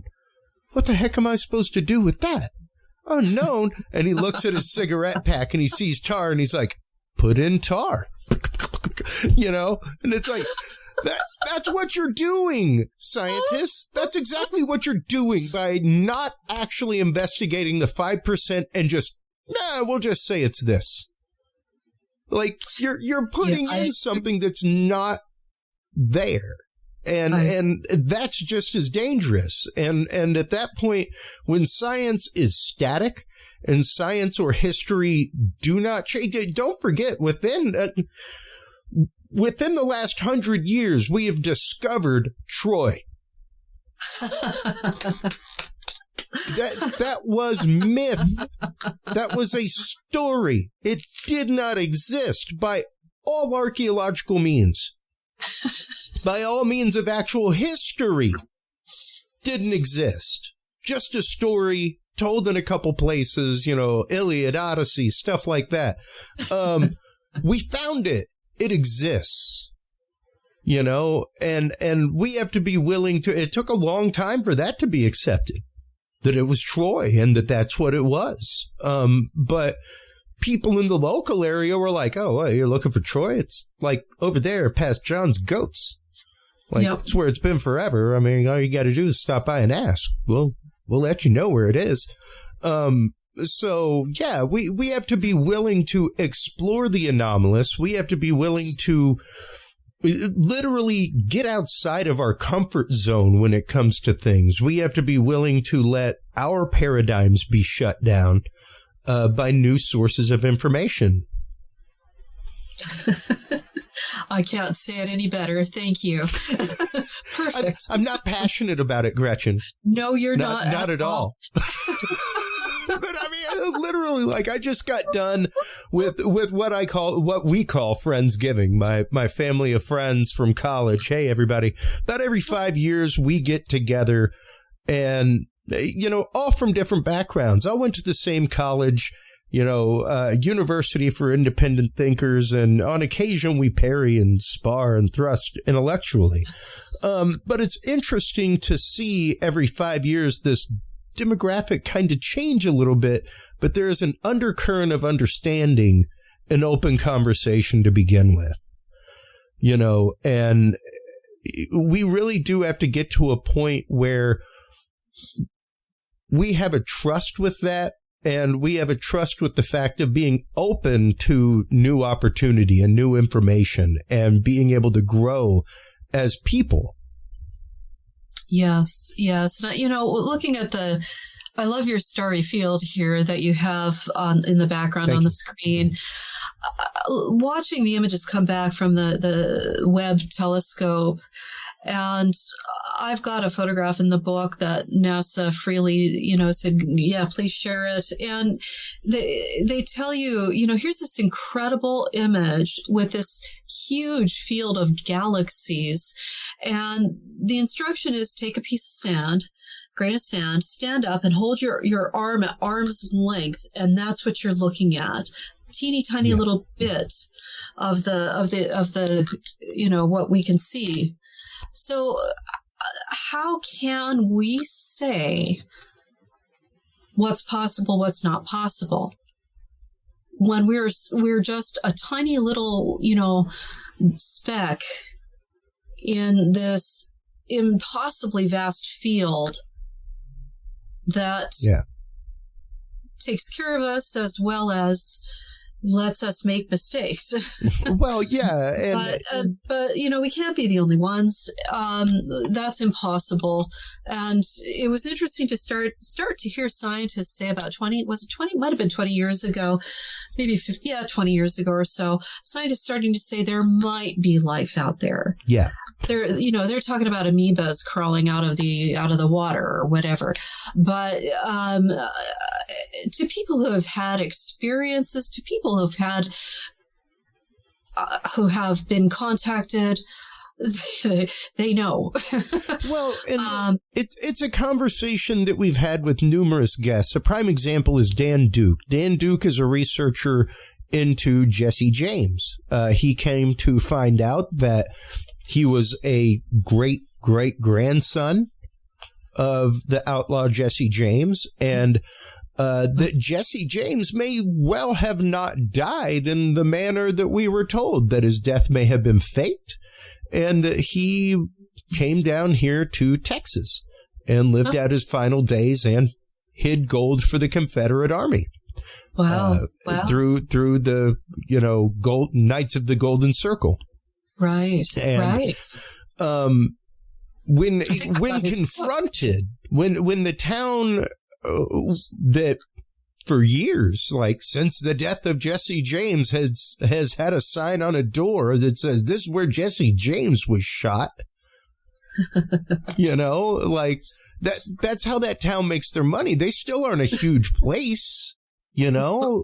So when he approaches them with this information, like pictures of Jesse James, like at his own funeral, stuff like that. Not even joking. Not even joking. Wild. That is wild. Yeah, like the chutzpah. I'm going to fake my own death, then appear next to my mom. You know, just things like that. And when he confronts the town, they utterly reject everything. They deny everything. And can you really blame them? You know, because, yeah, that is, well, since the death of Jesse James, a bread and butter moment in their town. It is what has put their speck of a town from the county map onto a larger world map, you know. And once again, just to bring this back to people like the Rochefocaulds, who may not accept some of this research and may not, you know, if you find some stuff out, great, you know, put your book out, enjoy. We aren't really going to claim connection to any of that because we don't want to we don't want to jam up the situation we're in, which is a pretty good situation, you know?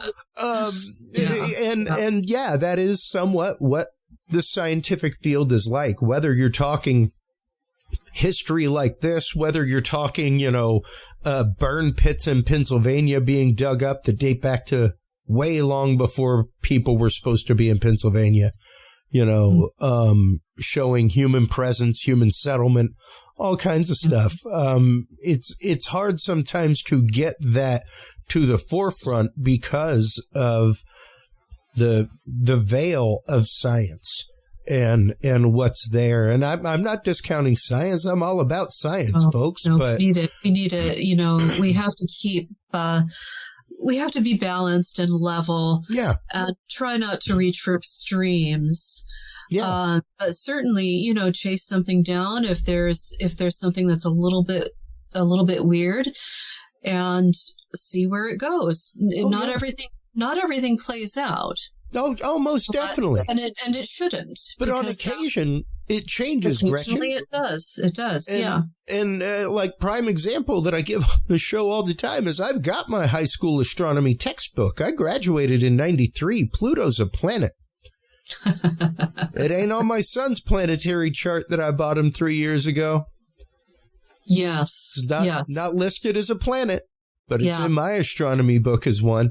So within my lifetime, the definition of a planet has changed. Absolutely. Absolutely. And we need to remember these things. We need to remember that all but a short 500 years ago, it was conspiracy theory to say that the world was round. If you said it was round, you'd be burned at the stake right next to the head of the friggin' Knights Templar. Like, that's right. That's right. Unless you could prove it through Aquinian proof, you know? But if you were doing any kind of teaching or anything like that, you were excommunicated. You were driven out of town. Like, this is not a long distant part of human history. No. This is very recent. Yeah. And we need to remember that tendency. And that I find that frightening to know how quickly things could revert.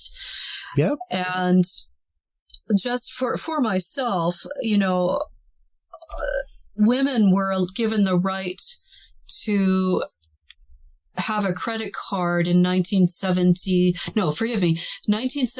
you were allowed to own your own property without a male co-signer in the USA. 1972 isn't that long ago. Yeah. You know, so we do have to be careful that we don't backslide. Yeah. Well, I mean, hey, 1975, we got rid of breeding laws in America. Where, like, literally, if you were under a certain IQ, that was the source of blood tests and marriage tests and things like that, was to make sure that you were not blood related to somebody. And if you were of a lower IQ, to assure the fact that you did not get a marriage license to be able to have a child. Or, you know, in some states back in the way back, you were actively, you know, snipped.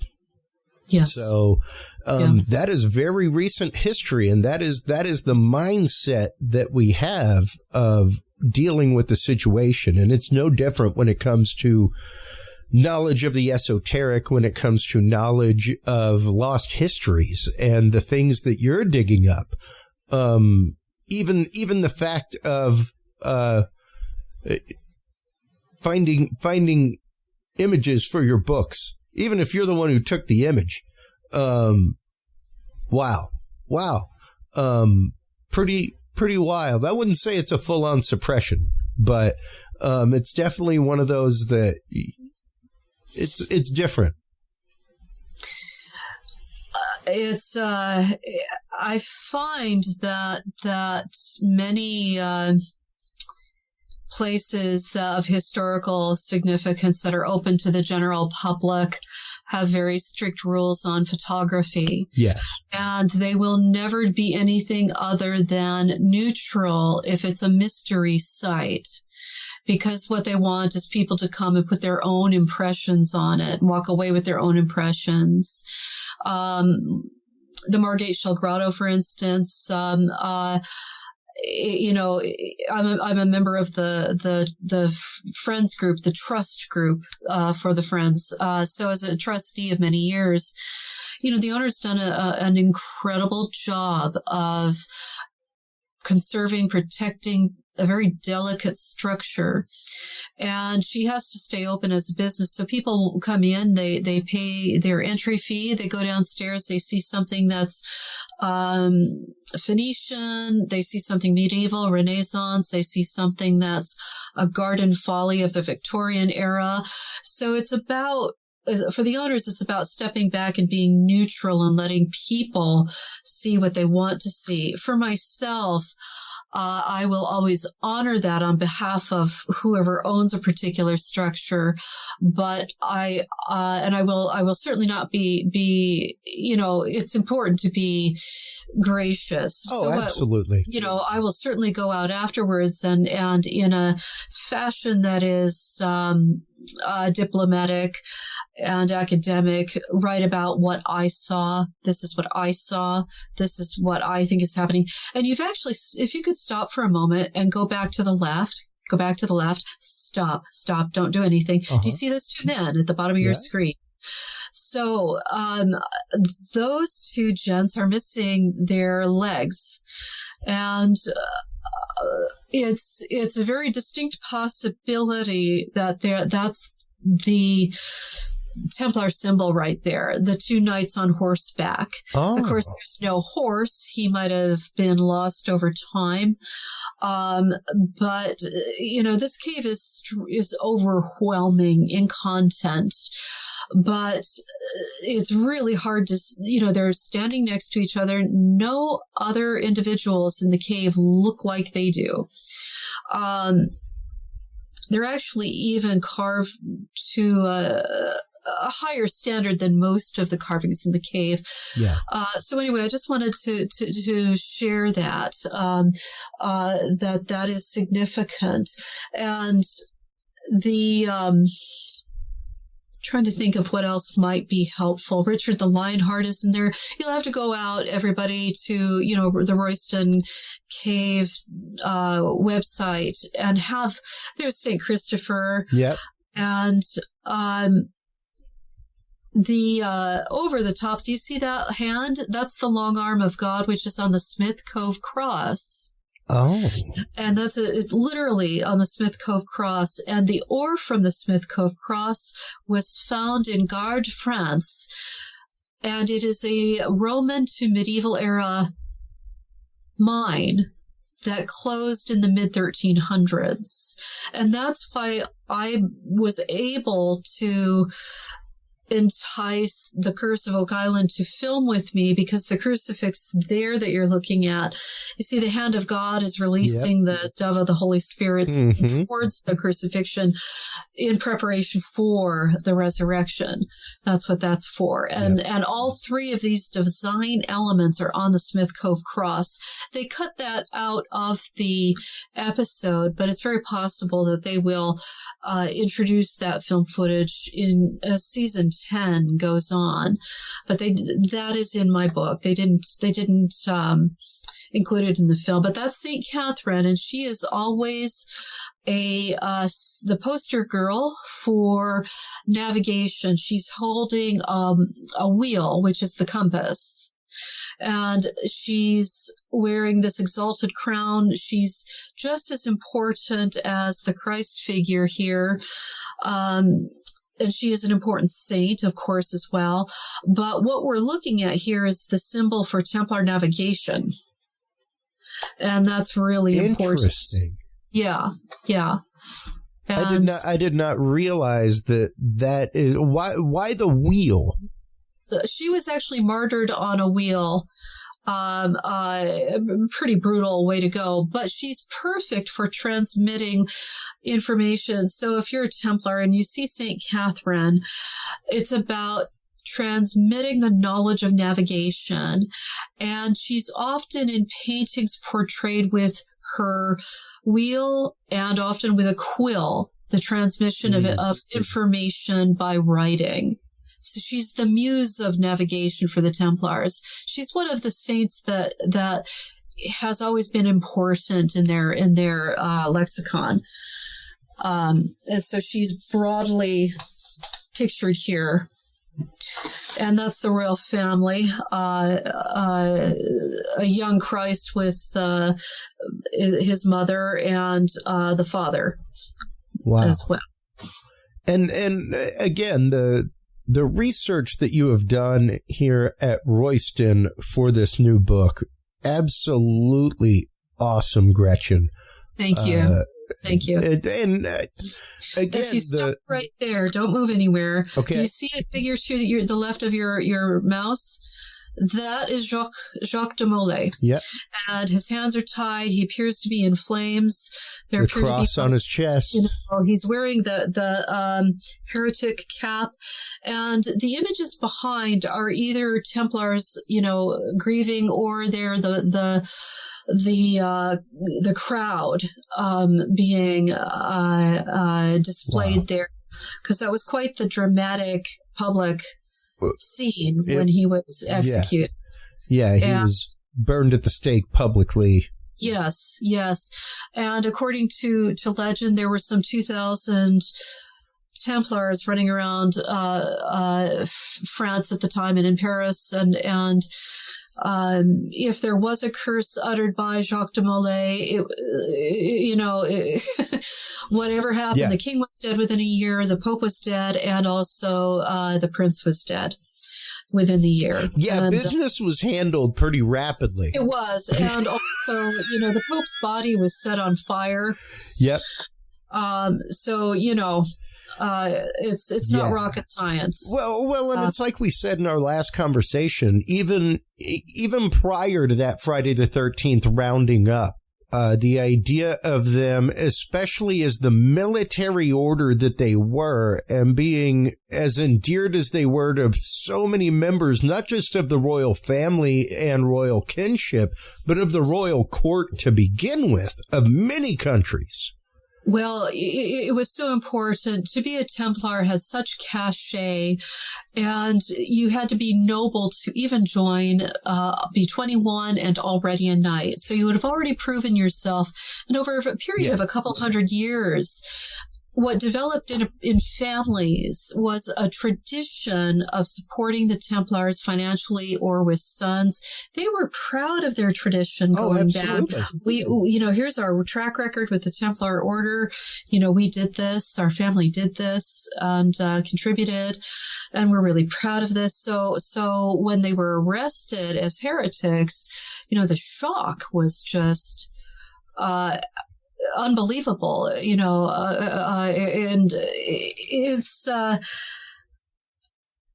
in truth, the King of France made himself the de facto Pope as soon as Pope Clement became elected through his influence. And of course, he moves the Vatican to France.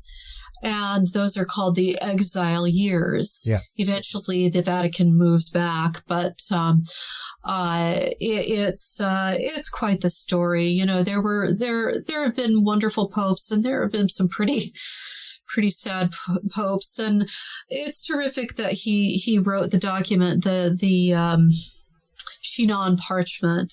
However, he never used it, because I think he was probably more afraid of Philip than anyone else.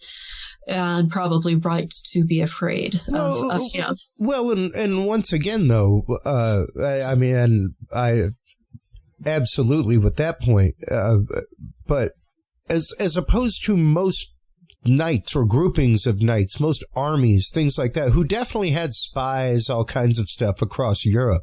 Sure.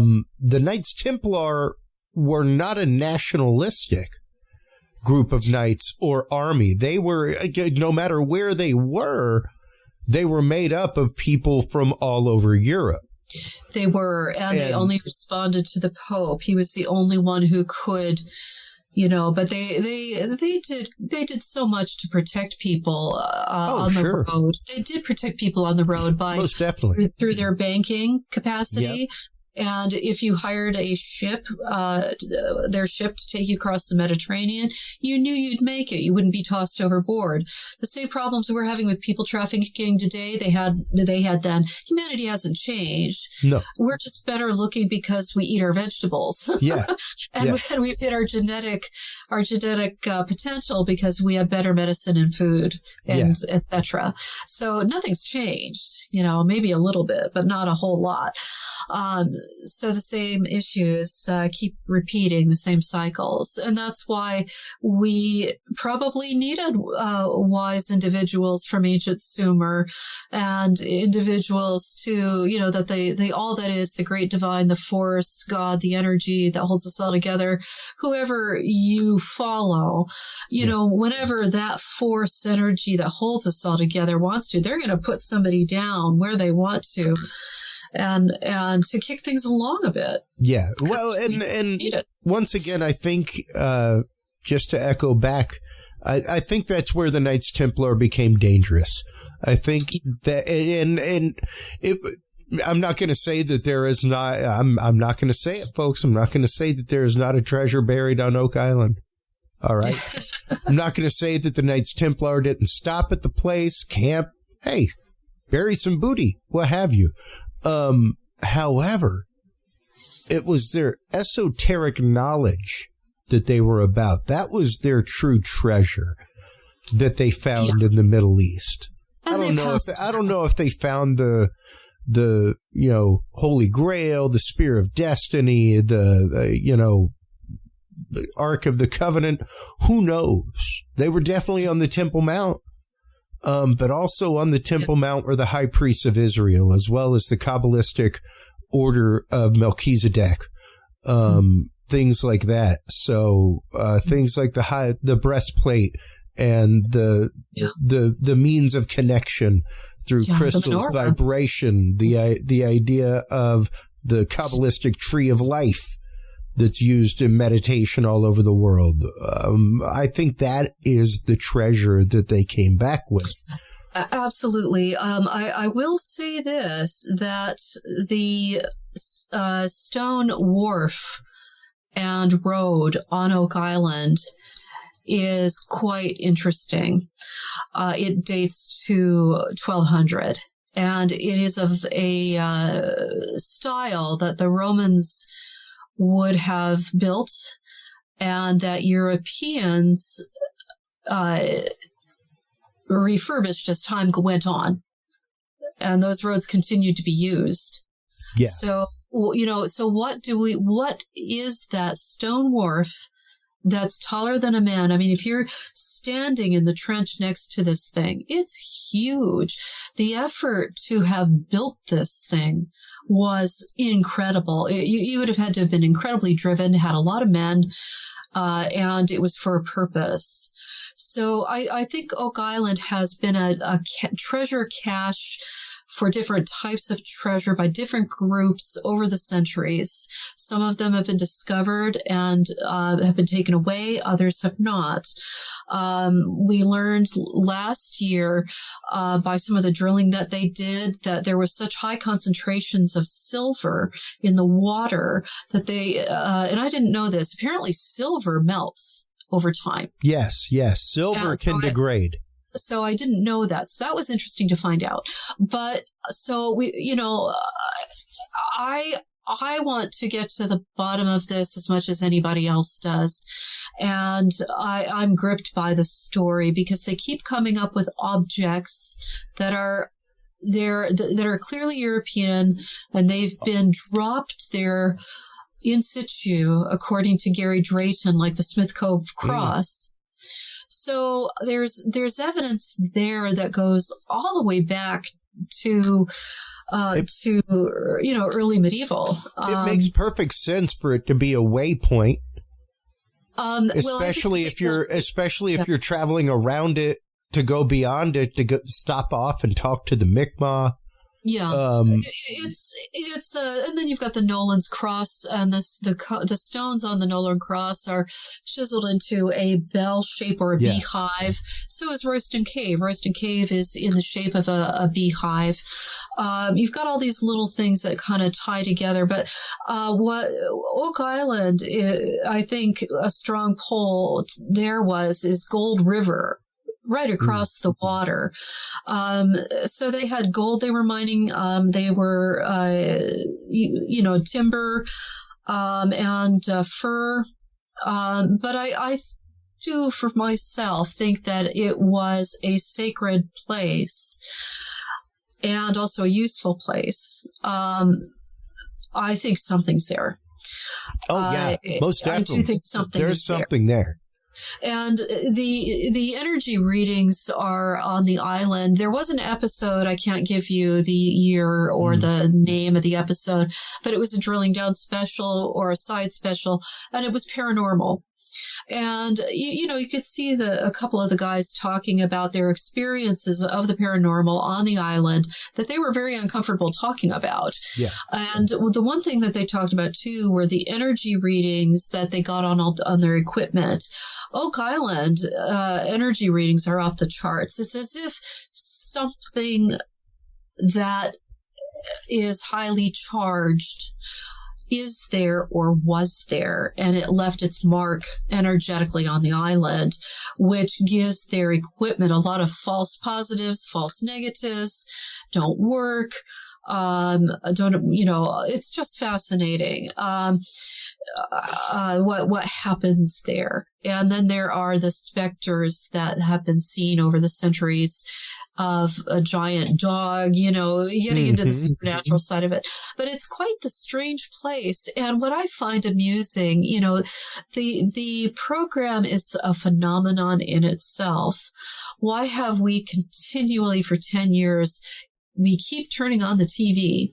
Some of us complain about it on in groups, and they've just found wood again. But next week, those same people are watching it again.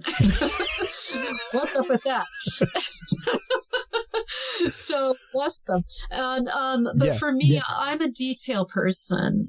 I want to know about the button. I want to know about the little piece of broken brooch. I want to know about all of this because it tells us who, when, how, and where. And to find a medieval owl. Basically, it's a spike that you whack with a mallet to do fine carving. Yeah. Not basic building block. This is decorative work. Yeah, they found that. They found in ads. Yeah, all kinds of things. There's something happening there. And one of the beauties of Oak Island is that on one side, it's got a deep enough drop into the water that you can get a vessel up to it, not right up to it. There's a wharf underwater that's 100 feet long, but you can get small craft up to it. Yep. So, and that's important when you're trying to navigate, where are we going to sleep? Is it a safe place to sleep? Where are we going to hide our Ark of the Covenant? If that's what it is. There's a lot of people that hold that it might be the buried original manuscripts of Shakespeare. It could be that too. There's no reason that because a lot of the wood coming out of the Money Pit area dates to that era. Yep. And it matches up with Francis Bacon's work. the other objects on the island, it's possible and this is where Bonnie's statue comes into play, and we need to do more work on this. She's talked at great length to myself privately where she believes there is another cache, and it's not in the money pit area. So, but translating tiny, teeny little things on the statue to a map with coordinates is another matter entirely. And I haven't had time to date to do that yet. So that's follow up.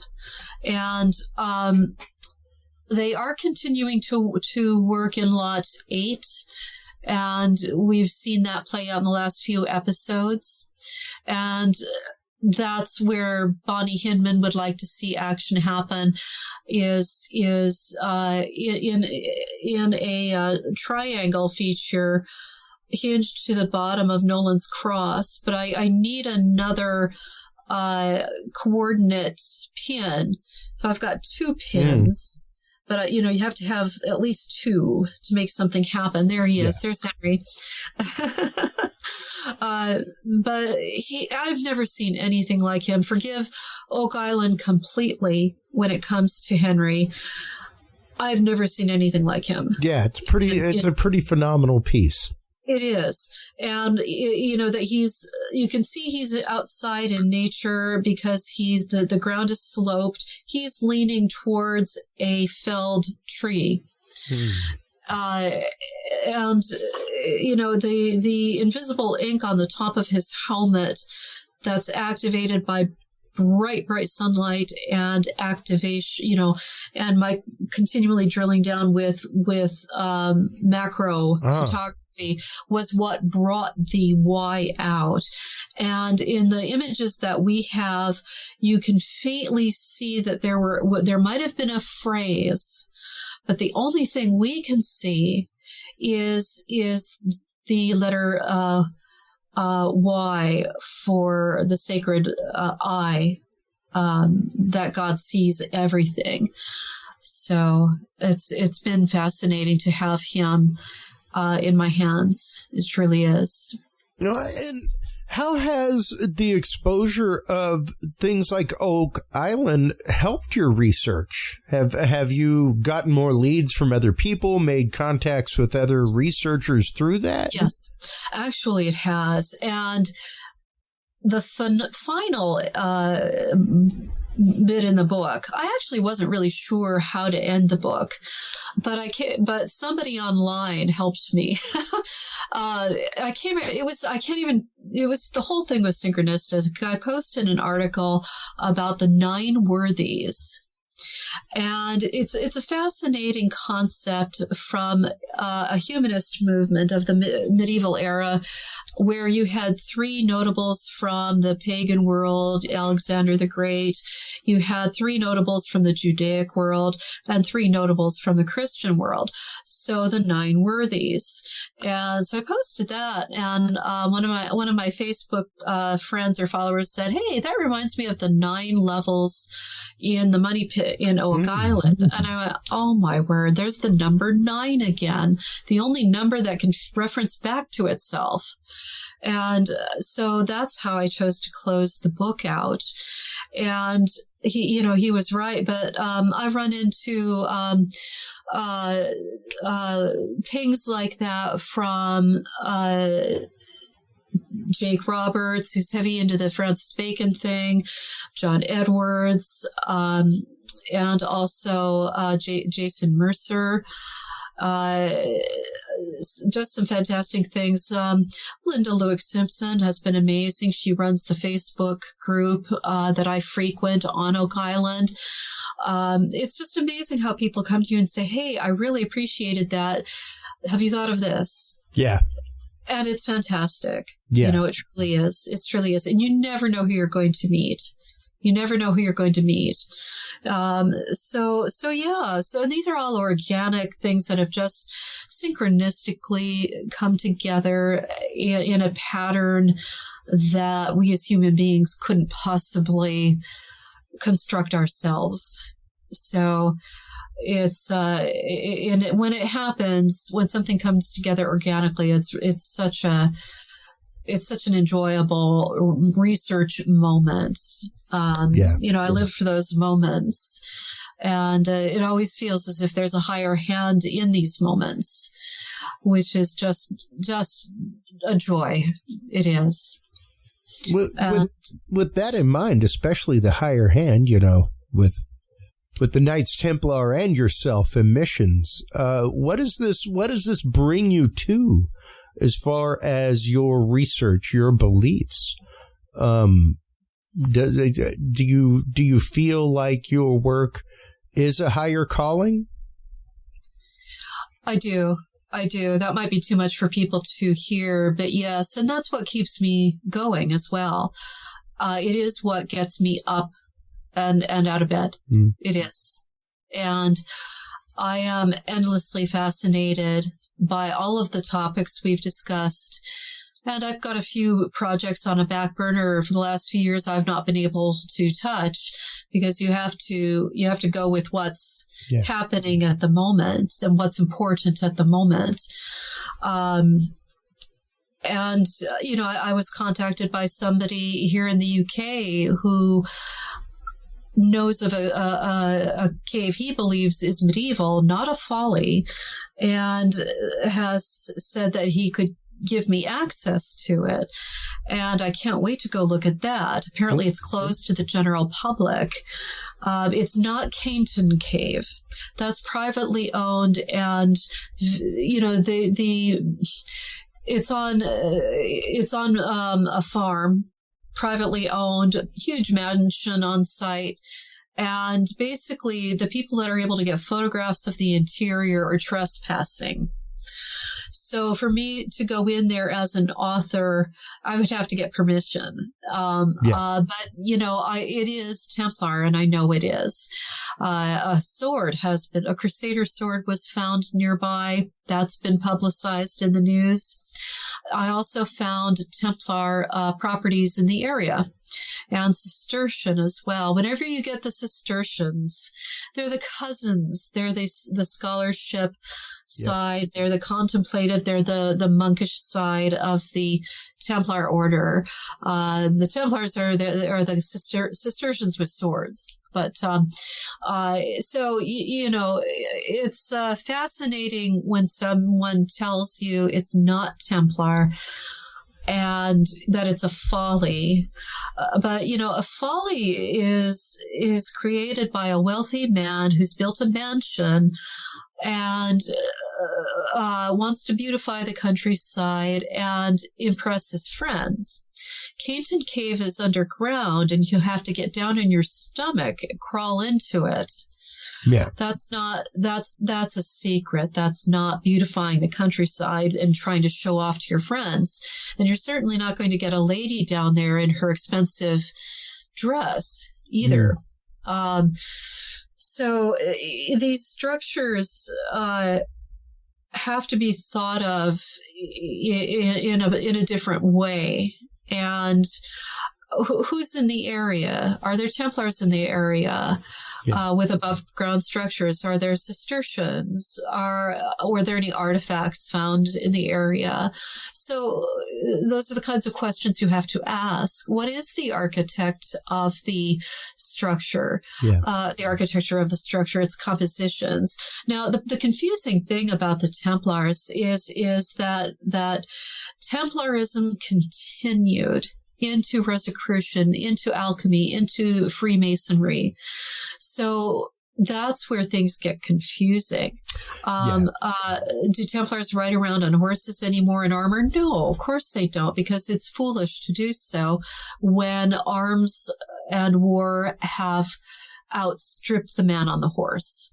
Yeah. That doesn't mean people aren't practicing the meditation through either above ground orders or underground orders. And do I think people are being sacrificed? No. No. No. I don't think that people were being sacrificed to begin with. I agree with you, and that's what Christ came to do, or I don't want to say it like that. One of the outcomes of Christianity is that there is no more human sacrifice, and there isn't any sacrifice needed of animals. I think it was Quetzalcoatl when Quetzalcoatl said to forgive me, I'm a bit off beam here. That's all right. The large is it Chichen Itza, the largest? Yeah, Chichen Itza. Okay, so Quetzalcoatl says to his people, only sacrifice flowers or you will fall. And he's described as wearing a white robe, and he's got sickles and other images on his white robe. He sounds like a Cistercian to me, or a druidic figure, and he could have been morphed with their ancient god Quetzalcoatl, the feathered serpent. If you get somebody with some wisdom that is exploring, that is trying to impart information, trying to hide their culture somewhere safe, it's possible, and I think this is what happened to Glooskap, that the European Cistercian could have gotten melded in with the ancient god. But they unfortunately they did continue with human sacrifice, child sacrifice. Yep. And this is where science comes in. It's been found out in recent years that their water supplies were drying out. Their wells were drying out. So they would chuck people into the wells, these big, huge, deep water sources, natural water wells, and caves. And it didn't work, because they didn't understand that the climate had changed and they needed it to draw water from somewhere else. Yeah. And I give all credit to the Cistercians. There's a Cistercian abbey in France where they directed water from 2.5 miles away. That's a huge engineering feat. Yeah. So, so we have to have science, we have to have engineering, we need to understand what's happening in the climate so that we can be prepared and either move or bring resources in. So, but, Glooskap, do I think Glooskap is Earl Henry Sinclair? No, not entirely. What I think has happened is that Henry Sinclair got morphed into the ancient Glooskap creation story. So religion always transforms. Yep. The Christian religion of 33 BC or 33 AD isn't the same religion we have now. No. And there are 35,000 different branches of Christianity in the world today. Yeah. A lot of people do not understand that. No. That the Christianity prior to the Council of Nicaea, things like that, was 180 degrees different, and even after that, with the Christianity in the catacombs is different than the Christianity we have now. Vatican I was different than Vatican II. And even the teachings of Vatican II are in the midst of change. And Ethiopia, they've got, I believe, 88 books in their Bible, including Enoch, which is the story of the flood, and perhaps more. And there are some 66 Bibles in the Western Bible. So it's human beings change religion. Yep. Well, and once again, I think that was the goal, that because by that point that was plenty of time for people to have forgotten these other texts. Absolutely. For these texts to have not migrated their way to England, to France, to Europe, to the Western world as we know it, from Africa and the Middle East. I felt so sad when I visited Rochefoucauld Castle and also Talmont Castle. And Talmont is on the lower right-hand corner of Zena's map. But what I will say is that, when the Huguenots swept in wanting change from the Catholic Church, which had become, there are a lot of forgive me. It's okay. The Huguenots wanted less gold jeweled, encrusted altars, and of course they're absolutely right. When somebody in a village who's poor to begin with has the choice of feeding their family for the winter or giving the wheat or sheep to the church, knowing his family won't make it because of that, you're going to get mad. You're going to get mad and rebel. And so the Huguenots come in, wipe everything out, which is unfortunate. They burn books, they destroy shrines, they kill people. And then you get the Cardinal Richelieu coming in, and taking those Huguenot strongholds back. And so, God, I would not have wanted to have been a family that have lived in that area for hundreds and hundreds of years and been wiped out, and not only that, but buildings wiped out. Cardinal Richelieu made sure that Talmont Castle got decommissioned, blown up. So any footprint there from Richard the Lionheart, Templars, because they were 6 miles down the road. They had a holding 6 miles from Talmont Castle. Yeah. And also Lord Louis Tours owned the castle in 1347. There's the date again. So, all that got wiped out. I went anyway, expecting to find that, but I'm still glad I went. So, and there are photographs of Rochefoucauld and Talmont Castle in the book.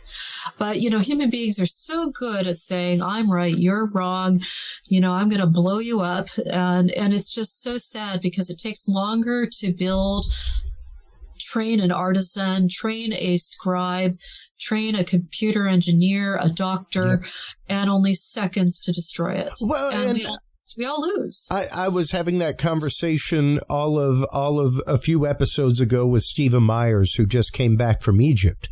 And I was like, think about our modern day society. Think about how many people under the age of, I'll give it 25. How many people under the age of 25 do not know how to read or write script? Exactly. And that's within my lifetime. Poof, gone. Yeah, exactly. Same thing with, like you were saying, things like master woodworkers. The chance of you going out and finding somebody who will hand carve you a wooden pillar in Corinthian style, pretty hard pressed to find nowadays. Yes. Very, very hard to find. You can find tons of people making them out of poured concrete. Yeah. You want it out of poured concrete, cool, but you need it carved and polished out of marble. Might be a little tougher to find. When used to be, it was, less than 100 years ago. We could find society. It's people just throw things away, and they throw their furniture away when they want to have a new look, and that's kind of a shame. It's some of these ancient families across Europe have managed to keep hold of certain heirlooms, recover others, and I take my hat off to them for being able to do that.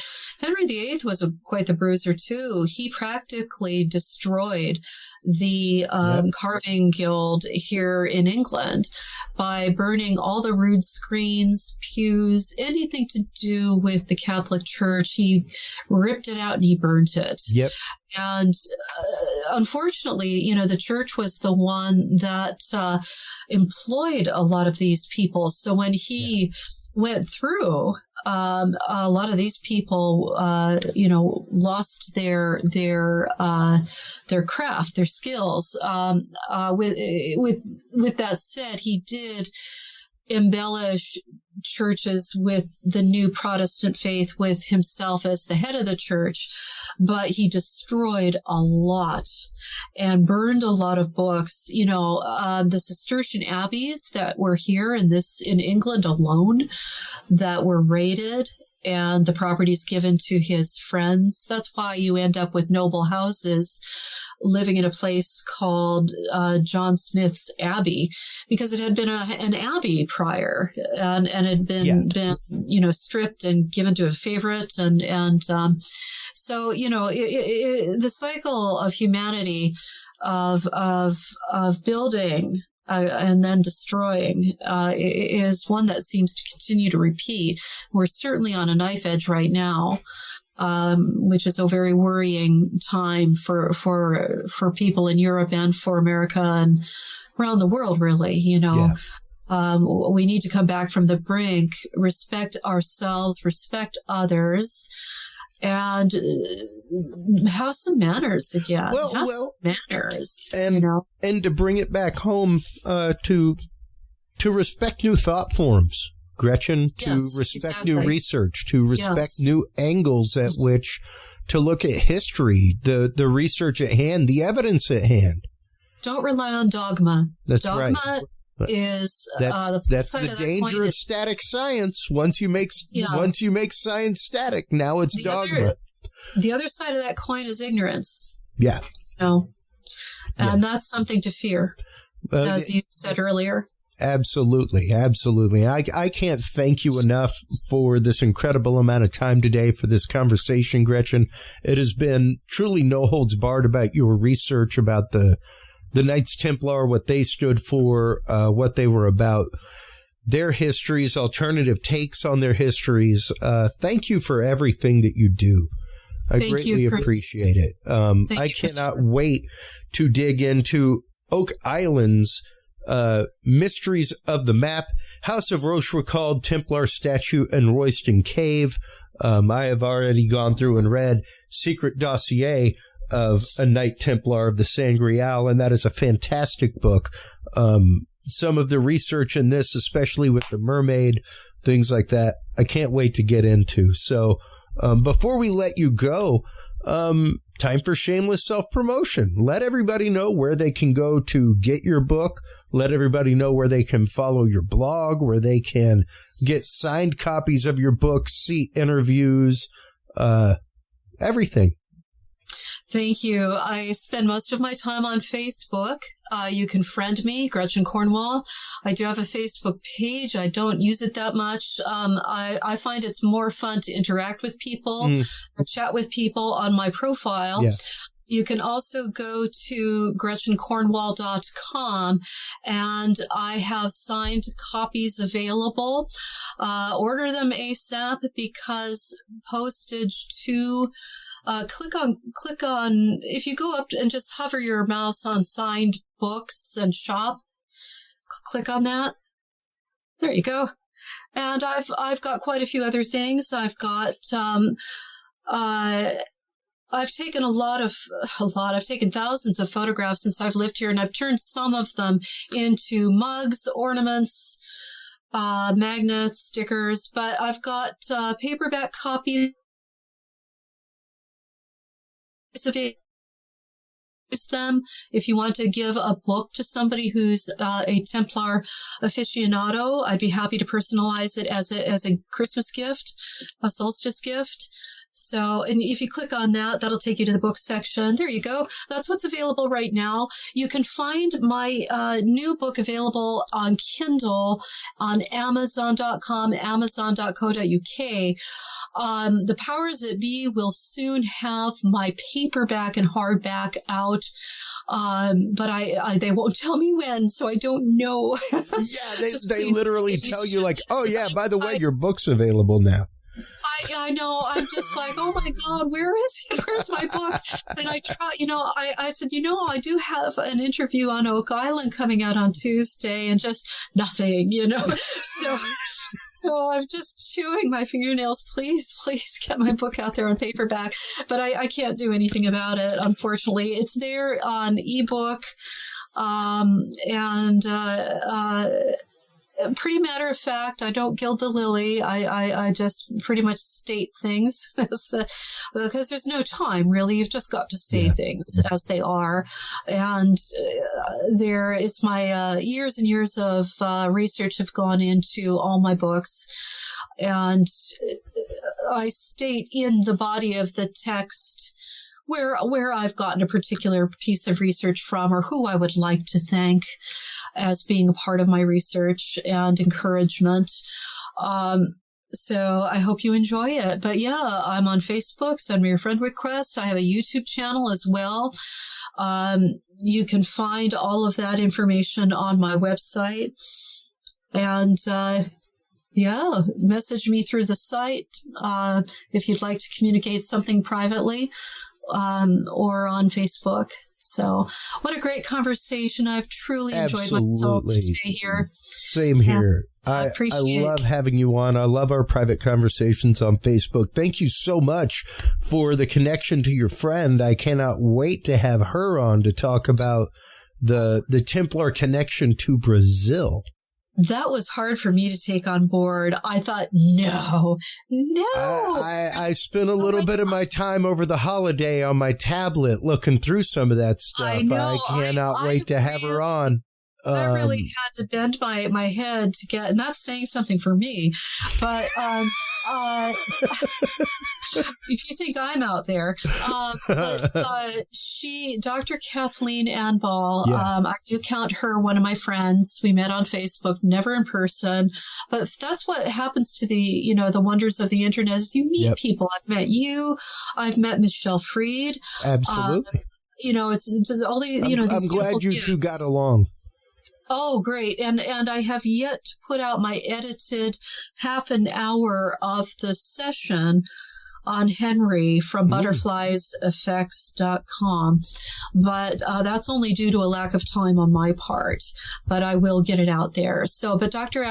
Kathleen Ball, get out there on Gaia.com and watch Brazilian Templars. I think I got the name wrong, but she's someone who listens to the push, the invisible hand, the push, and as a result, she has found magnificent evidence of Templarism, and I can't wait. I can't wait to see. It's going to be a fun interview. I can't wait for it. We are in the midst of hammering that out right now. So I want to thank you for that connection. I want to thank you for your time always. It's always a great conversation whenever we have you on, and I want to have you on, as I said last time, again and again and again, Gretchen. I look forward to it. I look forward to it, anytime, Christopher. And thank you for listening, everyone who can hear my voice right now. Thank you for being here with us. All right. Well, please do hold the line while we close things out. While you are online, checking out everything from Gretchen Cornwall, everybody, make sure to stop on by Curious Realm. Curious Realm is our website. That is where you can find all of the episodes. CuriousRealm.com. That's where you can follow us on social media. Tons of links down there to be able to follow. That is also where you can catch us and follow links to KPNL, one of our new affiliates who is carrying our show across the interweb. Make sure to stop on by and support them. KPNL-DB.com. Stop on by and check them out, folks. Stay tuned through this commercial break. We will be coming back with the amazing Melissa Irene Divinity straight up here in the studio out of Austin, Texas. We will be talking about herbology, herbal healing, frequency healing, things like that right after this, folks. We'll be right back.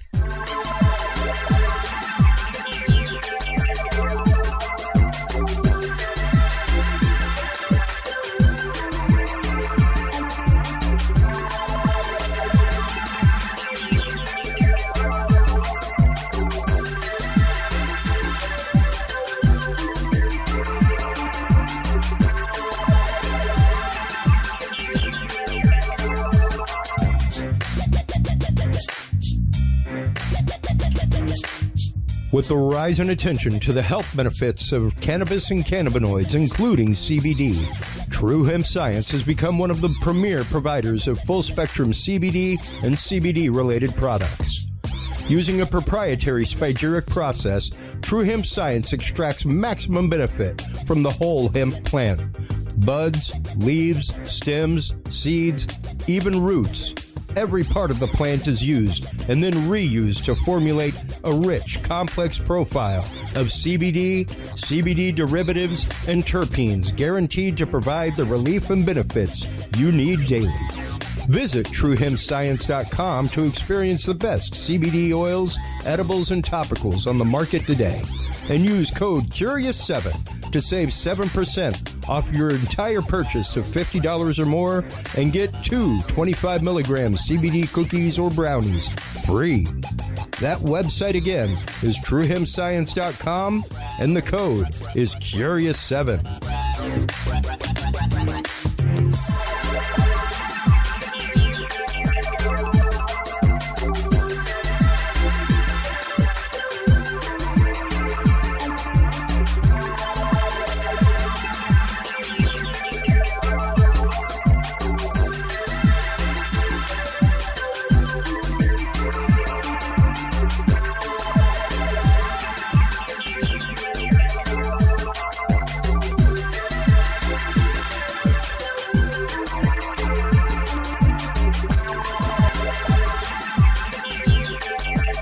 The Curious Realm Podcast is your source for the latest and greatest news and events in the world of the paranormal, esoteric, and forbidden knowledge. And there's no better way to spark the conversation than with items from the Curious Realm store. Choose from fan favorites like hoodies, mouse pads, coffee mugs, and more. Buy books and items from your favorite Curious Realm guests. Get your hands on the latest gear for paranormal investigations and experiments we discuss on the show. Open your web browser and stop on by the Curious Realm store at curiousrealm.com/store to buy the latest Curious Realm wear and out-of-this-world gifts for yourself, your family, or a mind that you want to open. That website again is curiousrealm.com/store.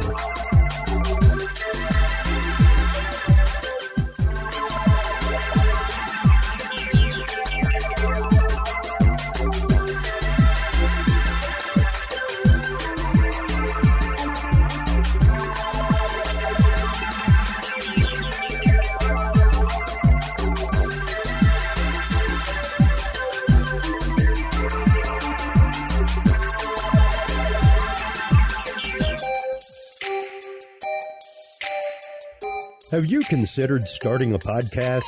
Looking for a way to make your business a voice of authority in an industry? Then Podcast Cadet is the solution for you.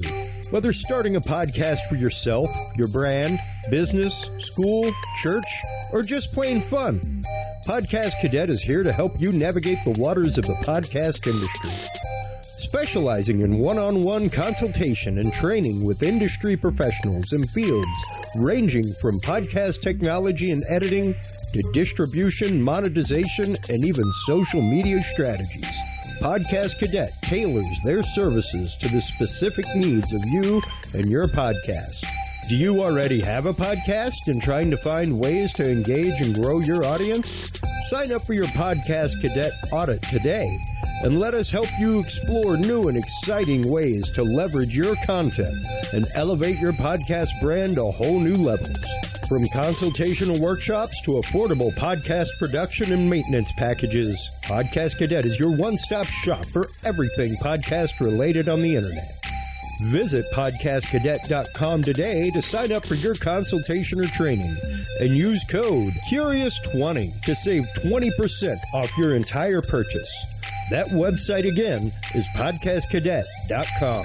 Well, hello, everybody, and welcome back to our continuing guest roll-a-thon here for our official one-year anniversary show. We've gotten to hear from Billy Joe Cain, from Radical Imp, the Education Foundation, about the importance of human trafficking education that he has been going around the country and taking care of. We just had a chance to talk with Gretchen Cornwall about her research. Welcome back to the show. It's been a long time. It was our previous incarnation as Dudes and Beer that we actively featured Melissa Divinity. We are welcoming her back to discuss her work in the world of herbology, herbal healing, and holistic health. So welcome back to the show. How are you? Thank you. I'm well. Fantastic. Tell everybody, I guess, to start off with, how it is that you came into the world of holistic healing and exactly what that means to you. Thank you. Well, basically, I watched my mom suffering from a lot of illnesses, and I noticed that I could help her detox and get results, and with myself also. After living a toxic life in certain areas, just how easy it was to detox and feel better. And, detoxing, I think, is becoming more and more popular in a lot of ways, but there's a lot of different ways that you can detox, from exercising to everything. I mean, you just gave me some detox lemonade that I was drinking before we started show. So this is detox lemonade made with charcoal. Explain to the audience what this is and what it does. Yes, thank you. It is a charcoal lemonade. It has activated charcoal that is supposed to pull out metals and harsh chemicals. And it has food-grade diatomaceous earth, which is ground up fossils that's supposed to shred parasites in the gut and in the intestines. Mm-hmm. And it also has bentonite clay, which is supposed to pull out mold. And it has magnesium, which helps the cells function. Yeah. And, I myself, for many years, kept chickens, things like that. And we use diatomaceous earth regularly on them to help kill parasites, all kinds of things. Not many people realize what that is. Explain to them exactly what diatomaceous earth is and what it does. Yeah, it's ground up fossils, and it apparently is full of silica. And it helps the joints, the hair, the skin, and it apparently shreds parasites in the gut and the intestines. Yeah. I mean, it's interesting the way it just kind of washes them out, so to speak. What are some other ways that are common for natural detoxing? You see a lot of detox products on the market, things like that. Very few of them are, let's just say, 100% natural. Right. This one is, and it also has organic stevia and lemon powder, which gives it that good flavor. Mm-hmm. I mean, personally, I think breath work is a good detox, and grounding and water. And you could do an Epsom salt detox or enema salt bath. Like, there's a whole bunch of ways to detox gently with natural. All right. And when it comes to herbs, things like that, let's kind of start getting into the world of herbology and natural healing when it comes to not just detoxing, but regular diet, as well as different properties that herbs themselves have. Like one of my favorites, I would say, is dandelion root. It's really strong anti-inflammatory. And here lately, I've gotten to know the aspen tree and yellow dog, which is a wild weed that grows all over the United States. And they're just really high in minerals and vitamins and chlorophyll. And those usually detox the blood and assist the immune system. Wow. What other product, or not products, but what other natural ways are there to go through and detox blood, things like that? Because, I mean, I, of course, have heard of dandelion. Dandelion's useful in a lot of things, but how do people go about starting to recognize these plants in their everyday life? Because so many of them are literally common weeds that we're typically trying to get rid of. Right. Yeah, it's important not to kill the weeds that are here to help us, And I would say like pine and cedar and dandelion, just do some research. And most of the plants that we're calling weeds are beneficial, medicinal, and they have medicinal properties. All right. How did you start learning about these kind of plants? What resources did you find? How did you come about your knowledge? Well, I read this book by Marcus Rothkrantz called Free Food and Medicine in Wild Weeds. Okay. And he has a few websites out and a few books.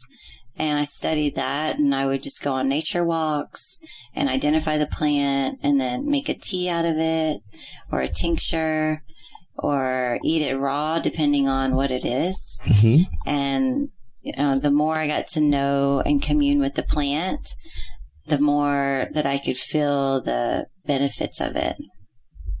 All right. What are some other common plants that help regular ailments that people have? Because, herbology and I guess even using spices, stuff like that for healing, like turmeric, they occur cross-culturally the world over. But what are some other things that help cure common ailments for folks? Turmeric and ginger. Ginger's a really good one. Bamboo.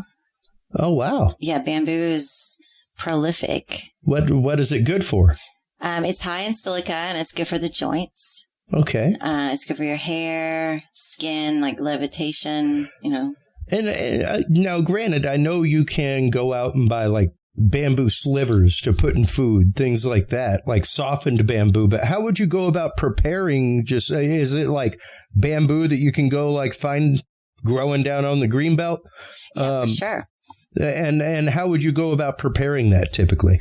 Yeah, well, I'd go up to the plant and I'd introduce myself and ask it for its healing properties and maybe exchange some DNA, like give some hair or fingernail or something. And then with any grasses, you want to put them in the freezer for like 30 minutes to help break up the cellular wall. Mm. And then after that, make a tea out of it. Okay, and is it just macerate it down, or do you have to blend it do you have to dry it, combust it, anything like that to begin the tea making process?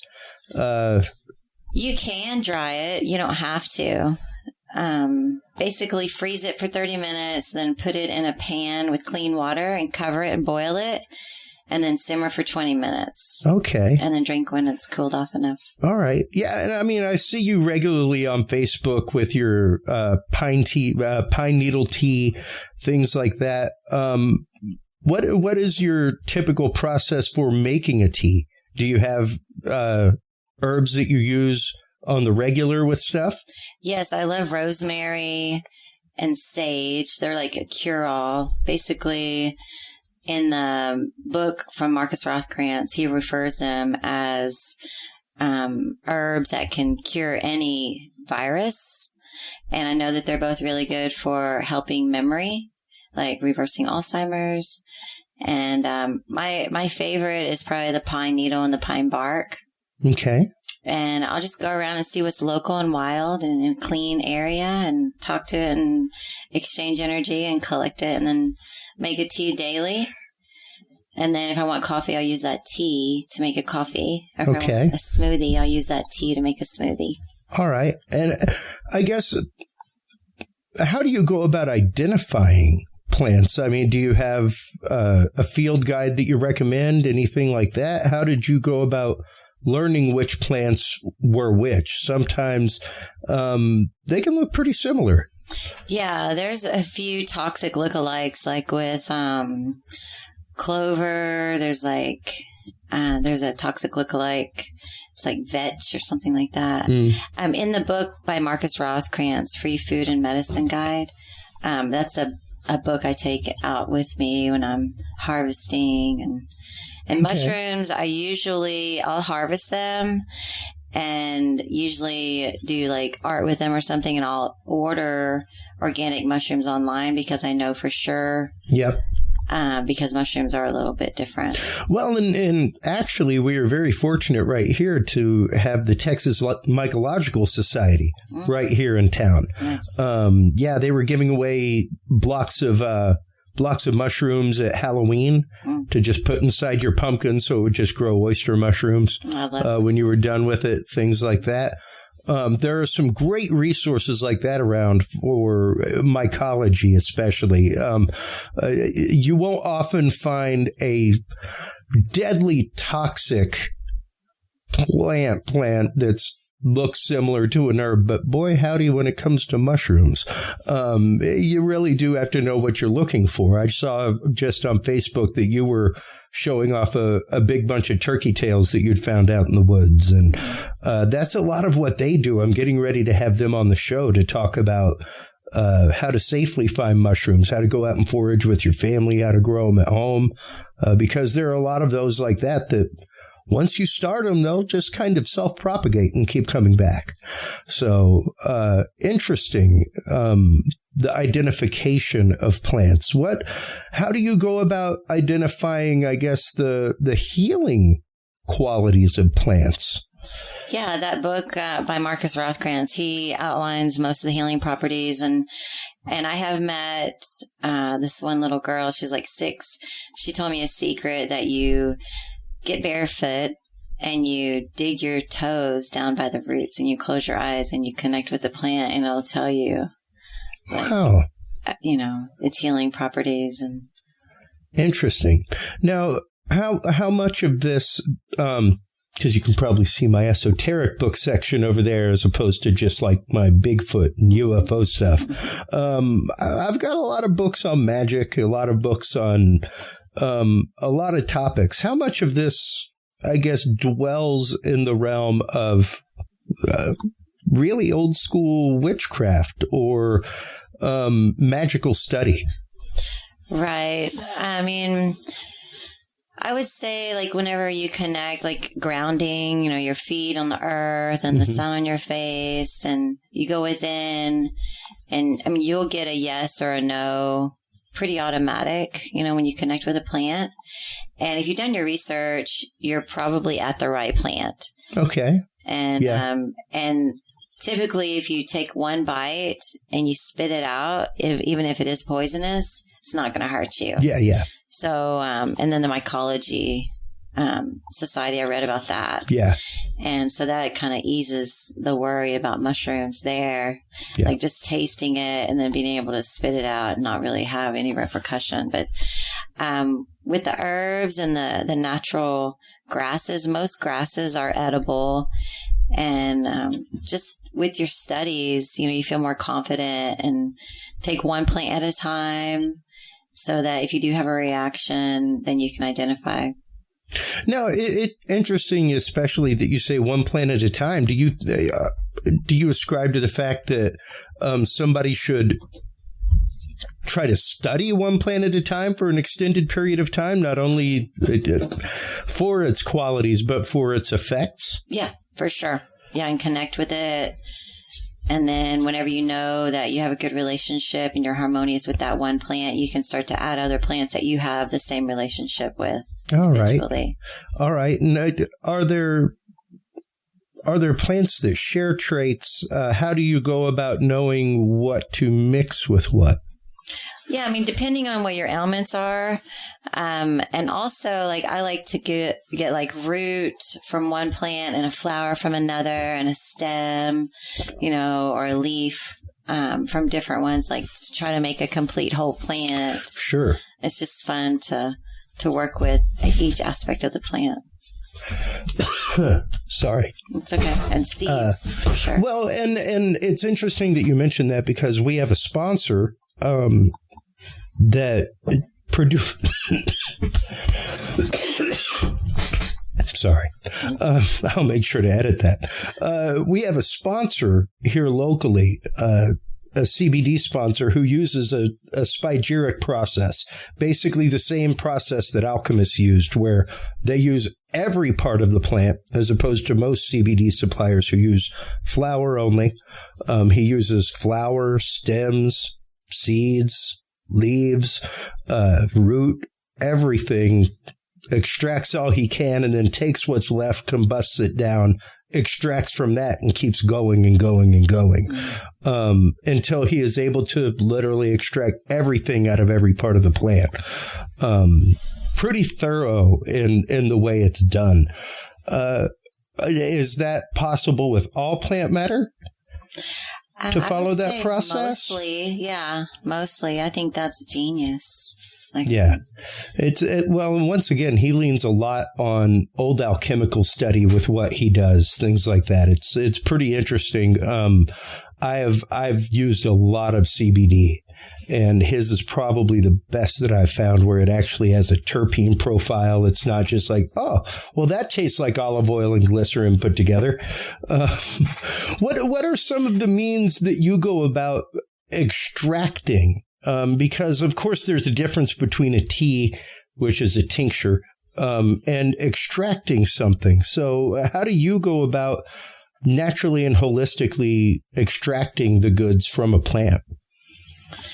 My favorite way is a tea. You can macerate it, you can cut it, the plant. You can make a sun tea, or you can just boil it and, simmer. Yeah. But the most easy, natural way, I find, is easier to reproduce, and it's more sustainable. All right. And do you put everything in the tea at the same time? Is there a specific timing to herbs or anything like that to the teas that you make? There could be, the roots take a little longer to extract. And so sometimes I'll boil them longer before I add the leaf or the herb or the flower. Okay. But yeah, for the most part, if you're comfortable with each herb or flower, root, whatever you're using, just put it all in there at once. It's fine. All right. And, for those that aren't, I guess, amenable to herbal flavors. Not everybody is partial to them. I am. For years, I've drank chamomile tea, all kinds of things. What do you usually use to sweeten your mix? How do you go about keeping things as natural as possible? That's a really good question. My favorite is licorice root. Oh, okay. It tastes like sugar water. Yeah. When you make a tea out of it. And it takes away the licorice flavor mostly. And there's other things like anise star or anise seed. They're pretty high in licorice flavor, but they also add some sweetness. Okay. And licorice root also balances your hormones. There's a lot of beneficial properties. And also stevia.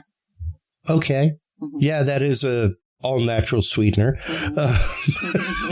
Now, when it comes to marrying detox with the rest of your life and herbology with the rest of your life, how do you go about finding that balance? Yeah, that's a good question.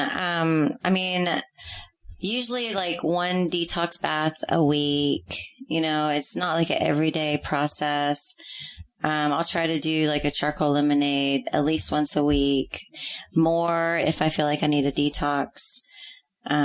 Just depends on how I feel or what I've been eating or how I've been exercising, and I just work it in pretty easy each week. And do you find that that meditation helps the medication take hold, anything like that? What other things do you recommend in addition to just detox tea, things like that, for people to bring themselves together whole body? Yeah, holistically. There's a few things. Breath work is really good. Yoga, sun gazing in the morning and the night. Okay. AM and PM. All right. Explain to the audience what that is. Sun gazing would be watching the sunrise and sunset first hour or last hour of the day.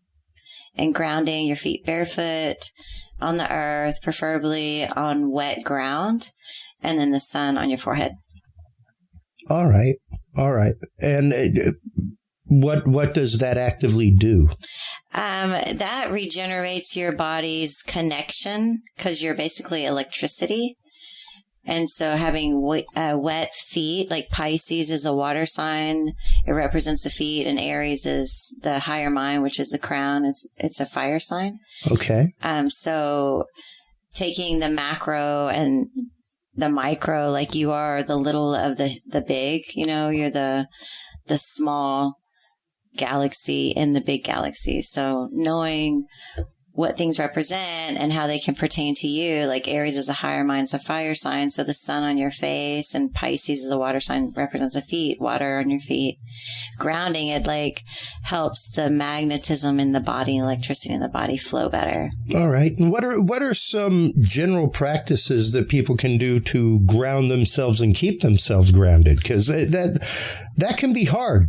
That can be, in today's society, it can be really hard. Yeah, it is. Imagination, root to rise, yoga, which is yoking the spirit and the physical, hugging trees, deep breath work, meditation, and things that connect you with your core and your love, and expressing love through your heart.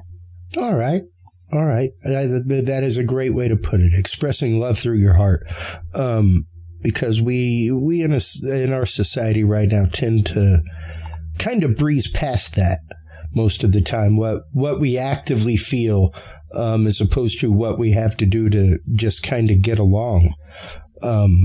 Now, you mentioned earlier before we started our interview that you'd recently gotten into palmistry a little bit. Explain to the audience what led you to studying palmistry. I've obviously been into it and interested in it for years, that, phrenology, all kinds of arts like that. Yeah, well, just a connection of, everything is connected, right? And I noticed my right hand was changing. The lines were changing. And I have a friend who's in palmistry, and I sent him some photos, and he showed me where each planet was represented on the hand. And I'm really into astrology. And, he has remedies that he recommends if you can see a weak planet in your palm.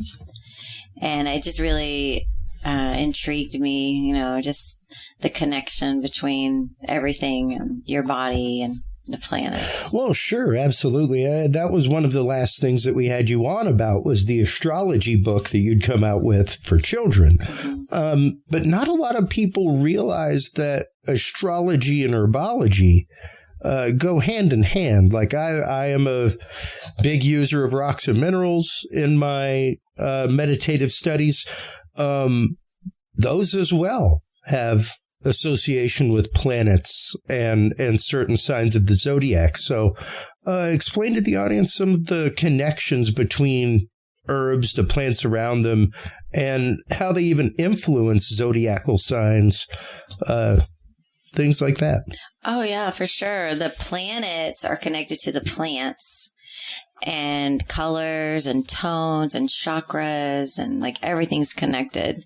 So if you have like a planet that's in detriment in your natal chart, right, for instance, or it's transiting an opposition in your natal chart, like you can find out which plant goes with that planet, or even the color or the tone. You can try to harmonize with that or introduce it to your system. Wow. And I know right now we're getting ready to experience Mars opposition. We will soon be the closest to Mars that will be in, I want to say 63 years, something like that. I know Jupiter is coming as well, or just left. Can't remember. But that also was at its closest that it's been for the longest time.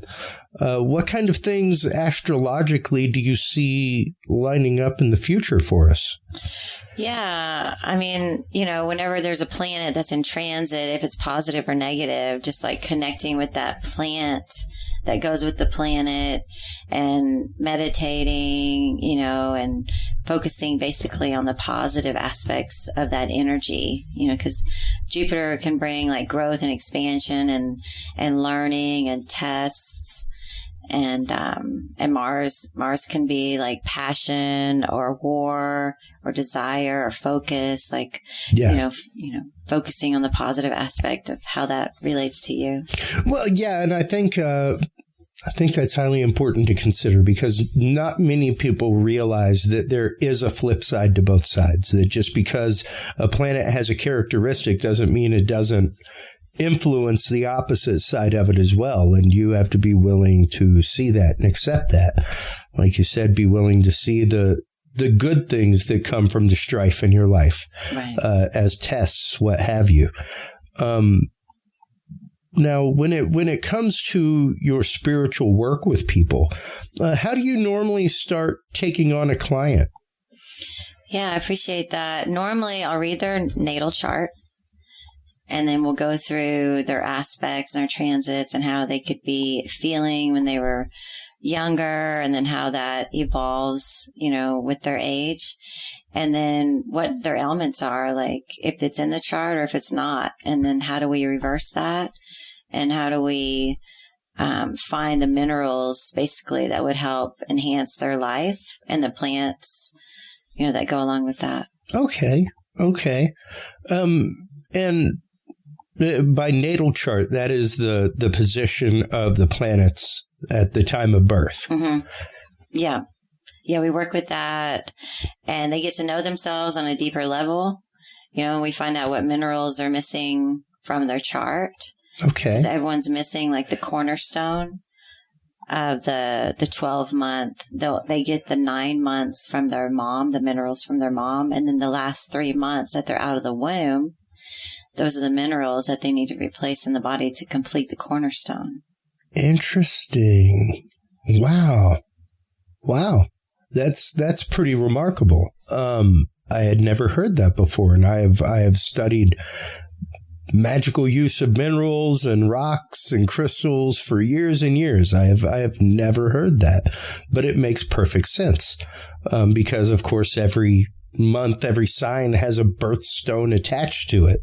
And wow, oddly enough, when you look at it, most of them are within the 12 tribes of Israel. Mm-hmm. And wow. The 12 constellations. Yeah, the 12 constellations. That's pretty interesting. Wow. Yeah, revelation right here on the show. Cheers to that. Yeah, absolutely. Now, how do you go about, I guess, because at that point, that would mean that somebody may have missing qualities. They may have qualities that they have not brought about in themselves. How do you go about identifying those? Are they necessarily the same for every sign? Like, prime example, August 28th, 1975. My mom, August 28th, 1950. So, born 25 years apart on the same day. How does that react with each other? And are we missing the same qualities? Well, the mineral aspect, right? Yeah. Of, what is it? Leo. After Leo would be Virgo, Libra, and Scorpio. So the cell salts for those three would be essential for you. Okay. And your mom. All right. And would that necessarily, I guess, lead to any innate conflict between us? I mean, there's always the idea that signs get along, signs don't get along. Just curious. I mean, misery loves company. That's a great way to put that. It's just always been one of those like, wow, yeah, male, female, born 25 years apart.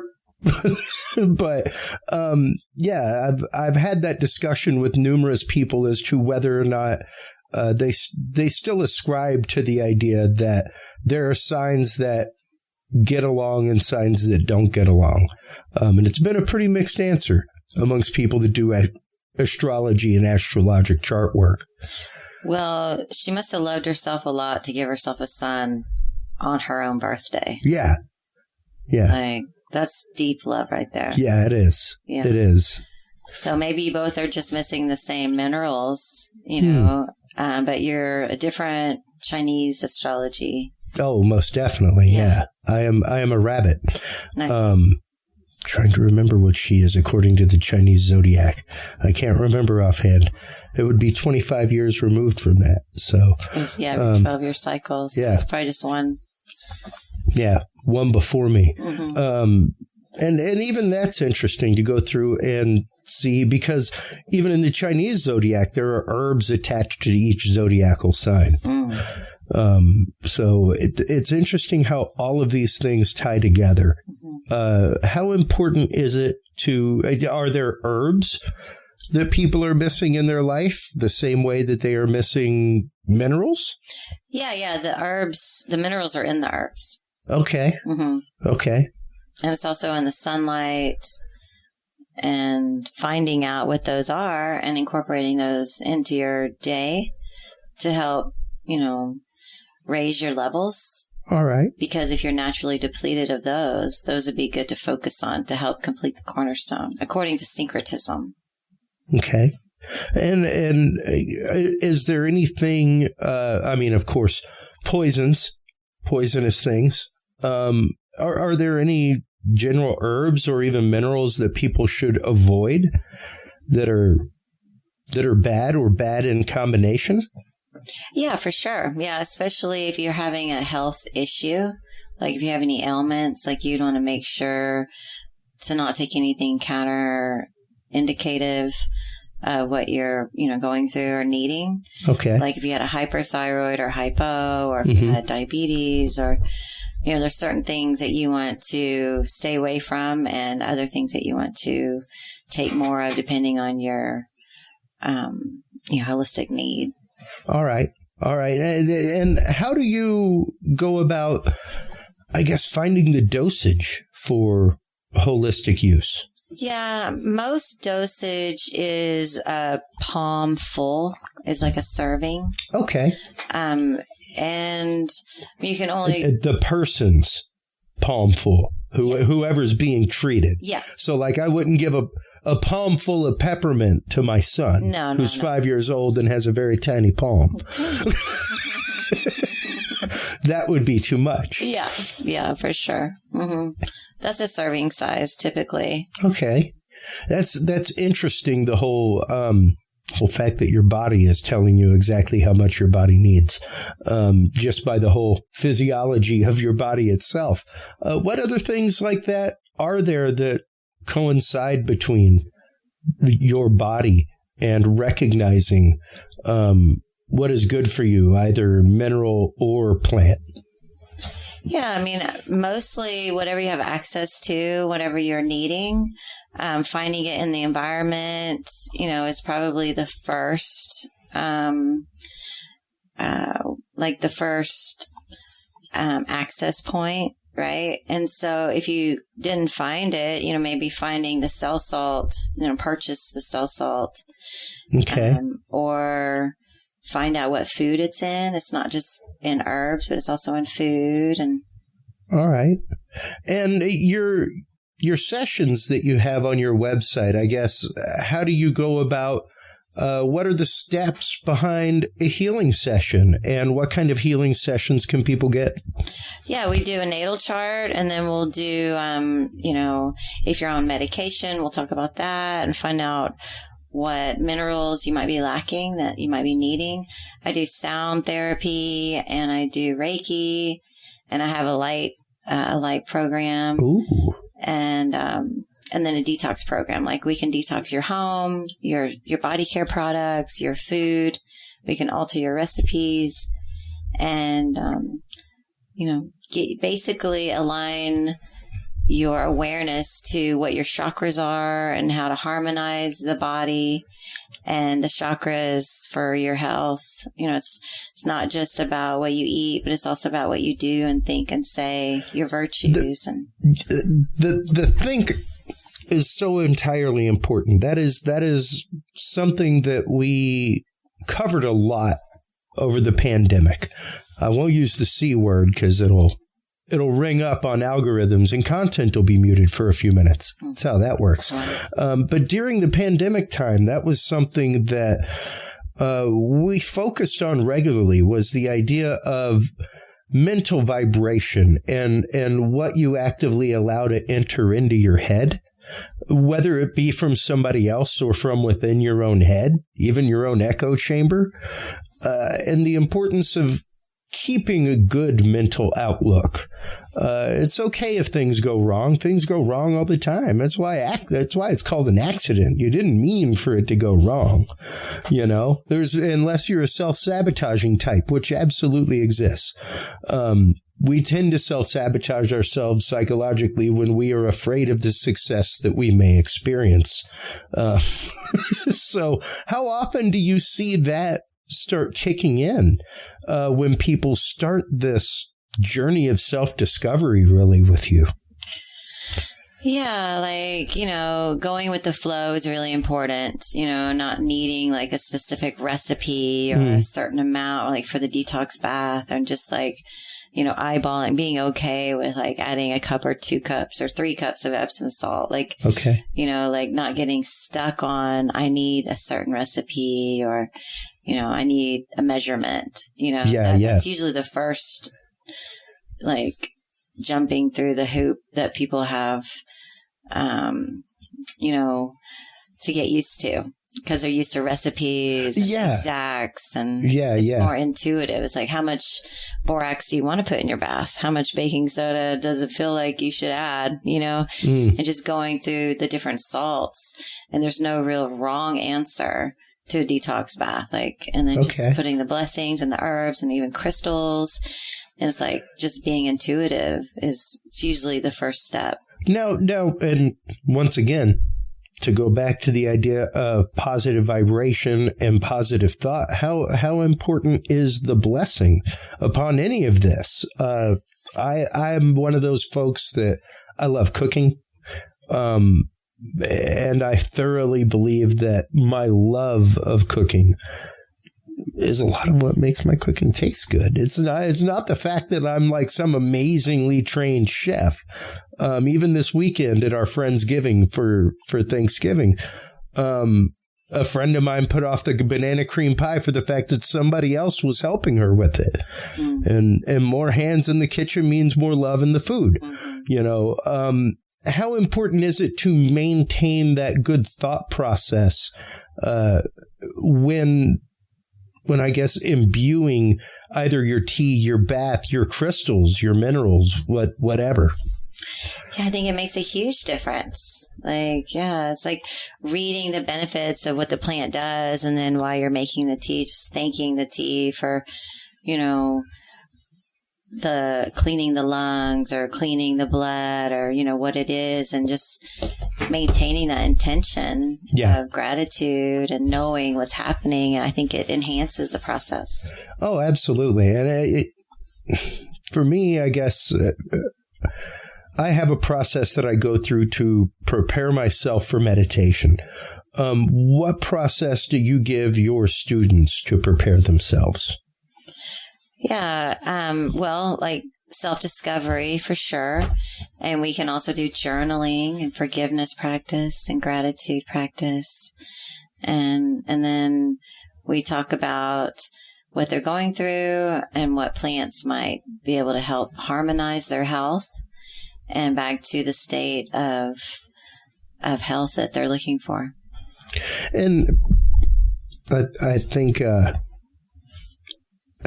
holistic concept of healing has become more and more in the center thoroughfare of healthcare. We have really seen a growth of it and a growth of acceptance of the holistic industry. At one point, I remember when I first found holistic medicine, using herbs, things like that, herbs, oils, I was probably in about 7th or 8th grade. Easily 13 or 14. I'm almost 15 or almost 50 now, not 15. Wow. I would be really well pickled if I was 15. No, it's one of those that even to this point in my life has been a journey and has been a growth journey, to find the things that work right for me for the reasons that I use them. And to find the point of balance between life and work life. And it's not easy. It's not easy. It's especially not easy in the society that we are brought up in this country. Right. when you're working with a student and trying to get them to open themselves up to experience, what are the first steps that you give them? Basically, a gentle detox, self-awareness, self-forgiveness, meditation, growing your intuition, and then discussing like what you're going through and what you would prefer and how we get there. All right. Fantastic. Where can everybody go? What services do you provide? How frequently do you provide them? Is it something that it's like we start people off in the first week of every month just so that you can cycle them on a growth pattern? How does it work to come study under you, to come take classes from you, or learn your detox methods? Where can people go to schedule appointments, everything else? Yeah, thank you. I do have a website, melissadivinity.com, and you can schedule a free consultant call with me, and then we can go from there. We'll usually set up your natal chart reading, and then go through your chakras and how to align them and the information there. And I am teaching a class on that December 3rd through the 9th, 7 days in a row. And then they sign up for my detox program, which is a 12-week detox. And we meet on the phone once a week, and we go through their questions and their processes and what we can do to enhance their life to live in harmony with nature. Wow. And the harmony with nature is what I love. I once again have watched you over the last couple of years on social media, and the way that you take people out to the river, everything else, to go out and actively get into nature, to go out, because it's one thing to sit in a yoga studio or to sit in somebody's backyard, but to actively go out and get out in it is a different story. And I appreciate you for, A, coming on the show today, coming out here and getting out, but B, also growing the way that you have, to have seen you grow as an instructor over the last many years, to see you grow in the communities that you've grown in. It's been really fantastic to kind of watch from afar and see you come into things. So thank you so much for taking the time. I really appreciate it. Before we let you go, what's the first step that somebody can do aside from a detox before they go to your website, order the detox tea or lemonade? What is one of the first things that they can do to take a step in their journey? I appreciate that question. I would say the first thing would be to connect the light in your heart with the sun, and go outside and bow deeply with reverence to the sun, and a deep breath, a cleansing breath, and like self-acceptance and self-forgiveness. And then like, where is it that you want to be? And let's make the steps to get you there.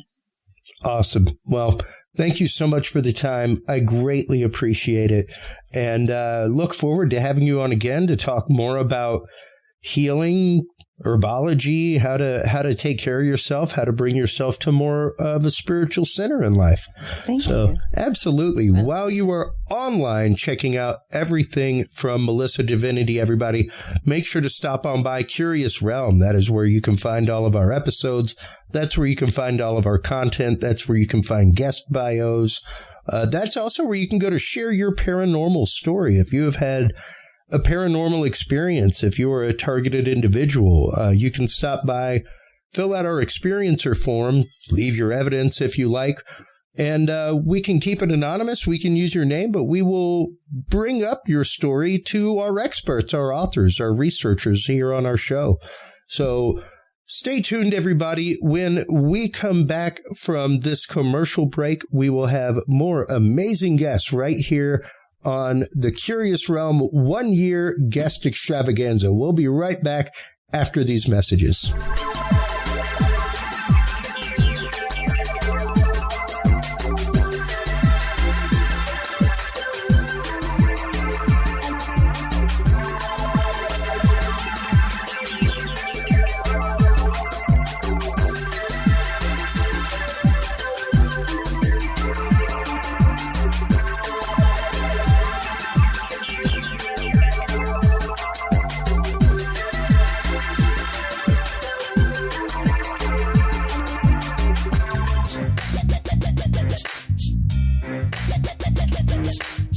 With the rise in attention to the health benefits of cannabis and cannabinoids, including CBD, True Hemp Science has become one of the premier providers of full-spectrum CBD and CBD-related products.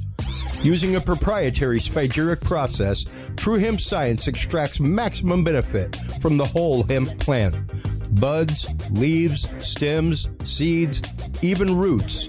Every part of the plant is used and then reused to formulate a rich, complex profile of CBD, CBD derivatives, and terpenes guaranteed to provide the relief and benefits you need daily.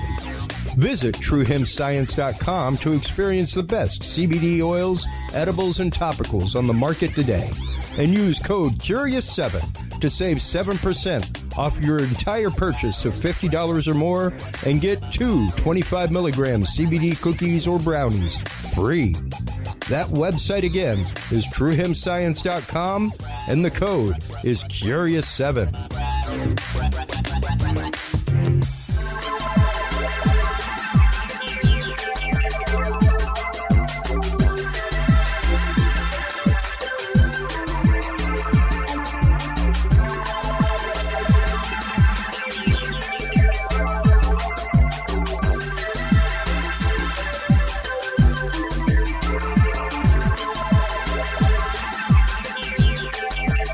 The Curious Realm Podcast is your source for the latest and greatest news and events in the world of the paranormal, esoteric, and forbidden knowledge.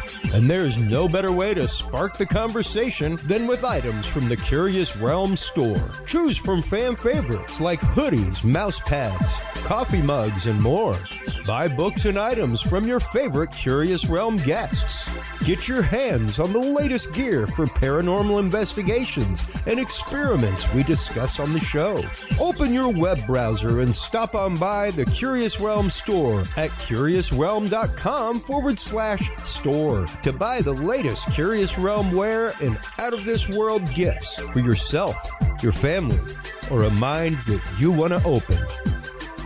That website again is curiousrealm.com/store.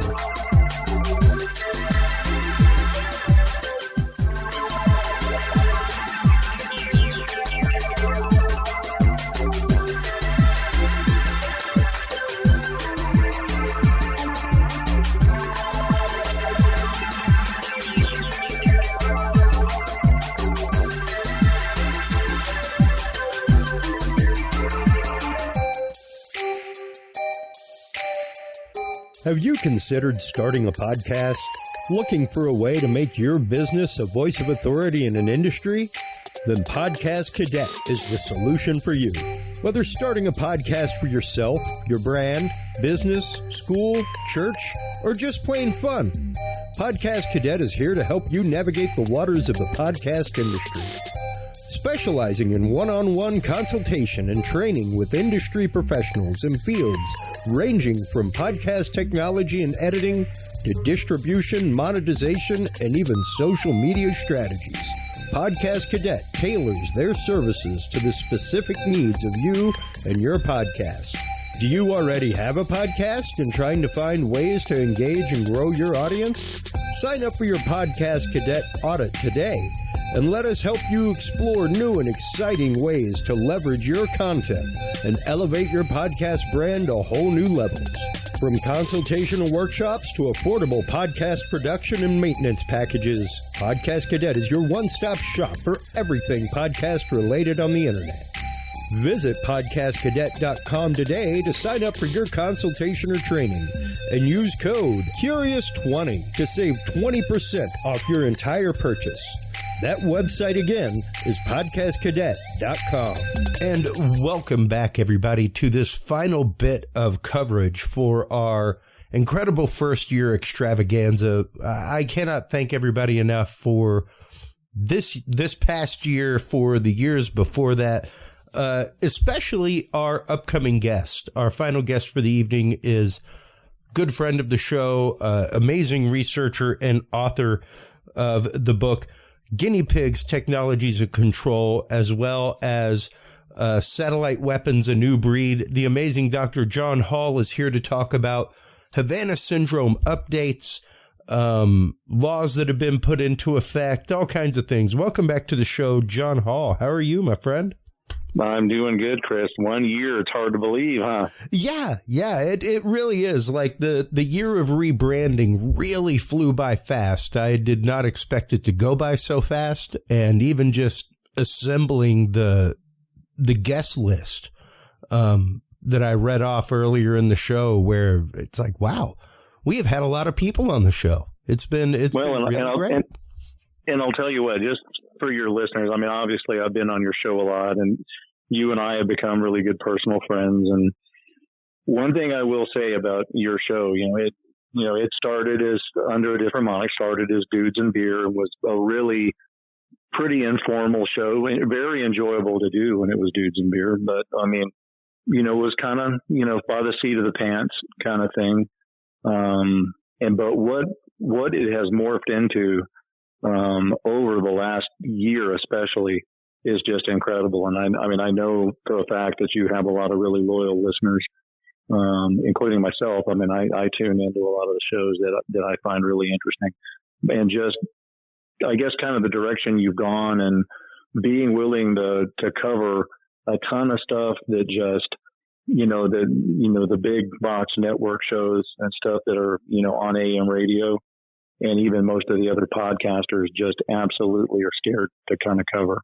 So, I would like to commend you on that, because that's, I think, a big reason of why you have the following that you have is, I mean, you're willing to go that extra mile and kind of walk right up to that edge. Well, thank you, man. I appreciate that. Truly, it is something that I love. This show is a true mission for me, and I just love sharing information with people, and it blows my mind, especially with things like targeted individuals, targeting technology, that people have literally called this entire group of thousands of people across the globe crazy for decades.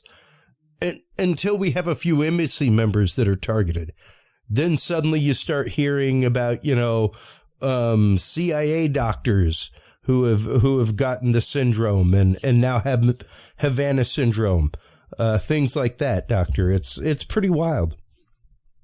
Well, even just in the past 2 years, you figure we went from the New York Times doing an article that basically was aimed at me. They came and interviewed me. They interviewed a bunch of people, but it was aimed at me, saying that my books were responsible for people thinking that they're being targeted, and I was essentially the Pied Piper of the insane. It went from New York Times publishing that to 2 years later, the New York Times publishing that our diplomats are being attacked by microwave weapons that 2 years prior they said didn't exist and was complete insanity. So, people like you and your podcast we're the only ones to really give it a fair shake, because like you said, there's, tens of thousands of people globally that are suffering from this. And now, of course, a bunch of civilians in Florida, a bunch of civilians in Washington, D.C., and a bunch of diplomats in China and Cuba who are also, it turns out, not getting a fair shake as far as the investigations by the government, as well as Canada. I don't want to leave the Canadians out. But at least, someone like you is willing to give the whole topic a forum, where, a lot of, most of the other radio shows and stuff, they might kind of talk about it a little bit, but they don't want to go too far, because, there has been instances where, I've been on network shows and, we, talked about and got into some of the details on some of this, and, and they're either, kind of hit with a mini EMP and, have their, transmission fields, burned, or their transmitters, sabotage, or they can't transmit, or just directly get a call from the government saying you don't need to talk about this. So, you really are, one of the few, if not one of the only people that are willing to give this topic a fair shake. It to me is just mind numbing. The fact that it goes on, the fact that it's here, the fact that it is a reality, John. And don't get me wrong, I'd read your book. I remember the first time we had you on, it was to talk about this technology and your book and people like Aaron Alexis. And that it was literally to prove the other guys on Dudes and Beer wrong. or at least one of them, who was like, this technology doesn't exist. And I was like, oh yeah, there's a doctor that lives down the road who's written a couple books on it. Let me get back in touch with him and get him on. And it was that episode that really kind of steeled me in a lot of ways, because after we had you on, I got a page-long email from a targeted individual in Israel. And that was the first time that I was contacted directly by a targeted individual with their story, because of talking to you. And since then, I've become a member of many targeted individual groups. I know many targeted individuals. I have helped numerous targeted individuals. I've written an album to help targeted individuals. So it truly has become like we said with Billy Joe Cain at the beginning of this episode with human trafficking. It has become one of our bugle calls that we are truly trying to wake the world up to, that, hey, this thing's real. It's not fake. Well, and it's a good testament to the evolution of your show, because, Dudes and Beer, interesting topics, but it was fun. It was a semi-comedic kind of format, really, where, all of a sudden you start doing some heavy hitting on some of these shows, and people are contacting you and they're like, thank you for bringing this to light. And because I remember the day you called me and said, we've got to change the name of the show and change the format slightly, because this is serious stuff, and we're really helping people that need to be helped. And, which I don't know if your viewers, listeners actually know that, but that was, at least my understanding was the impetus for the change in the format and the change in the name, was really to kind of give this the seriousness, along with other topics that you cover, that they deserve. Absolutely. And not that you aren't up there in the guest realm as far as things like this go. Not that Dr. Robert Duncan isn't up there. Both of y'all are literally legend when it comes to this topic, when it comes to this technology and the research behind it and the research of it. But there's many others out there. And if I wanted to, let's say, contact the good CIA doctor who is speaking under other names, might not go too well as Dudes and Beer. Yeah. Yeah. And don't get me we had some amazing stuff happen. We had Anonymous contact us, mainly because of the things that you're talking about right now, John, where we gave credence and we gave room for conversations that were not happening. And those were true testaments to what we were doing. And yes, as you said, a large impetus for me changing the name and rebranding the show into what it is now, because we have come to a point, as I say on the show so many times, we have come to a whole new point of conversation and understanding. And even if it took some unofficially declassified videos to make that conversation, we've opened a big can of worms as far as conversation goes. And since that time, we've seen, since shortly after that time, it was only 6 months after the December incident in 2017 or before the December incident of 2017, that we had Havana syndrome pop up on radar. It was and when 2017.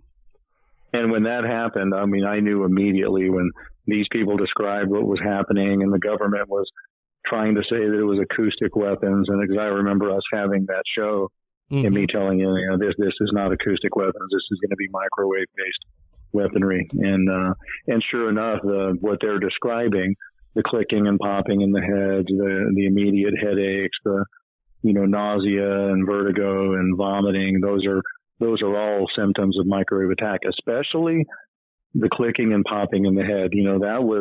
That was described initially with, people working with radar installations when they first discovered that, that humans could hear, microwave energy bombarding them. And it's, you'll get the same effect when you're, in a microwave. I mean, in a magnetic resonance imaging center, you'll, as the magnetic field is around your brain, you'll hear popping and clicking. You can close your eyes. You'll see, what looks like lightning strikes or a fireworks show with your eyes closed, magnetophosphines, from, magnetic stimulation of the optic nerve and the auditory system.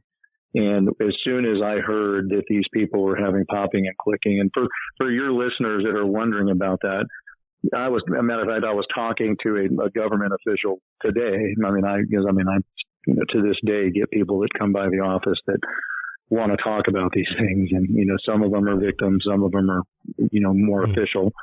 But this is one of those technologies that it's become so pervasive and widespread now that just about everybody knows somebody or has a family member that has been victimized or is at least partially being victimized by this. Because anymore, you talk to anybody about this. Now, 15 years ago when my first book came out, there wasn't much out there on this.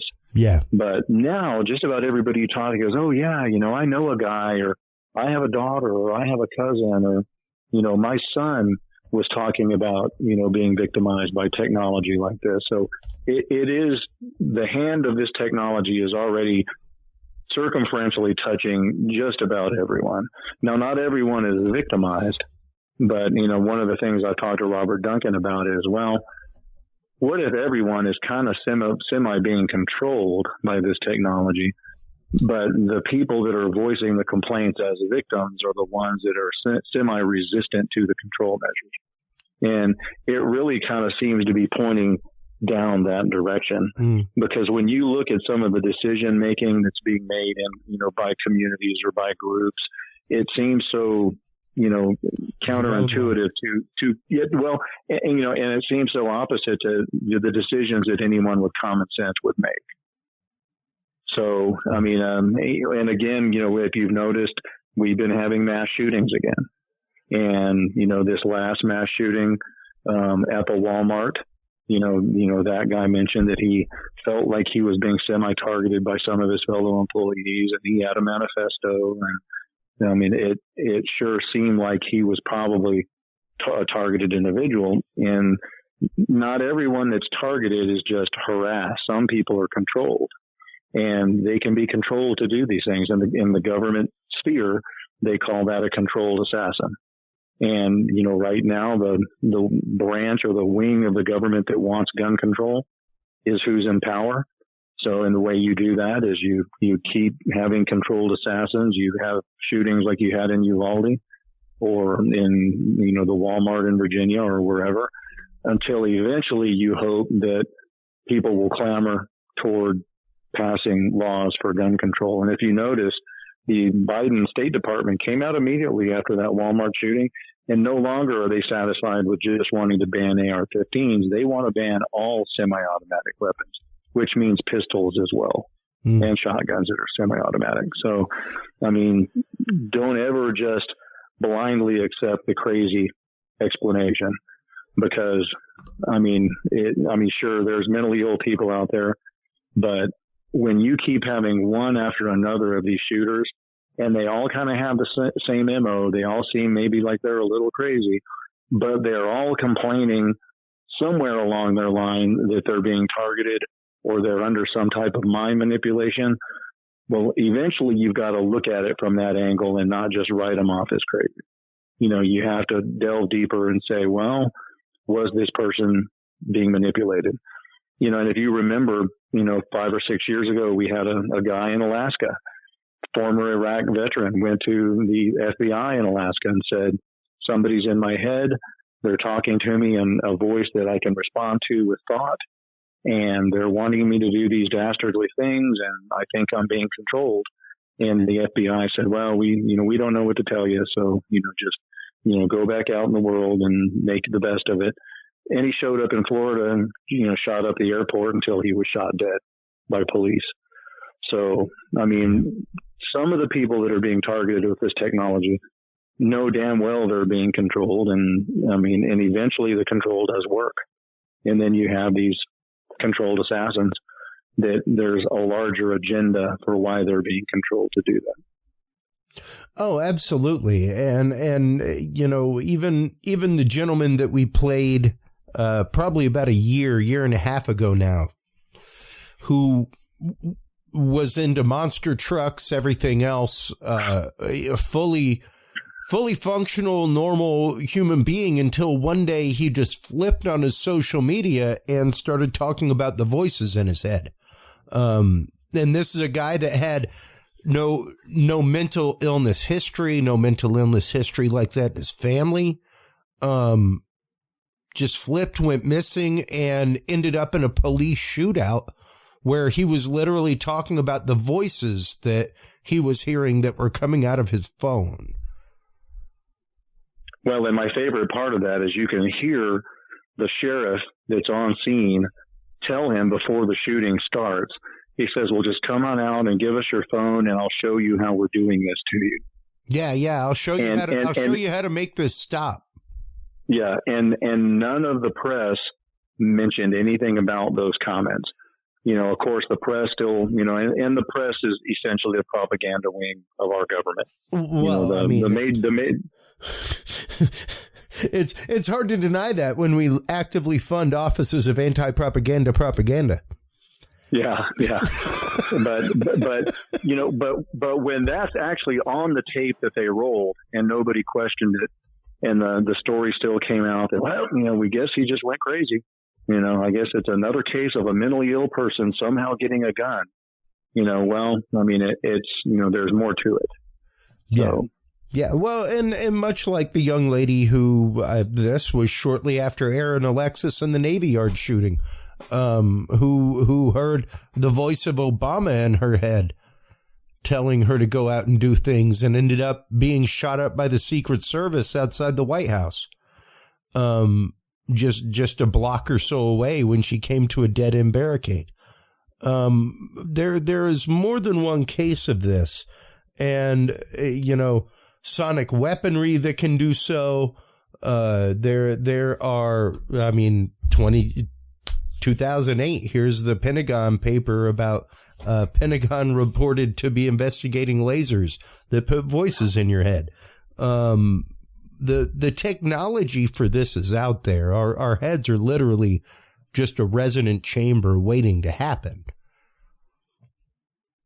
Well, and in 2006, you know, there was declassified documentation where the Army specifically stated that the value of this weaponry would be to put voices in the heads of hostage takers that would be so disconcerting that they would surrender or kill themselves. You know, or put voices in the head of the hostages so they would know, you know, when to duck for cover or when to run once a hostage, you know, was, you know, being taken out by bullets, you know, and that's exactly what the research said, that, you know, imagine having voices in your head that would become so disconcerting that you would be rendered non-combative. So, I mean, the research has been done on this for a long time, and it was a continuation of MKUltra. So, I mean, MKUltra never stopped. The moniker changed and the technology got better. So, I mean, that's kind of where we're at now. And, you know, you and I both were talking earlier about what's going on in China. And, you know, you can only control the people for so long, and before eventually you squeeze them so hard that, you know, they start to rebel, you know, and just so people do understand, the model of the surveillance state in China is the goal here. You know, they want that exact, you know, state of surveillance in this country. And in China, like you said, they can pick you out of a crowd of 10,000 by the way you walk, by facial recognition, by EEG, you know, mapping. I mean, a bunch of different ways. There's cameras everywhere.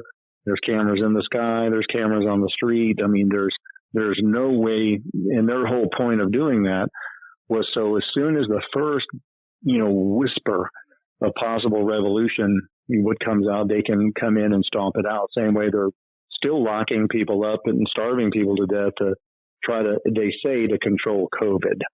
Now, whether there's actually still COVID outbreaks there or not, you know, there's no way to be sure. But we do know they're certainly controlling the Uyghurs. with a lot of this technology and, and with incarceration. Well, but, interestingly enough, and I don't, me, because we've had some muted content, you and I, and that's nothing at all. That's nothing at all about what was said, but just simply the fact that we mentioned the C word. During the pandemic, there was a hearing about the origin of the C word. And in that hearing, they literally released the fact that, if you remember, France, when they left Wuhan after teaming up with China to help build the lab, was like, hey, yo, you in. Big flag in the air. I think they're trying to build ethno-specific viruses. We don't want any part of a virus building program, so we're out of here. But you may want to check into that. And then one of the heads of foreign intelligence came up and said the exact same thing, that China had been working on ethno-specific viruses. So when you're talking about using this to control the Uyghurs, things like that, don't forget, folks, it may sound out there, it may sound crazy, but the news cycle about China just before all of the outbreak was quite literally about how they were pulling people off the street and imprisoning them and throwing them into re-education camps, things like that. And then suddenly we had a massive outbreak and all of that news stopped. We are now looking at quite literally the largest protest in China since Tiananmen Square. Well, and just so your listeners realize too, is like we were talking about, ethnocentric or ethnocultural viruses. On my Guinea Pigs Technologies of Control Facebook site, if you dig back a couple of years ago into it, everything's still there, as I don't erase anything.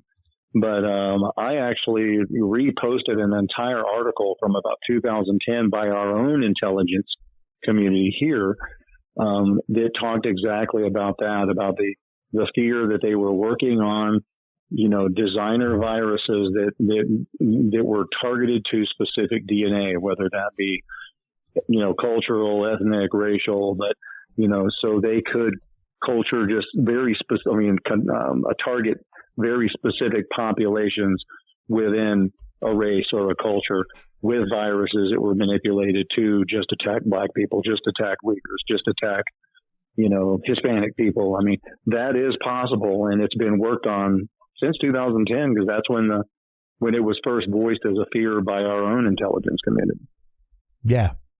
Yeah, precisely. And something that, once again, foreign agencies absolutely raised red flags about with our alphabet agencies on the way out the door and with the UN. Which is why when my second book came out, it was called Guinea Pigs Technologies of Control. Because what I had long told a lot of the targeted individuals, because everybody's question is, why am I being targeted? I'm a nobody. I'm a housewife. I'm a barista. I'm a doctor. I'm a lawyer. I'm not the head of a country. I'm not the head of a large corporation. I'm not the head of Raytheon. What reasoning would there be to target me? Well, it was experimentation. So, and, when our government experiments on people non-consensually, and they have before in a lot of different fields, you target the people that are going to have the least likely ability to combat it, that are, the least financially capable to bring lawsuit, the least politically apt to find a way to garner evidence that can take into court. So you attack the common people. And, that's one of the questions I get a lot from family members of targeted individuals when, oftentimes I'll have not the targeted individual actually contact me, but their family members and go, well, I've read your book and, I kind of think maybe this technology exists, but why would they be attacking my son or daughter? Why aren't they attacking Bill Gates? Why aren't they attacking Trudeau up in Canada? And I said, well, you don't experiment on people that have the political clout to do something about it. You experiment on the common people because they can only turn to their local law enforcement or their local politicians. And, that's where actually the rest of the spiral starts. Because when you can, contact your local police department in a small town, I'm being attacked by microwave weapon. Even if they believe you, they know there's nothing they can do about it, and there's nothing they can do to help you. So, yeah, quite literally, because there is no legal recourse. That's what makes it so attractive. As a means by which, like you said, basically public experimentation and proof of concept. You've got to be able to, and no different than what I've said regarding all of the leaked videos for UFOs, UAPs. I'm not saying that we don't have visitors from another world, that we haven't met them, that we don't have recovered technology, that our government hadn't even been in contact. I'm not saying any of that. What I'm saying is that the videos you've seen that have led to all of the government panels, everything else, more than likely our technology being A-B'd against our own known quantitative of technology. It explains quite a few circumstances around it, and much the same with targeted individuals. It sounds much more like associated black bag contractors testing technology against a known quantitative, against somebody who, I remember when I moved to Austin, 2009, 2010, about a year and a half before I got married. And I worked a white hat programming conference. And at that conference, one of the former heads of FBI cybersecurity spoke. And at that point, he said 5 years ago, now this was like 2010, so he's talking 2005. Now, remember your cell phone technology, folks. Remember what kind of cell phones we were talking about. All right. We were not talking about Facebook to the way it exists today. The internet didn't even exist the way it does today. It was slightly different.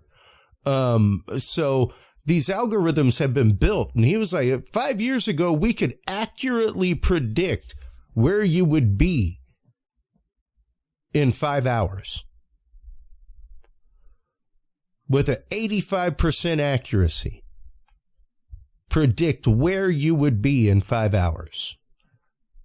Now, that's simply through location data on your phone, people that you call regularly, text messages you make, everything else that they could swath gather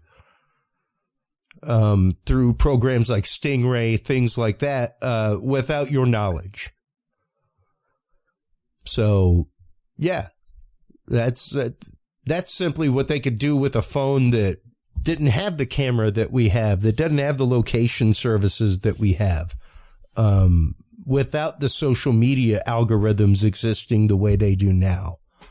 There has been a lot of infrastructure put into the background of all these systems talking together. And for good reason.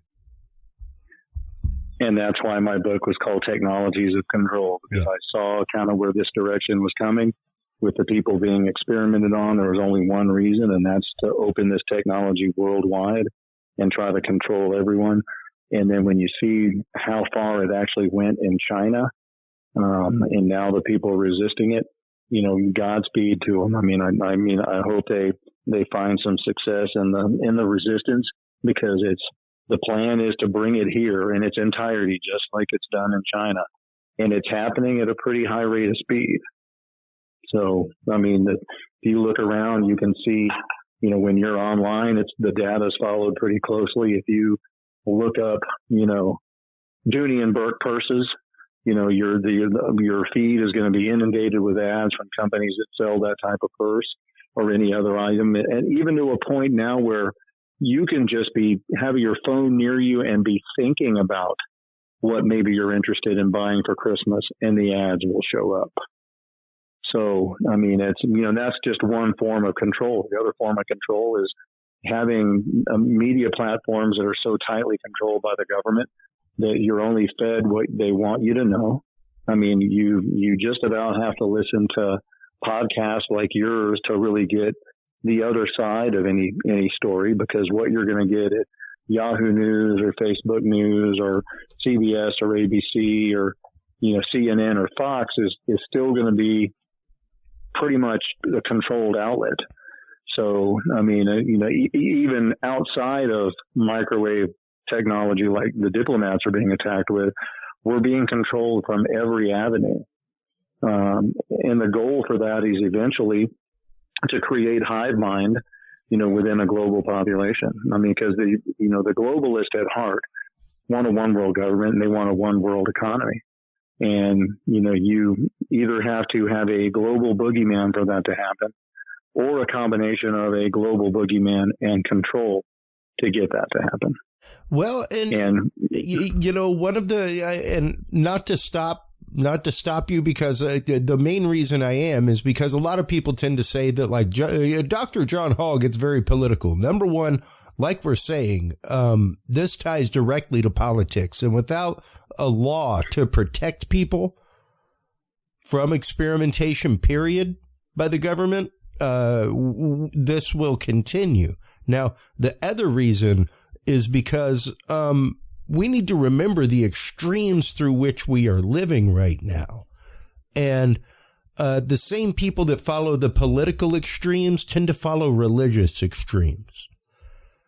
And it's very easy to confuse the two and intertwine the two, John. And I think that that is an issue that we are dealing with more and more in this country, and that has really obfuscated issues like this, where we have gotten to a point of wondering where the control actively comes from.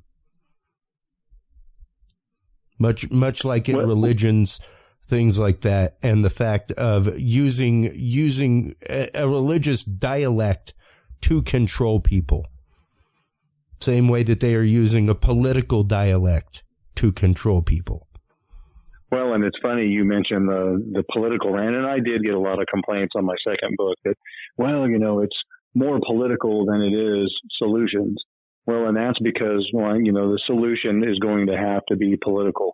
I know there's a lot of people out there that are looking at, ways to shield it, ways to discover, either a traditional chip or passive nanotechnology in the body. And, let me tell you, I've been in this fight for a long time, and, 20 years ago, it may have been as simple as locating a battery powered active chip in somebody that was being used to target them, remove it, and then it was done.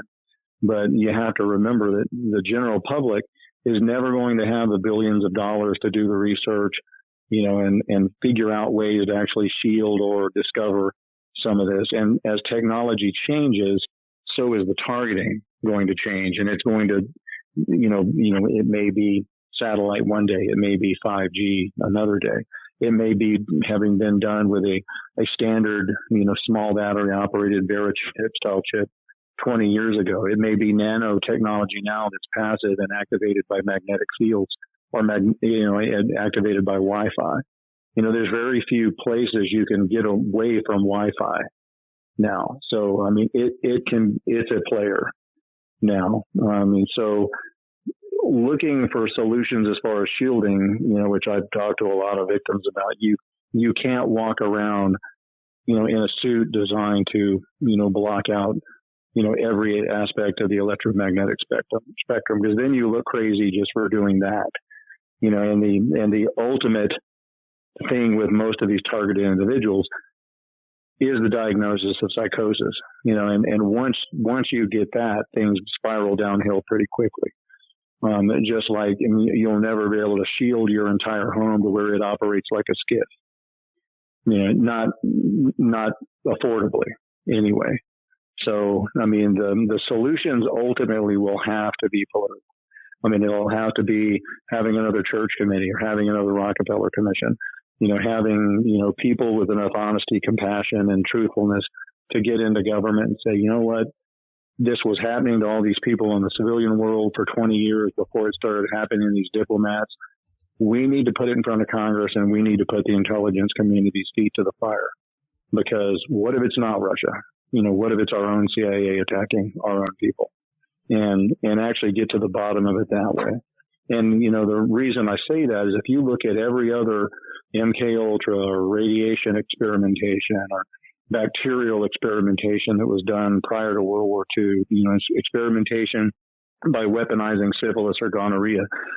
All of that finally did come to light 40 or 50 years later, after most of the victims had died off, and then they march out, a State Department official who gives a heartfelt apology to family members that, have survived the victims that were actually experimented on, and they have a hearing and it's all admitted, like the Yaker hearings that, under Clinton. And that's kind of part of the reason that I, kind of came out and wrote the books that I wrote and have done all the interviews that I've done, is I would like to see that timeline brought up a little bit. I would like to see the government actually come out and expose this, admit to it, and have at least an apology. Okay, yeah, we did it. We're going to stop. While some of these victims are still around to actually get that apology. Yeah, absolutely. No different than the church committee hearings, anything like that, which is where we found out about MK Ultra, all that kind of stuff. And even to that note, I can't say that we would be dealing with the U.S. government giving up to six-figure compensation for some Havana syndrome folks. If it wasn't a real thing, they normally don't give away compensation for imaginary illnesses. And they have even come up with the term, I'm trying to find it again. Where did it go? Because they came up with a new term, anomalous health incidents, or AHIs, is what they have become known as in the federal circle. So get ready to start hearing that a lot more. I guarantee you that with upcoming UFO UAP research, you will start hearing that. All kinds of fun things. So anytime they coin a new alphabet, get ready for them to start using it. But the fact that they have actively admitted that these things have happened, that they are anomalous, and that they have actively affected people, they have started giving out compensation to those that have been affected by it. So we'll see what happens in the world of targeted individuals, and if we can get any phenomenology with that community, to be able to pony them up to that gate as well. Well, and I think when a lot of these victims came forward from the embassies, I think the government intentionally put them in the hands of some civilian doctors. And I think what they were counting on is these doctors immediately to blame it on, stress or anxiety or mental illness, and not actually have the wherewithal to discover that it was possibly microwave-based weaponry doing it. And so I think that may have been where it backfired on them a little bit, that a lot of these doctors at UPenn and some of their experts, did, tensor diffusion imaging based MRIs and did find that there was, white track, damage in these people's brains that were causing some of this. And about the only way that could happen would be microwave energy. And I really don't think that the government was counting on that finding to come out. I think they were, counting on those doctors to examine all these people, say, we can't figure it out. It's idiopathic. That in medical terms, that means we don't know. It's happening, but we don't know why. And I don't think the government was ever necessarily planning on having to disclose anything except saying, well, these people have been examined and the doctors can't find anything. So when the reports came out that it was possibly microwave weapons, I don't think they were counting on that. So that's why they've had to scramble and, create a discovery community or committee to actually deal with this and come up with a name for it and come up with restitution for it, because I think they were caught a little bit with their pants down as far as civilian doctors actually discovering it. And I mean, and some of that too, some of those victims actually spoke out to me when they were still under gag order. And I think some of that is these people showed up to their appointments with the doctors that were investigating and going, well, why don't you know what it is if this guy does? So yeah. Well, and, I've got the article up right now from 60 Minutes from CBS News from June of 2022. 20 children whose parents say they have been affected by unexplained neurological ailments after incidents that occurred while their parents were serving abroad. In one case confirmed by 60 Minutes, a mother and her infant were affected while the baby was breastfeeding. Both have been diagnosed with traumatic brain injury. That's how far and how deep this goes. Like we're talking, so if you're talking 20 kids amongst things, we've got victims into the hundreds just with our embassy and the Canadian embassies that have been hit. And the Canadians have been irritated for a while. I mean, they feel like neither their government or our government has actually taken this seriously. Mm. And according to their own victims, they've kind of been hung out to dry. And there was even, a lot of stuff coming out about our victims that was being intentionally posted through Psychology Today and other outlets that were, very obvious, counter information that was coming out that was, saying, well, it's permethrin, it's an insecticide that caused it, or it's mass hysteria. There was one Australian psychologist who's well known to do his research in government circles that came out and said, oh, this was classic mass hysteria. But mass hysteria, that's a hard one when then you had victims come out of DC, victims come out of Florida, victims come out of China, not to mention trying to explain it along with the civilian victims over the last 20 years here in the United States. Because if you look at the sample size of targeted individuals in the U.S. that have been complaining about this for years, it doesn't fit a sample. I mean, it's random. I mean, it's men, it's women, it's, it's all races, it's all religions. I mean, now there have been pockets, like there was a pocket of gay men in San Francisco that were being targeted. It seemed like it was only gay men being targeted there.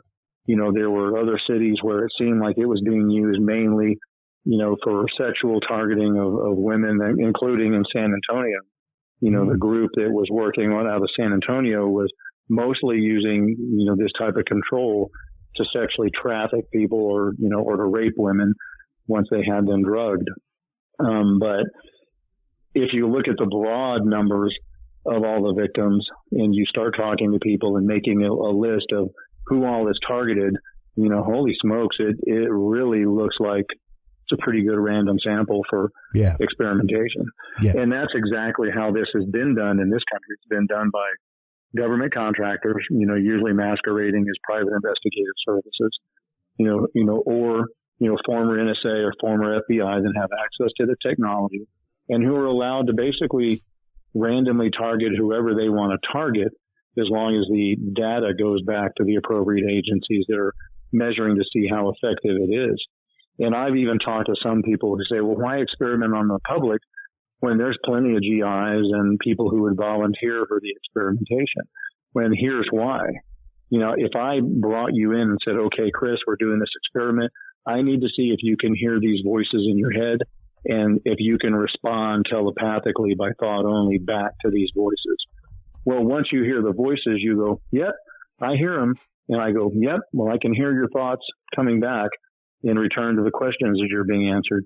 Well, it tells me whether the technology works or not. They already know the technology works.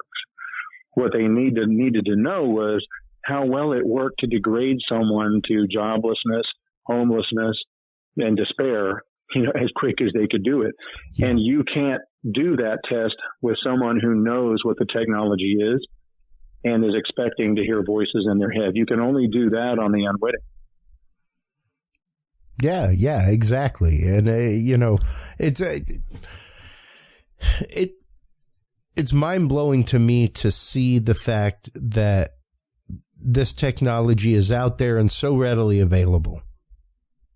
The laser technology is becoming better and better for such things. We're talking about infrared being able to be used in close proximity for stuff. It's pretty remarkable, Doctor. And what do you think the chances are of this going to a larger audience? I mean, of course, shortly after, about a year or so after the announcement of Havana syndrome and the first cases, that kind of stuff, we got the release of the Dr. John Hall story, a case imputative haunted people syndrome, quote. And haunted people syndrome is, you know, people who are claiming gang stalking, stuff like that, surveillance and stalking.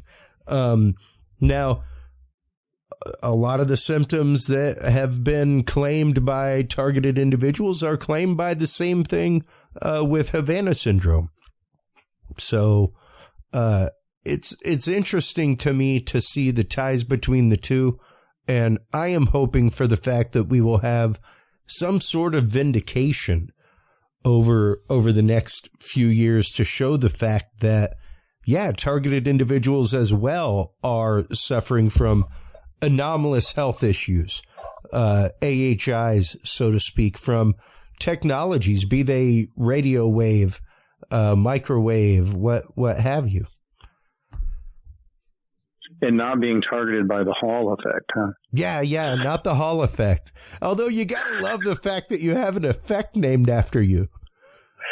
Well, you know, it would have been nice. It would have been nice if that, you know, and for people who don't know, that was a psychological study, and the psychological group that came up with that. They used my name. They used my book. They used the activism that I've been involved in as far as fighting this technology. Named it after me.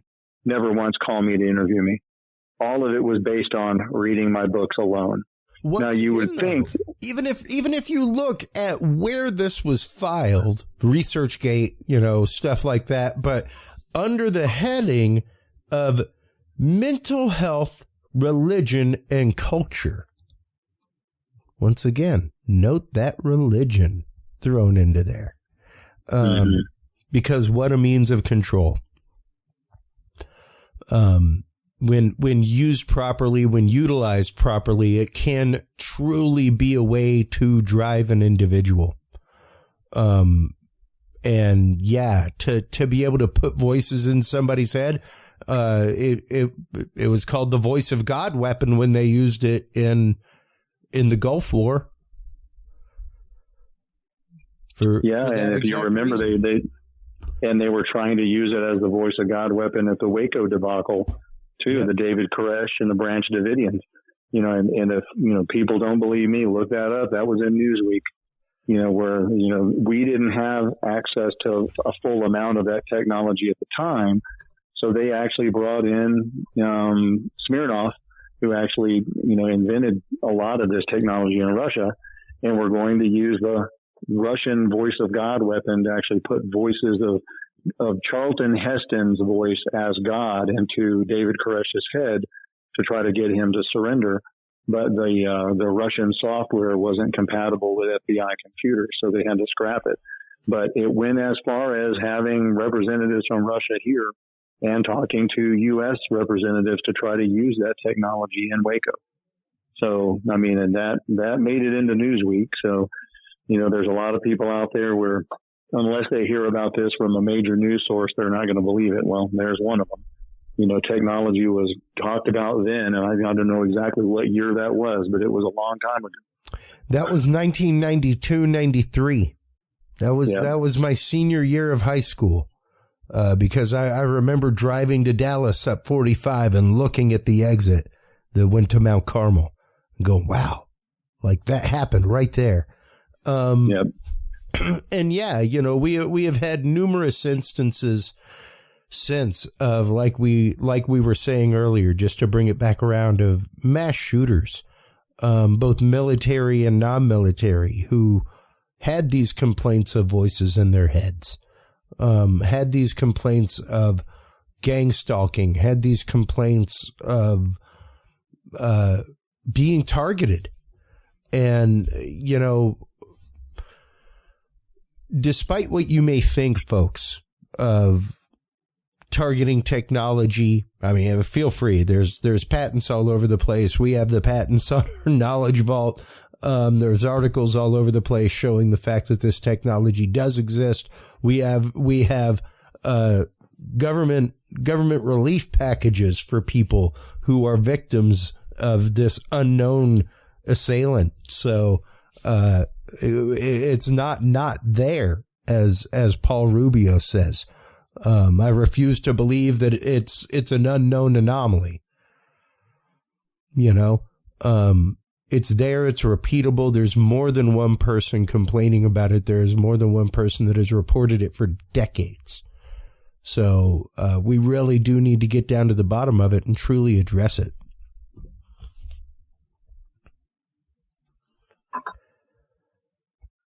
And that was the reasoning for the books. And since you went full circle, I'll go full circle. And, we kind of started off talking about aliens a little bit.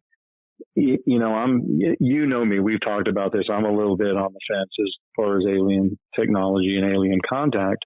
But man, with implantation of false memories, it sure would be easy to have a whole group of people exposed to this technology who think they've been abducted. Because one of the earliest uses of this technology was creation of false memories, actually giving people, an alter identity. So, that's one of the things I've often wondered when I hear some of these alien abduction stories, and the same thing with haunting or paranormal stories. This technology can power up just about anything that powers with a battery. So, even if there's no batteries in the apparatus, in case in point, I actually was in a home where there was a radio controlled mouse that was used to play with cats, and it kept going off on its own. So they took the batteries out of it. And I watched that thing jump off of a counter, start flashing its lights and blinking and spin around with no batteries in it. Same thing with when some of these victims are being targeted. There was a whole neighborhood in San Antonio being targeted with what the NSA said was experimentation with a ground wave technology. Their garage doors were opening and closing. Their house wiring was getting fried. Their doorbells were going off on their own, kind of like yours did the other night. Dude, that was today. Oh, well, that's literally this afternoon. I was standing in my wife's office right next to the front door, and I was taken aback. Like my eyes fluttered, I jerked, and I put my hand on my head, and my wife was like, "What the hell's wrong with you?" I was like, "You don't hear that?" And don't get me wrong, I've got super sharp hearing. I spent more than half my life as an audio engineer live. Like I am tuned, let's just say. So I hear things that most people do not hear. However, this was a sharp, driving frequency that was extraordinarily high pitched and painful. And I was like, "You don't hear that?" She was like, "No, I hear nothing." And it stopped. And I was like, "All right, that was weird." And I told her what happened. She's like, "All right." I went to leave her office to go to my studio, just 10 steps away, and the doorbell rings. And when it rings, it just keeps buzzing. It's like, ding, der. I go to the door. Nobody's outside. Nobody's on the street. Nobody's walking around. Nothing. And I had my wife come out and come here, check out the doorbell, listen to what it's doing. And I pushed the button and it stopped. But absolutely strange, absolutely weird. Had never had that happen, but had heard you talk about it numerous times. So yeah. The first thing my wife said was, "Wow, I wonder if you're being targeted now." Well, and, those electronic disturbances are common with just about every targeted individual. It's not just them being targeted, it's their surroundings.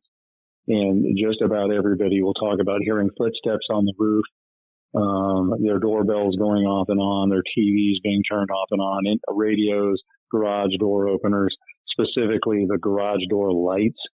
It's a little harder for them to actually target the switch that opens the door. It's real easy for them to click the switch off and on that operates the bulb in the opener. They can shut the power down to your house at the transformer. That's why it's hard to combat, because there's almost no way to have an alarm system that can catch any of the people breaking in. And along with the targeting does come boots on the ground stalking. And those are the people that are breaking into your house, rummaging through your stuff. They're not stealing anything, but they are gathering data, not only biologic data from your hairbrush and your toothbrush, but, digging through any financial records or anything that you may have in the house just to use against you. But it's very complex and it's very intrusive, and it's happening to a lot of people. And, law enforcement on a local basis is starting to come around a little bit more, especially since we've had diplomats come forward talking about it, where, used to, 20 years ago, 15 years ago, everybody thought the police were part of it because the police were absolutely zero help and really not very compassionate toward these victims.